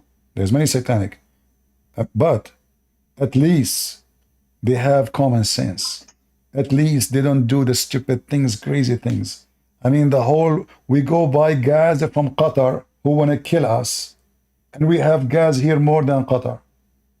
Everybody close the border. We send our army to secure the borders of other nations, but we don't secure the border of our country. We send money to Egypt, to countries who hate us, they want to kill us, but we don't have money for the homeless in our street. We want to send money. Yeah, we want to send money to support education in the third world, but your kids cannot go to school. Black people, they cannot go to school. We don't have money to support welfare. We don't have money to support, I don't have health insurance. So we have money for everybody, but they don't have money for us. So my friend, I'm not going to debate. No, listen, I listen to you. I'm not going to debate about it. I want to finish here. I say to you, please, listen. Black people are the last one should be voting for Democrat. They are using you, and they are abusing you. They don't care for you. They just want to use you, like George Floyd. George Floyd, he died. They made him an icon. Where they been when he was the guy? The guy who committed tens of felony. Now they are saying, are you going to vote for? Hold on. Are you going to vote for someone who's convicted? I mean, suddenly George Floyd became an icon in America. Why? Because they want to use it for politics. Voting for someone that's convicted. Yeah. Did you just say that? What? You said something about voting for someone that's convicted. What was that? No. They said to you. They keep saying Trump convicted felon. CNN, CBN, ABC. So, but what happened? I mean, George Floyd. They made a coffin for him from gold, just for the sake of the election. Every senator from the Democrat came to attend. Who cared for the black people? They die every day. Where is the senators? Where is the congressman? Where is the president? But George Floyd was a symbol of the black people that die every day. No. Listen, no. You see, this guy, he was committing a crime. How he can be a symbol for the, he was not. He did not die. He did not die as a hero. And listen, and the city, the police. Listen, my friend. The police are not white. The judge is not white. The chief of the police is not white. The prosecution is not white. The mayor of the city is not white. How they can be racist? I mean, the whole city is controlled by black people. My friend, they used the black people for their agenda, and this is what they did for George Floyd. Suddenly, he made him a hero. Suddenly, they made a statues for him. Suddenly, yeah. So I'm telling you, they are using you, and they are abusing you. Hundreds of years deep in this country. You don't understand. I understand. Because I understand, I'm saying that to you. If you know the history of slavery, you should know that the Democrats are the party of slavery. The Democrats are the one who are enslaving you. You're being lied to by conservatives in this so-called conservatives in this country, and you're right about that. That's not what defines conservatives. But they're spoon-feeding you to get you to vote the way that you do. They do the same thing with Hispanics, and I don't vote for Trump. I don't vote for Trump because somebody told me. I spoke against Trump. If you listen to me always, you will see how many times I speak against Trump, and I made many people upset. Guys, how many of you heard me speaking against Trump? How many times?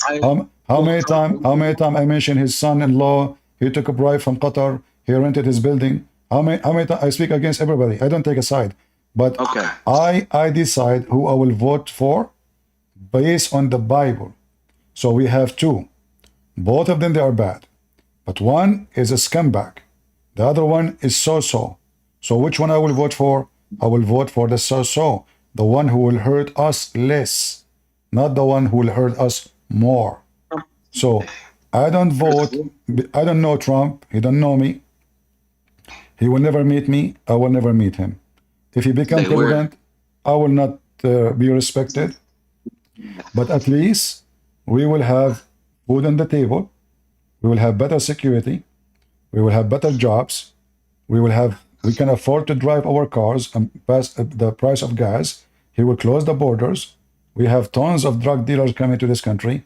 I mean, this guy is doing what is common sense, as simple as that.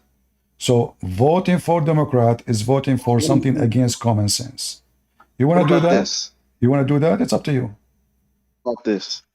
So he wants to abolish taxes altogether and invoke super tariffs. How are we going to have any international business? How are we going to have any economy? What do you mean? Super tariffs. He said he wants to abolish the U.S. tax code and just have super tariffs pay for our entire. Let me teach you about tax. When you tax the companies, the companies don't pay tax. You pay it. So now, if you go to Walmart, I used to buy the bread for $1. Now it's almost $3. So now you go there, they increase cost on them, they increase tax on them. What the company they do? They pass the tax to you. So it's you who pay tax. They put more tax on gas. Do you think the Shell company they will pay tax? No. They increase the price, they pass it to you. You pay tax. They get richer. They make more money because now the price is higher, they have more percentage, and their cost is more. So only the ones who do not know how economy work think that tax is good. Tax will make businessmen run away, especially foreign businessmen. Tax will make people are afraid. Why Dubai is successful? Because their tax is different form. They take tax, but not directly from a business. So everybody go there and open business. Everybody open a company. So suddenly the town who is just village, desert, there's nothing, totally nothing. Suddenly is a flourishing. So Trump is a successful businessman. You have a bunch of Democrats who they never own a business except taking bribe, manipulating the stock market. This is why they are fighting to be in the stock market share community. Why? Because they can know, oh, tomorrow the price of Apple will increase, buy more. Oh, tomorrow will this decrease, because they are the first one to know. The companies have to support any move they will do to the Congress before they do anything. Specific group in the Congress, like Nancy Pelosi, is the first one to know. That's why she will not leave. The woman she is now, she is in the age of my grandmother. She can't even walk. Still, she want to be in the Congress. And all the stock market, never she bought a stock she lost. Can you believe it? There is a person in the world, he buys stock and they never lose anything. Always they are successful. So they call her, tomorrow the price will be this, tomorrow is going to be, buy this, Apple buy that. So they are getting richer and richer. And listen. So I believe Trump, when it's come to Trump, I can disagree with Trump about politics, but I cannot disagree with him with business. This guy is really the one who can fix business. He's a businessman. He knew how to make things happen. Yes. Well, because this is why he is a billionaire and you are not. What do you mean, really? Come on. You do not need to prove it. You do not need to. My friend. I'm not going to debate with you. Thank you very much. Yeah, because simply, you want to make my topic about Trump now. I mean, I do not need to tell Trump how to be rich. I am not. I can't even change my car. If I'm a businessman like Trump, I will be selling t-shirt. Hey, Christian Prince t-shirt, Christian Prince hat, Christian Prince football, Christian Prince, etc. Like all of them, Candanas, Trucker Carlson, all of them, they have shirt, they have a store. Why? Because they're doing business. I'm not. So we know who's a businessman. We know who's the one who have a mentality of a businessman. I don't have the mentality of a businessman. I don't care for the business. I go live, I go offline, I never say mention the word donation. You go to any YouTube, the first thing they say, don't forget to donate for us. Our channel is based on you. If you don't support us, please don't forget. I don't even ask them to subscribe. I don't even tell them because I'm not doing business. So don't tell me really, the guy, he have palaces everywhere. He never worked in the government, so you cannot accuse him of a bribe. He is rich already, very rich. So making money is his game.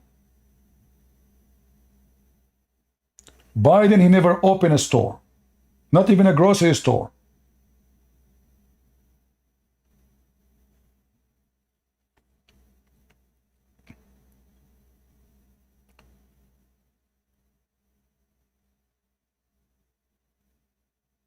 His abroad politics, I don't agree with it, many things.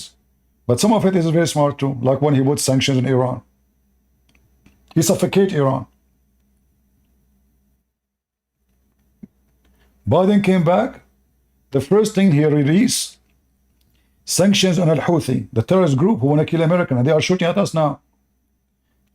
Less than 5 days after Biden became a president, he left the sanctions on the Houthi, which means it is the first of his agenda. Why? Because Obama is a Muslim, and he is a Shia. This is why when Obama in the office, Iran flourish, Hezbollah flourish, Al-Houthi flourish. Biden came back, right away, they want to establish again the agreement for the nuclear, so they can lift all the sanctions on Iran. We are not a bunch of fools. The real president in the White House is Obama. Mohammed Hussein Obama. Otherwise, I challenge anyone to tell me why he left Al-Houthi, which is a terrorist organization. In every picture, in every picture they have behind them, death to America, death to Israel. Why Biden is so interested? 5 days in the office. Just 5 days.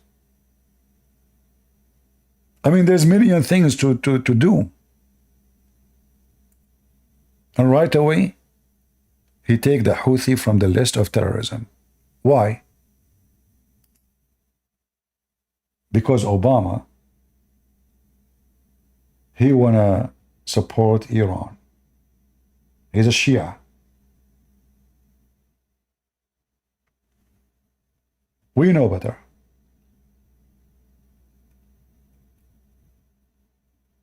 When Obama, he sent the money in the airplane, who forced him? Nobody. When Obama, he left the sanctions in Iran, what that happened to Iran? Iran booming. Weapon, manufacture, they start buying everything. And now look at Iran. They are threatening the safety and security for all trade business in the world. They are shutting down the Red Sea. They are sending airplanes by the help of Obama, aka Joe Biden, all the way from Iran to Israel. All of this because the Democrat, they sponsor those terrorists. We are not stupid. They can say to you whatever they want to say. I am a Middle Eastern. I am an Arab. I speak the language. I saw, I witness, I study, I've been there. And all of you who say I'm wrong are a bunch of ignorant.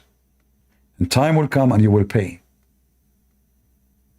Time will come and those airplanes, they will swarm in the top of your Washington, D.C. And they will be stronger than you. Because you are busy with your homosexuality, you are busy with your penis, you are busy with a bathroom, to transgender, to men, to women. Men, they want to go in the sport team of the women. Your enemy preparing to go attack you. Your enemy preparing for war. And you are busy with your business, which is your penis. You are doomed. So if we keep the Democrat on the office, America is doomed. Tens of thousands of people, they enter the border, nobody knows who they are. The police don't even dare to stop them. The army don't dare to stop them. They became more stronger than you, to the point they beat the police and then they let them go out. I mean, they just beat the police. When people, they see this on TV, that a bunch of migrants, they beat the police. Even they strip them from their guns. What the people would do? Why anyone would respect the government? Anyone will beat the police then. Consider me a migrant. Those Democrats, they have no common sense. They have no brain. This is why their town, their city is cities of crimes. And if a policeman did something wrong, suddenly all the police are demons. This is what the Democrat is about.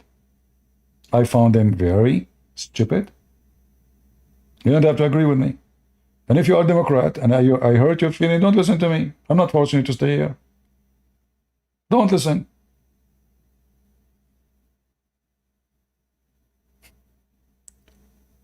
Everyone knows that Iran, they shout every day, death to America, death to Israel. So why in the world when we send them money? You tell me. We are in a time we put sanctions on Israel, and we lift sanction from the one who says death to America. That is the Democrat. When those people, they walk in the street, what is the sign they hold in their hand? Death to America, Allahu Akbar, al-mawtu lil-Yahud, death to the Jewish, death to Israel, al-lanatu ala al-Yahud.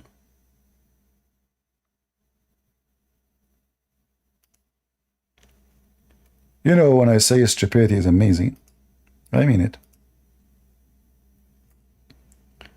And don't tell me I'm hurting your feeling because you are Democrat. You hurt yourself all day. Allahu Akbar. The first line in red. Al-Mawtu li-America, death to America. The second line. Al-Mawtu li-Israel, death to Israel. The third line in red. Al-Lana al-Yahud, curse on the Jews. The last line in green. Al-Nasr al-Islam, victory to Islam. And then what Joe Biden and Obama do? Left sanctions. I mean, do you see the stupidity? Do you see the mentality? Do you see how those Democrats are dumb-ass idiots?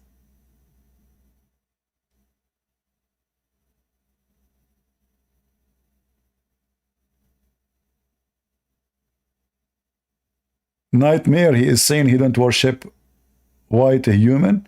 Well, your prophet is so white, and I can tell you, do you want me to show you the hadith about his anus, how white it is? Nightmare, he don't worship white human.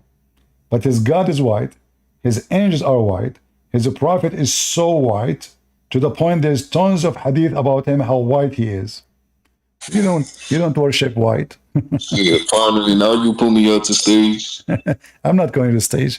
Hey, look. But you said you said you don't worship. You said you don't worship white. Is Muhammad white? I'm Nigerian. I'm Dominican. None of that Nigerian shit. Is Muhammad white? Is Muhammad white? Man, look, bro. Prophet Muhammad, peace be upon him, is not white. Before. Let's get lost. Muhammad is not white? Are you sure? Yes, man. Let me show you what your Quran says about you. You are from the Dominican Republic. The Quran says that being a black is a curse.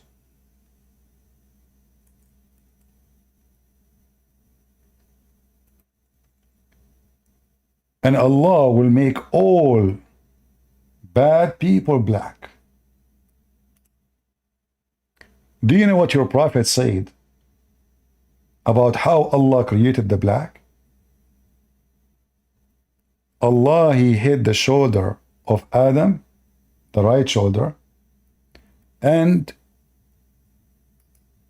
white offspring came from there. And he hit the left shoulder of Adam, and black offspring came from there. And then he said to the one who came from the right shoulder, which means the white, you go to heaven, and I don't care. And he said to the one who they are from the left shoulder, which means the black, you go to hell, and I don't care. This is your stupid prophet.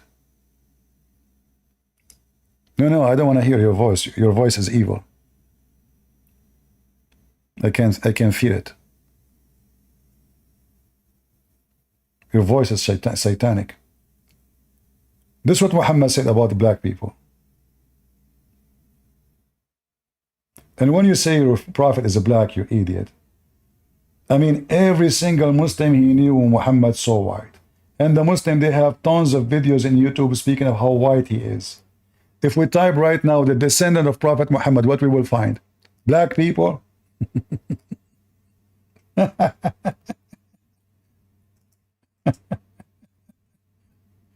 You are just a donkey.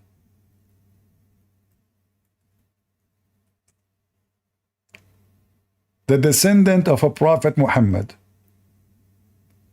Let us take a look, shall we? Guys, you want to take a look at the descendant of Prophet Muhammad who was black? Let us see, let us see. Oh boy, they are so black, man. Oof. Why they are so black? Wow. Look at this African team. This African team is going to represent Allah team, and they are all African. Those are the descendant of a Prophet Muhammad. Do you see the black ones? You idiot. They are redhead. They are not only white, they are redhead. You can see the screen, Discord. Oh, okay, give me a second. Yeah, I left the screen, sorry. I left the stage and I came back. Okay, do you see now you see my screen? People on YouTube, they can see it. They say to us, I mean, stupidity is what we can say. I mean, if you're a donkey, I cannot make you a horse. So now Muhammad is black. Since when the Arab are black, you idiot? Arab are black, I'm an Arab. That means I'm black now, huh?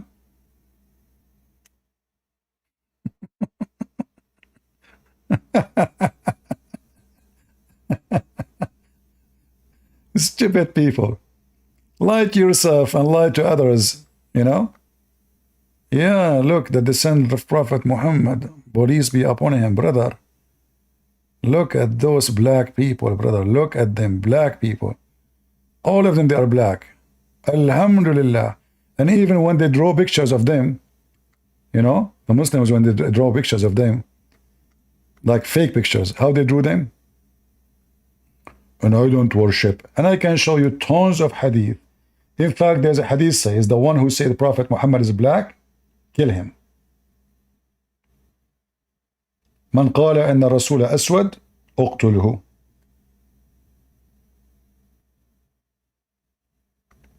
But anyway, stupidity is amazing, what we can say. Descendant of a Prophet Muhammad.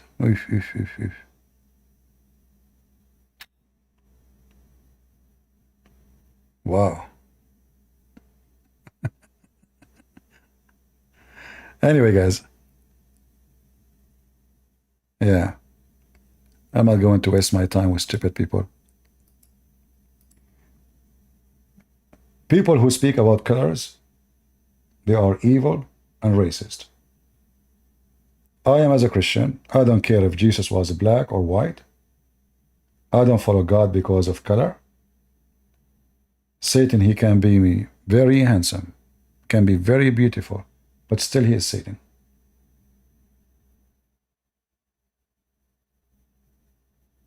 If the look will make us decision who is good, who is bad, well, none of those evil we see in TV are bad looking. All those who work as a whores, they are very good looking women, but they are the worst of the community. In fact, what makes them mostly go into such a business is their beauty. A woman, she don't look good, nobody will pay her. So her beauty made her subjected to evil. Instead of using her beauty to be a beautiful woman, having a beautiful family, she decided to take off her clothes and let a pimp use her and abuse her. And then community call her a whore.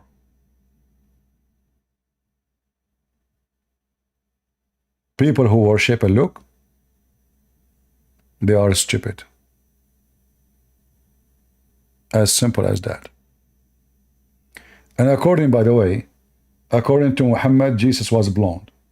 And I can show you the hadith.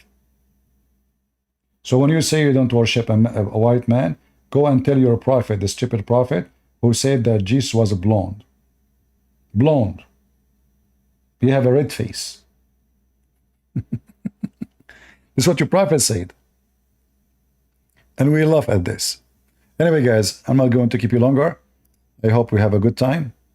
It's time for me to go because I saw Prophet Muhammad outside, and he is a black man and he's holy. And I'm not going to follow Prophet Muhammad if he was white, because the white are not good. You know, and this is how a smart human being, he can decide who is good and who is bad by the color. I'm not going to worship a white man. That's strong. Abdul, when you consider yourself as a Muslim anyway, you are a slave. Isn't it the Quran says, all of you are slaves? So you worship a white God who sent a white prophet, and he make you a slave and a person who own black people.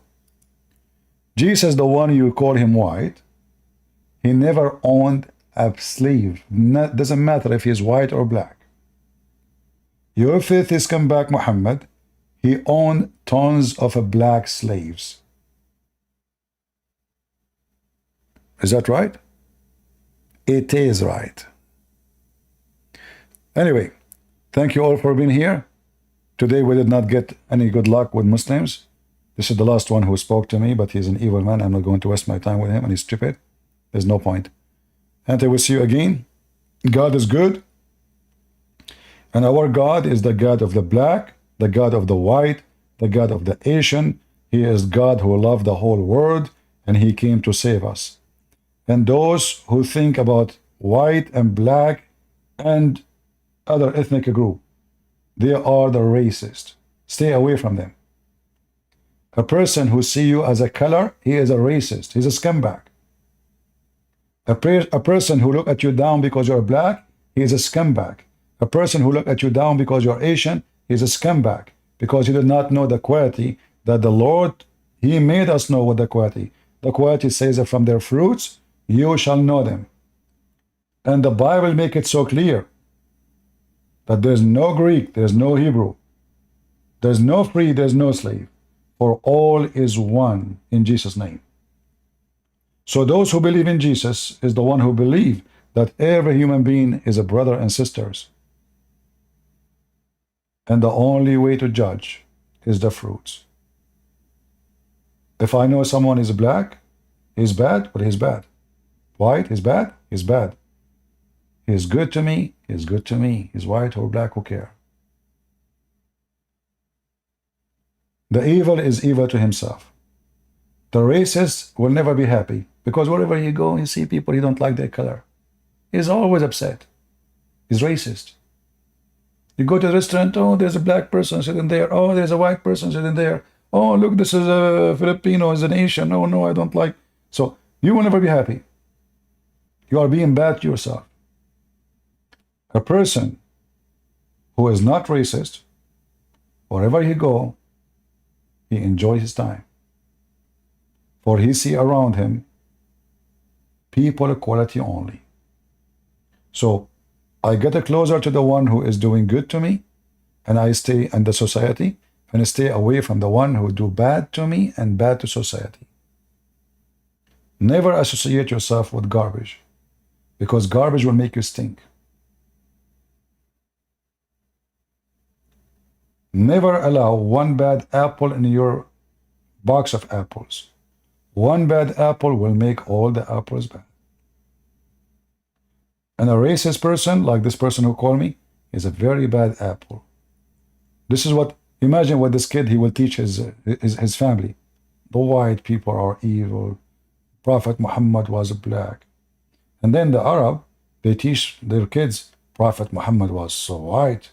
No way he was black. Even the Prophet, he says, Allah will never send one prophet unless he is good looking, shiny with his face, and have a nice voice. I don't know if I'm qualified. All right. God is good. So is Jesus. And until we see you soon again, thank you all. And God bless you.